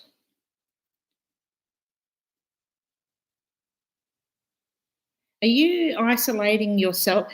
Do you mean isolated because of COVID as well, or is it just you actually isolate yourself away from others? And do you do that intentionally?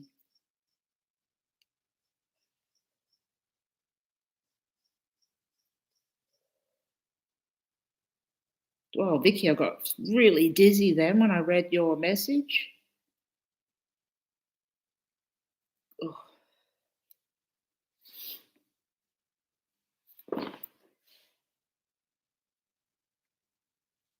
I can't see again and I feel drunk. Isn't that weird? Okay.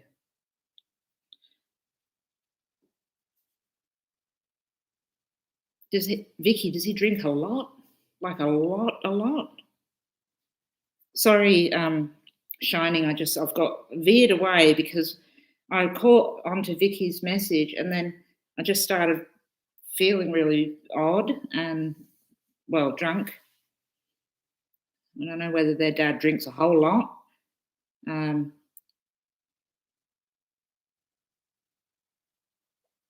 me just pull myself together.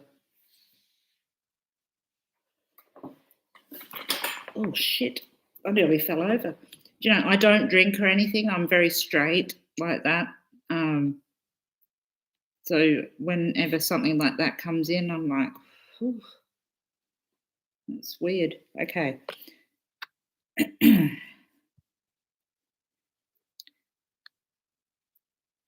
So, all right, I'll go back here. Isolated, you've been a stranger. Okay. So did you remove yourself? Vicky's a little bit behind, I reckon. She's seen when I took my hat off. Shining, do you? No phone, no visits. So you see nobody, and is that through a choice of your own? I'm curious. Is it your own choice? So you've been on your own for a really long time.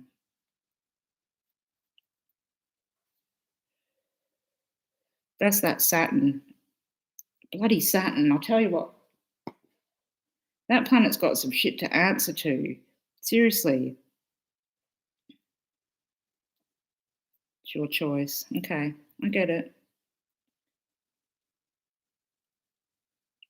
Yeah, Celestial Sleuth. Sorry. I thought I felt weird, and it was because I was reading it. Every now and then I just get zaps of physical feelings that go on with me. It's odd.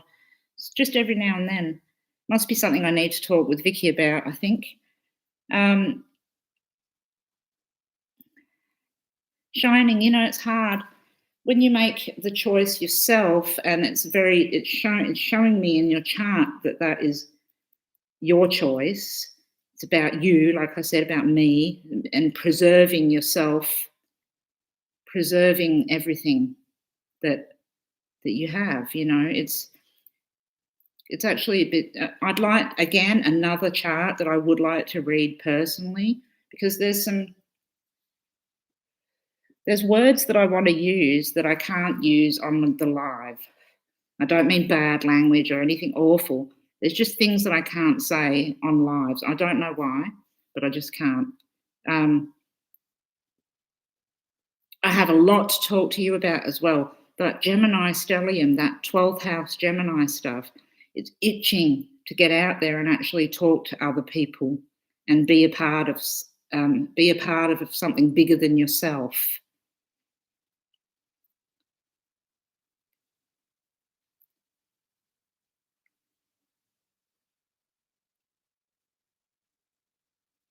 Visiting your aunt, who is the only safe place. Yeah. No, I haven't slept. No, that's okay. I can go for ages. I don't sleep very well anyway, so that's fine. Flower child's been single for 15 years and loving it. I've been married for a long time, but I reckon I could do it single too. I could deal with that. I don't know about shutting myself away completely, but see, the thing with it is, Shining, the problem with waiting for our parents, siblings, whoever, everyone to pass away, to relieve us with the sweet relief of death, finally we'll be able to breathe, doesn't always work like that. I think sometimes with our family, not your partner, with our family, it's something that we have to dig into. It's not something that we can always just push away. So I won't go into the whole thing, because I don't want to I'm not going to tell you what to do. For starters, you can do anything you like, of course. But I have to say that generations, families, that whole thing that goes back and back and back and back and back, it doesn't go away. And if we don't deal with it in this life, I firmly, truly believe that we're going to have to deal with it again and again and again. So I wonder whether there's some things that we could address and possibly look at in order for you to be able to let go. And I don't mean going to see your family. I certainly don't mean that. But there's definitely some techniques and things that we can use and utilize to help in that certain situation, because you can't just let go of the family and hope that it will all go away, because it doesn't. Unfortunately, it just doesn't go away. So we should talk about that at some point.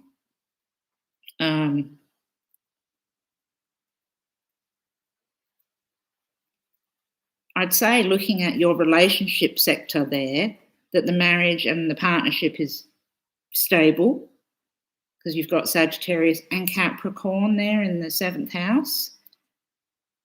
So it feels stable. So I'm really glad that you've got a partner that you can share your life with and you're very happy. And I'm sure you'll probably extend that to the partner's loved ones, if there's any of those. But I know feeling lonely can be really, even you can feel lonely if you're married. And when I was talking before about being single, I was actually addressing Katie, I think it was, not yourself. But so, yeah, sorry, I got caught up reading something else then. So again, I will take this one into a bit of a private one too. So what I need to do, I think, is, do you guys all have Facebook? Or maybe, I mean, Instagram is okay, I can use that too. Maybe we need to have a discussion about some things on a message where I can go, and you can answer, and I can go, and we've just one-on-one.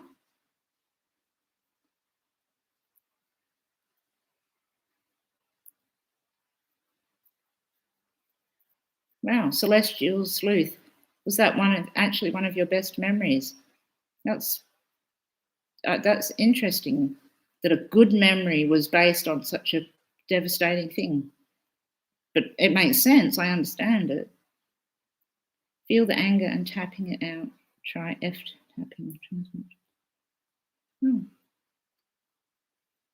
I don't know enough about things like that. I really need to learn.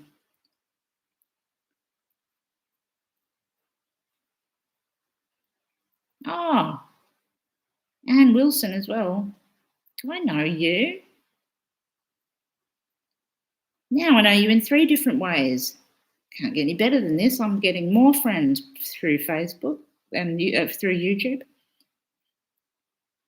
I let my mother burn her house down as well. Oh, geez. Katie, that was full on. Luann, yep, Luann, Anne. Oh, okay. Fucking hell. Good one. Kirsty doesn't know what she's talking about. Luann is Anne, and Anne is Anne Wilson, who's been a part of my friend circle for what, years, I think? I think it's been years. On Facebook, you're Michelle Kayla. Oh, okay. Sorry, I'm saying it out loud. I shouldn't say it out loud. What a dickhead. Oh, man, I'm talking to people that I've known for years, and I don't even know.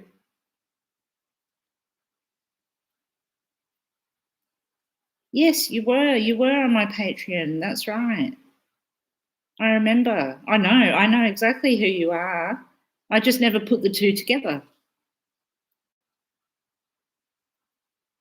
Yeah, see, I'm so plain and boring that I just put my whole name down every time. Kirsty McIntosh, that's it.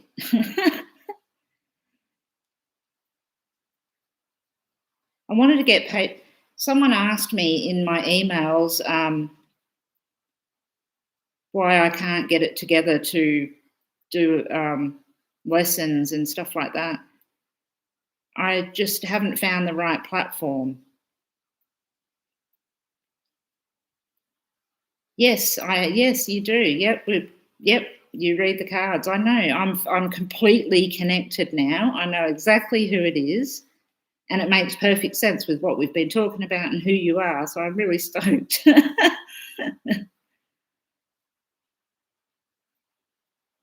Write your book, Katie. Get to it and write it. You can do it.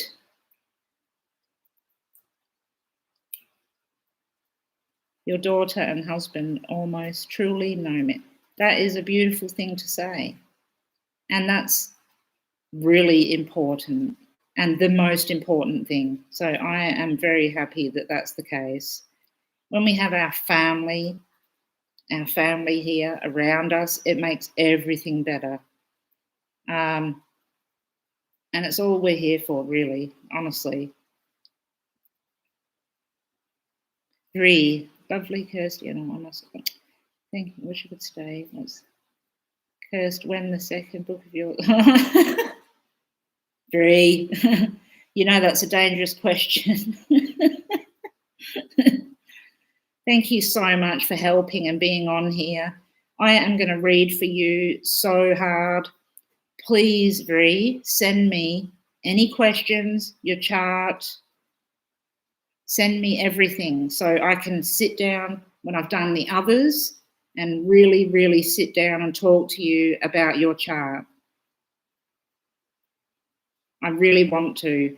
I owe you big time for everything. For so long, you've been so wonderful through everything. You've supported me. You supported me on Patreon, on Facebook. You write me emails. I am so thankful.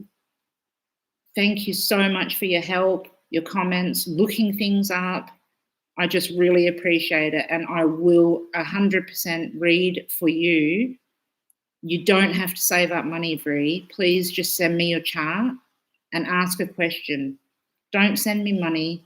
Look, I can deal with money later, all right? It's more important that we deal with life and each other and help each other. So, Vree, if you are still listening or you come back and listen, please send me your details. Please, please, please. And my book, fuck knows. I don't think it's ever going to happen at this rate.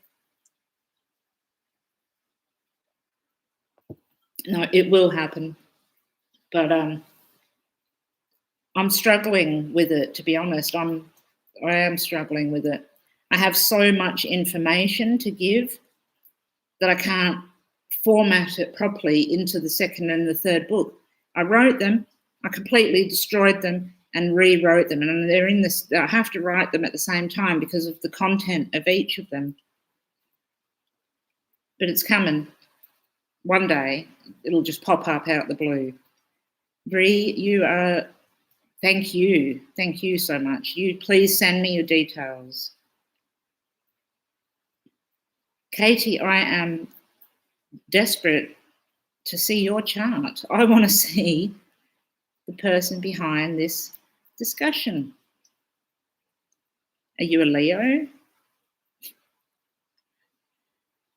Oh, someone asked me a question ages ago, and I don't know if they're going to watch this or if anyone else cares, but have I ever looked at a chart and not liked a person? No. Except for a murderer. Then yes. Or a crime. Yes. No, I don't like crimes. But no, I've never looked at a chart and thought that person is no good.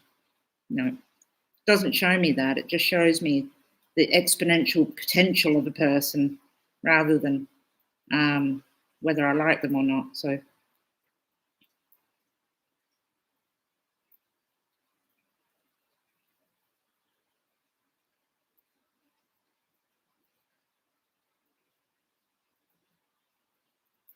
if you're tired, Katie, please don't hang around too much and be too tired. I don't want to make anybody feel not well or not themselves or anything like that. But don't hide, girlfriend. Don't hide anything. Let it all out. Be yourself.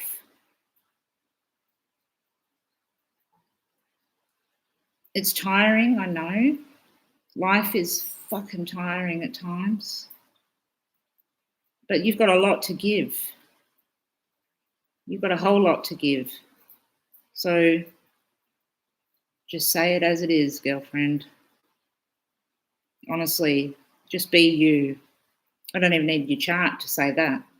I know that as a human. I can see what you've written and what you write all the way along this live. You're full of life and love. You're caring and sensible. A little bit out there. A little bit terrifying. Joining the terrifying group of other terrifying people that were here. No, not really. You're not terrifying. I'm only joking.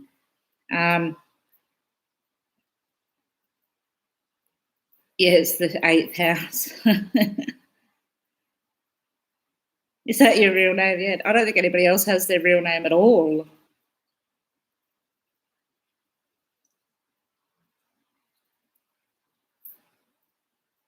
Life is beautiful if you plant flowers. I agree. I completely agree. I swear to God, the only thing that makes me truly happy in life, no, not truly happy, that's not true, but really happy, are plants and astrology. Oh, okay. So, shining bear. There's some depths of information that I need to get into that I just can't get into with you right now, but I can't wait to do so. Vicky says she feels letting people be a part of your life rather than being a part of others' lives. And are you thinking with shining, or are we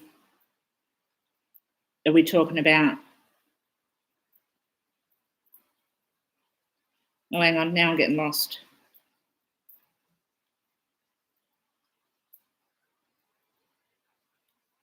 I think I was talking to you, Katie. Now I can't remember who I was talking to or about. No, I was talking about shining. We were talking about shining. Oh my God, and hugging puppies. Yes, that is the best thing. Or just dogs in general. I love dogs. They're the best.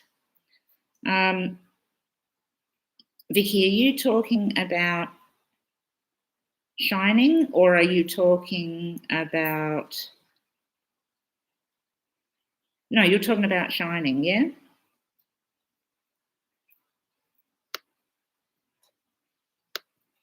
Okay, excellent. I've got your email as well. Oh, I'm going to be busy looking at emails and sorting through stuff, but that's cool.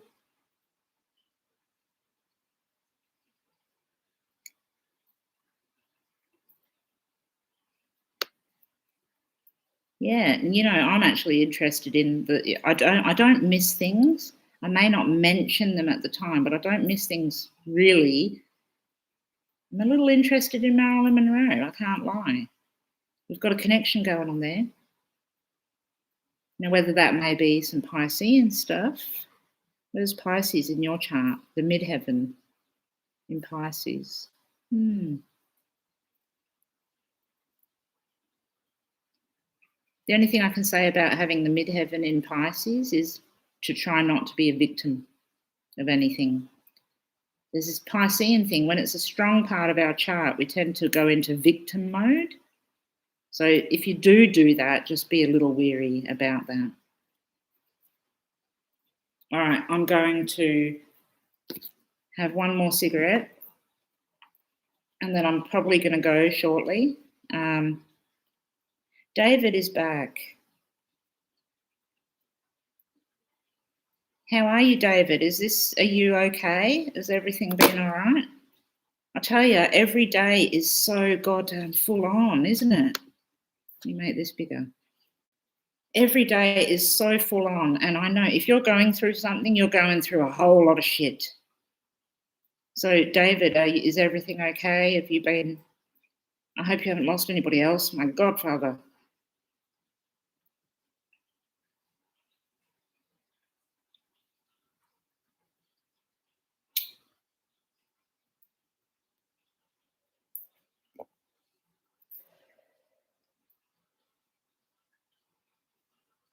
Oh, bloody hell. I said, I hope you didn't lose anybody else, and I shouldn't have even said that out loud. Within 1 hour, David found out that his great-grandma passed away, who was 106, by the way, and then his mum was in a car accident in front of the house after telling you about Grandma. Oh, my God.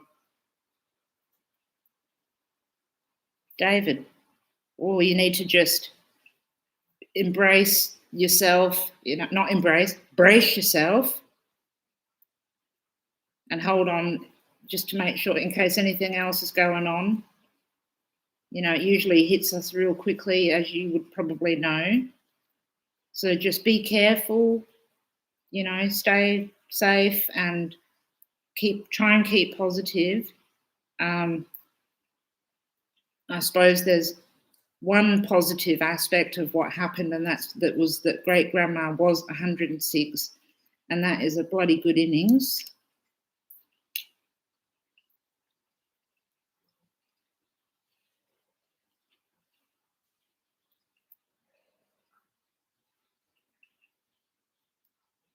Yes, everything is definitely shifting for sure. It's really moving.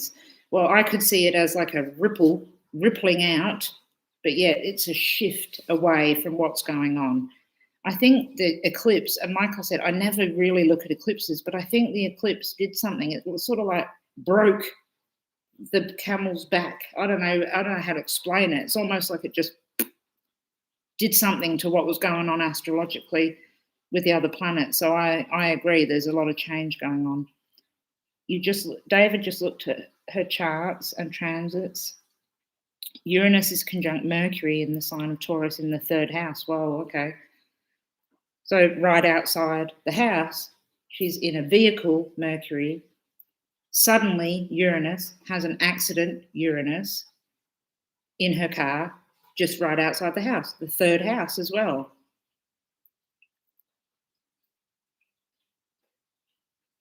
It's amazing, isn't it? Astrology just reflects everything. It's uncanny how much it reflects things.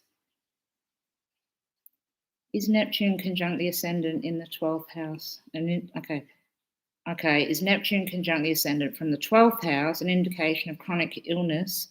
I suffer from fibro and have done for many years. I'm really sorry, Carmel, that you suffer from fibro. I do understand the feeling that you are going through, and it's fucking terrible. And Neptune can be an indicator of chronic illness, yes, but I would actually have to look at the aspects it makes to other planets as well to give a full sort of diagnosis on what's going on. For fibromyalgia, we would expect to see some kind of aspect between Neptune and Mercury. And chronic is Saturn. So chronic illness is actually more of a Saturnian area. I know I keep going back to Saturn, but it's pivotal at this point in time. So chronic is Saturn. The illness, you can use Neptune, definitely, but what we're looking for is more so is aspects to it and to your ascendant. Your ascendant is your body, as you probably know. My phone actually is breaking. Oh, that's okay. The ascendant is the body. So Neptune conjunct the ascendant does diffuse somewhat the body, and it gives us susceptibility to other things coming in. But an aspect to Saturn and Mercury is going to give more of an indication of that type of illness. Saturn opposite the moon and Uranus. Okay, and do they make an aspect to Neptune at all? Or the 12, or the ascendant?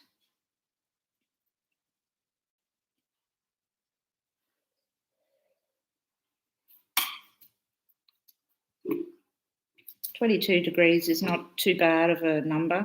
You know, critical degrees that are used by other astrologers, I don't tend to use them. 29 degrees for me is critical, and that's it.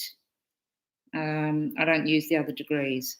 I use them to do the charts, but I don't use them for critical degrees. So that answers something that was way back up there too.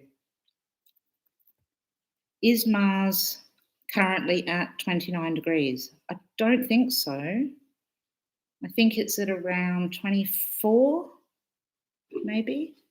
I could be wrong. It could be at 29 degrees. I left my ephemeris somewhere else. I can't see. Moon is sextile Neptune, you think? I would hazard a guess that you have something aspecting Neptune, or more likely actually the ascendant. That will definitely be more applicable to what you're saying, is the ascendant to those planets. I think you may be a little bit ahead of yourself, Michi. I'm not 100% sure. I could be wrong. Have I got transits here? Oh, no, this is transits for going back a little bit. Mars. No, I don't know. I don't know the position of Mars. I'm not going to guess it. Someone else might know. I'm not too sure. Carmel, your Mercury is unaspected in the second. Oh, okay, an unaspected Mercury. Now, that's where I'd be looking for your fibro issues. Yeah, have a look at your chart. What you want to look at. So Mercury is like fibro, basically, nutting it down to one sort of thing. But the things that fibro does to our body is the areas that generally Mercury is responsible for. So you want to have a look at Mercury. The ascendant is our physical body, so you want to have a look at that. And any aspects to the physical body, the ascendant, will show you the illness. But I definitely would have to look at your chart for more of that. I couldn't say it straight off the bat. I don't know everything either. Certainly don't know everything. I like to think I do a lot of the time, but I don't. It's getting hot now.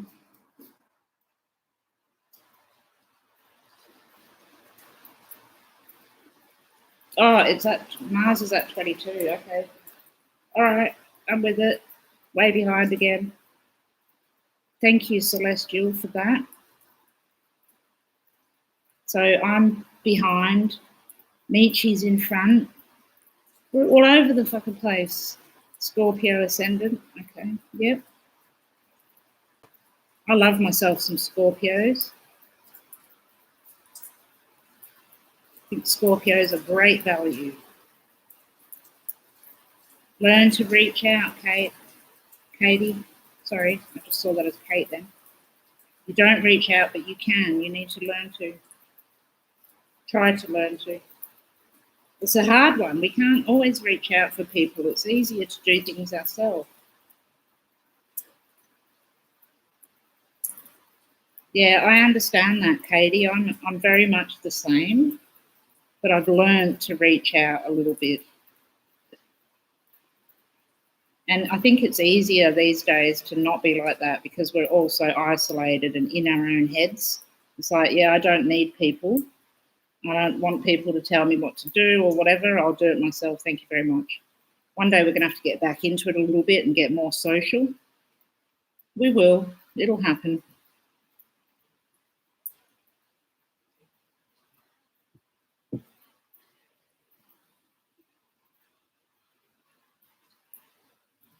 I think Katie would be a very good painter.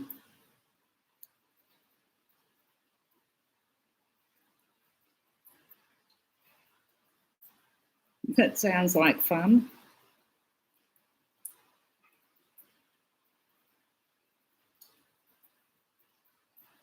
Okay. What else was I going to talk about?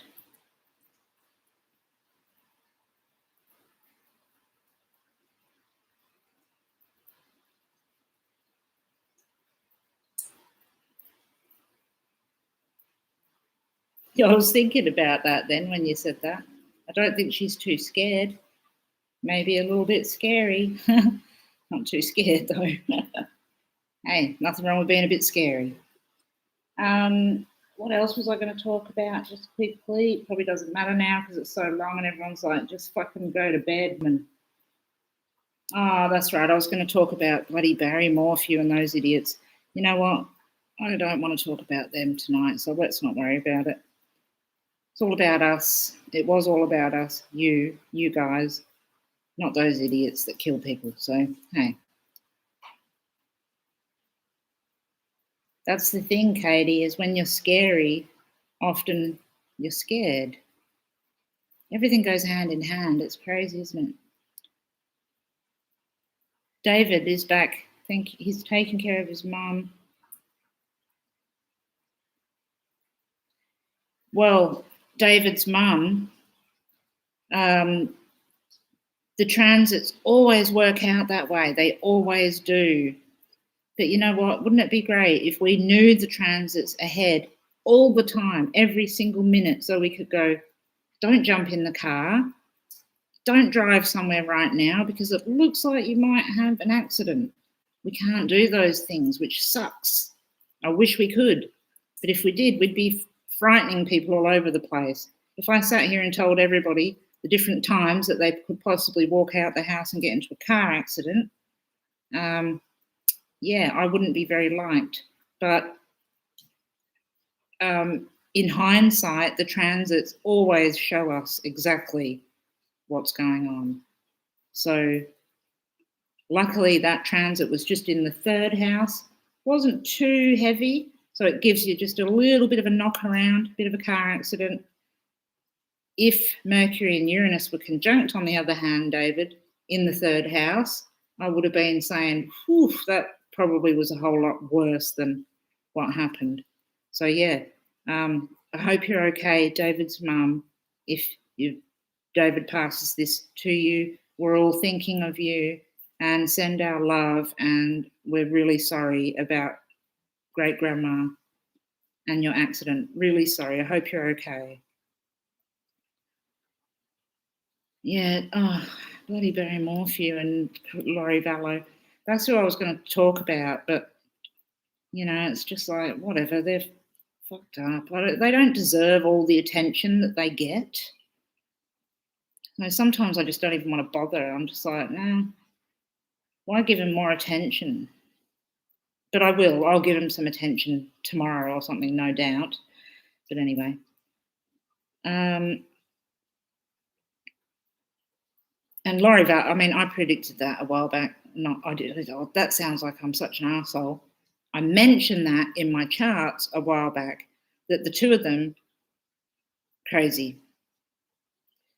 Laurie Vallow and Chad Daybell. He's going to try and plead the plea as well. I believe that where they are, they can't get away with it by being insane, but they can get a lesser sentence, blah, blah.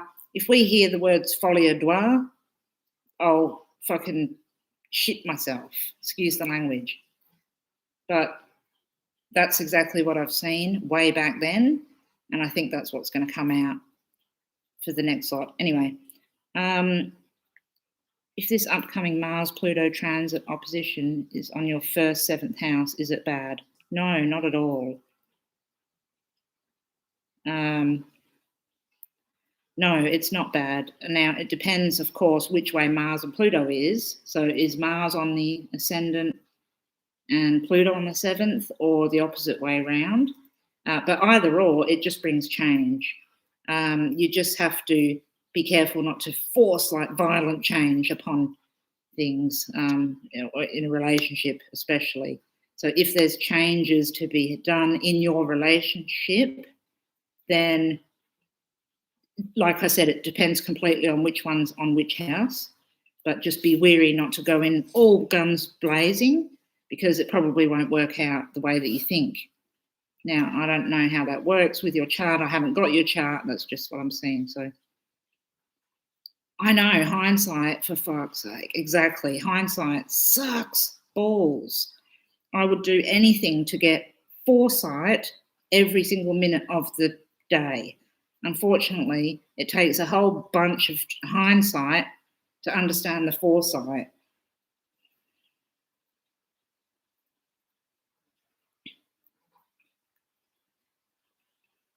Yeah, no, they are the arseholes. I know. I just sounded like a bit of an arsehole saying that. I predicted this.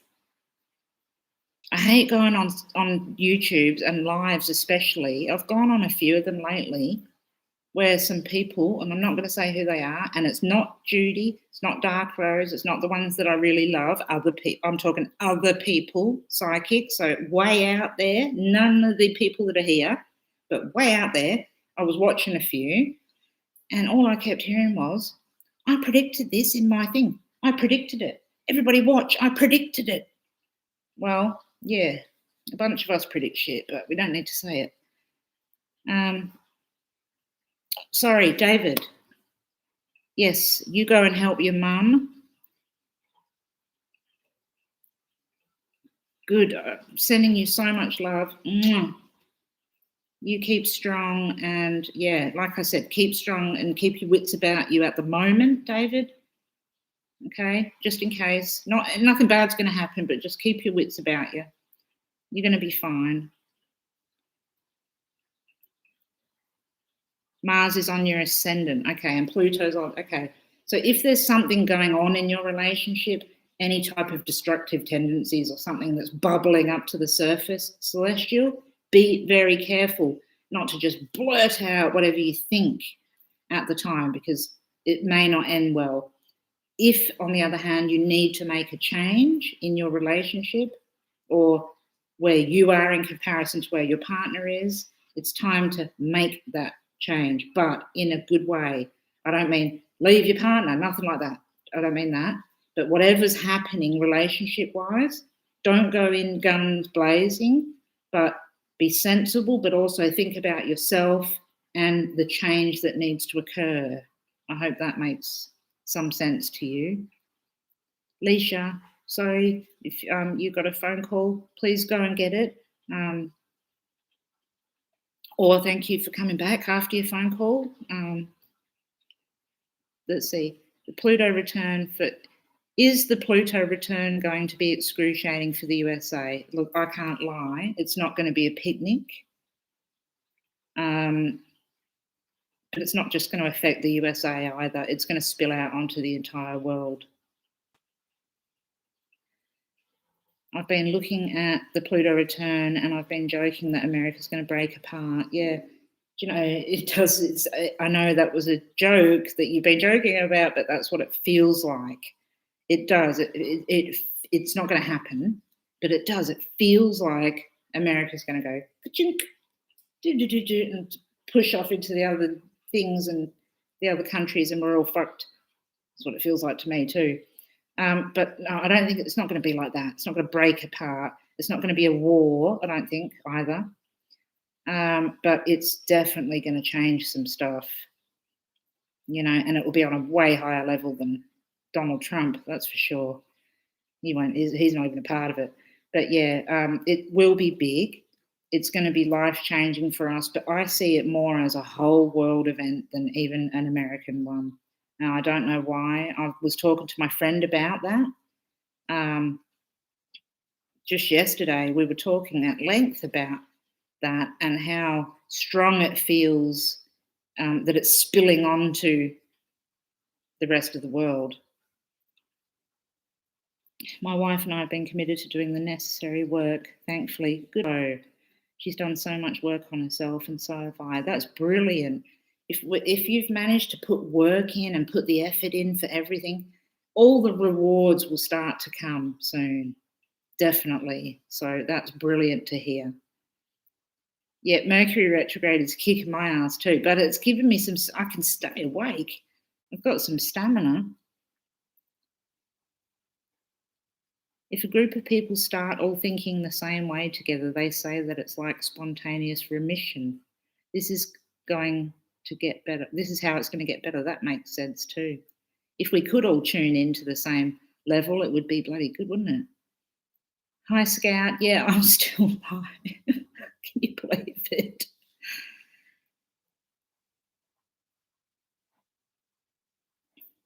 Yeah, if anyone wants to message Vicky, yeah, please definitely say who you are on here and that you are on the live and before messaging her. She's so wonderful. She's given out all her personal details and making friend requests and everything, but also she's not magical. She might be. She's pretty fucking magical actually, but she's not like superhuman. she won't remember everybody. So definitely put down your name. And also, if you write me an email, if you're a member, you want readings and anything like that, put down, I'm a member, Kirsty, for Christ's sake, read my chart, or whatever you want to write, okay? America doesn't want to do the Pluto-related work. Yeah, no, that's right. It's like they don't want to do it. So that's why, maybe that's why it feels like it's going to spill out into the rest of the world. A lot of inertia for them to reckon with. Yeah, exactly. I completely agree. And that inertia is going to be like out there for the rest of the world to have to pick up the pieces as well. That's definitely what that feels like. Yeah, the USA has so much influence, way more than people give it credit for. And not just because it's the country of freedom and all the rest of the stuff. It's a very powerful country.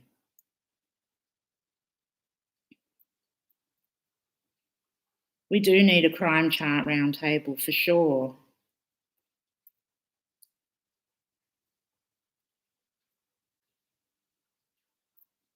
I think Vicky has a few different platforms that she can talk on, so she'll tell you, I'm sure.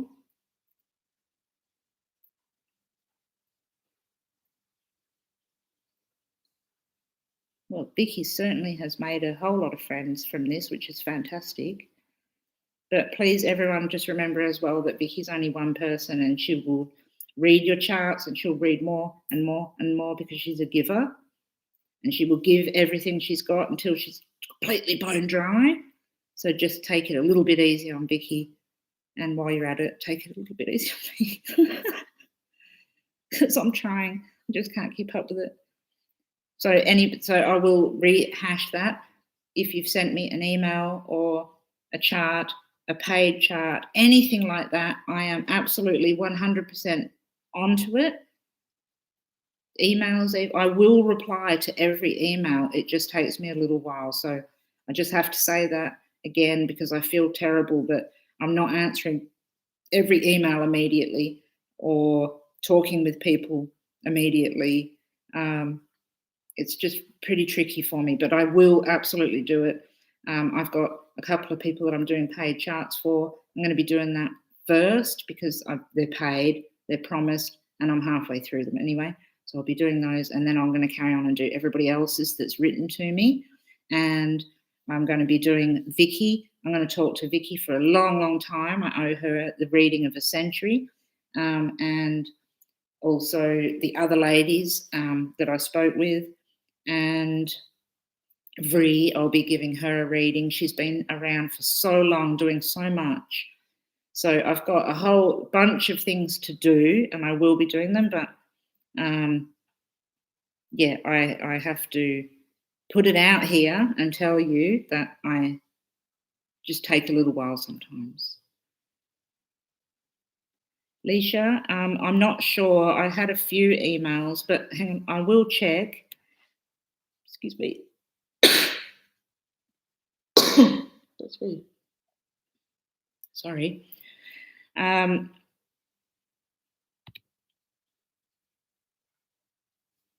me have a look. I'll just check my, whoops, daisy.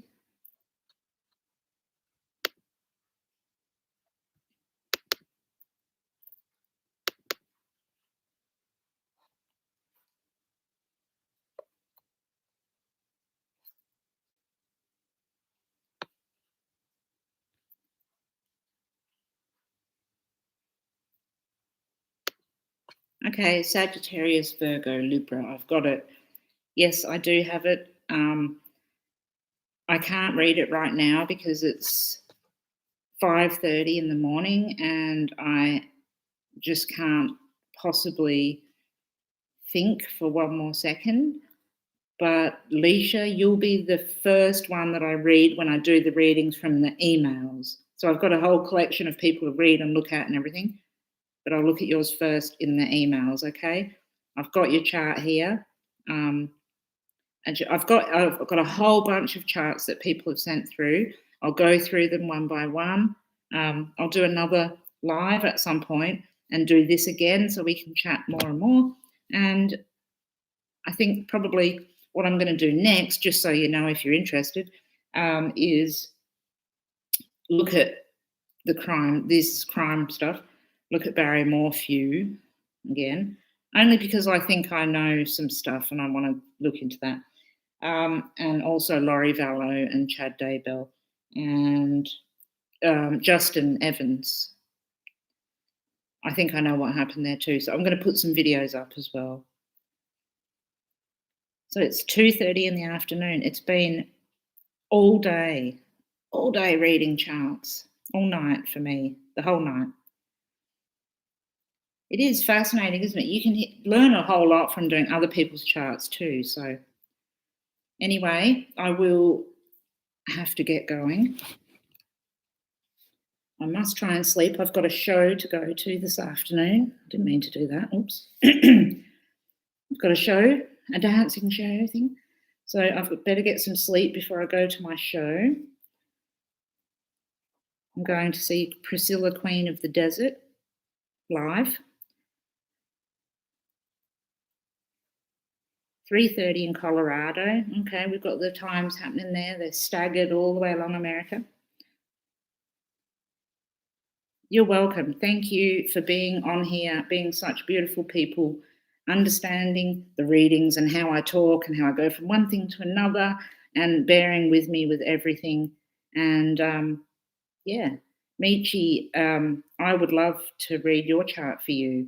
Every time your name pops up, I get this vision of a chart in my face, and I'd like to know whether what I'm seeing is actually representative of who you are. Hey, I don't have to, of course, but yeah, I would like to. Okay, everyone, go and make your. Okay, Vicky, thank you so much. Love you. Cannot wait to talk to you about your chart and get right into it. You're first. First off the ranks is Vicky. Then we'll go to Vree, and then we'll move on to the emails and outwards like that. Anyway, the people that have put their birth dates on here, I'm going to try and get to them as well. I'll try and give as much info out as I can. But right now, I really have to try and go to bed because it's nearly light. So, Vicky, thank you so much. Shining, love you. Demisha, thanks for coming on. Leisha, I'll read your chart soon. Thank you so much for being here. Alberto, thank you. I am going to get some rest now. Silk, thank you so much for allowing me to read for you. Everyone, thanks for letting me read for you. I really enjoy it. I love being on the live, and everyone take care.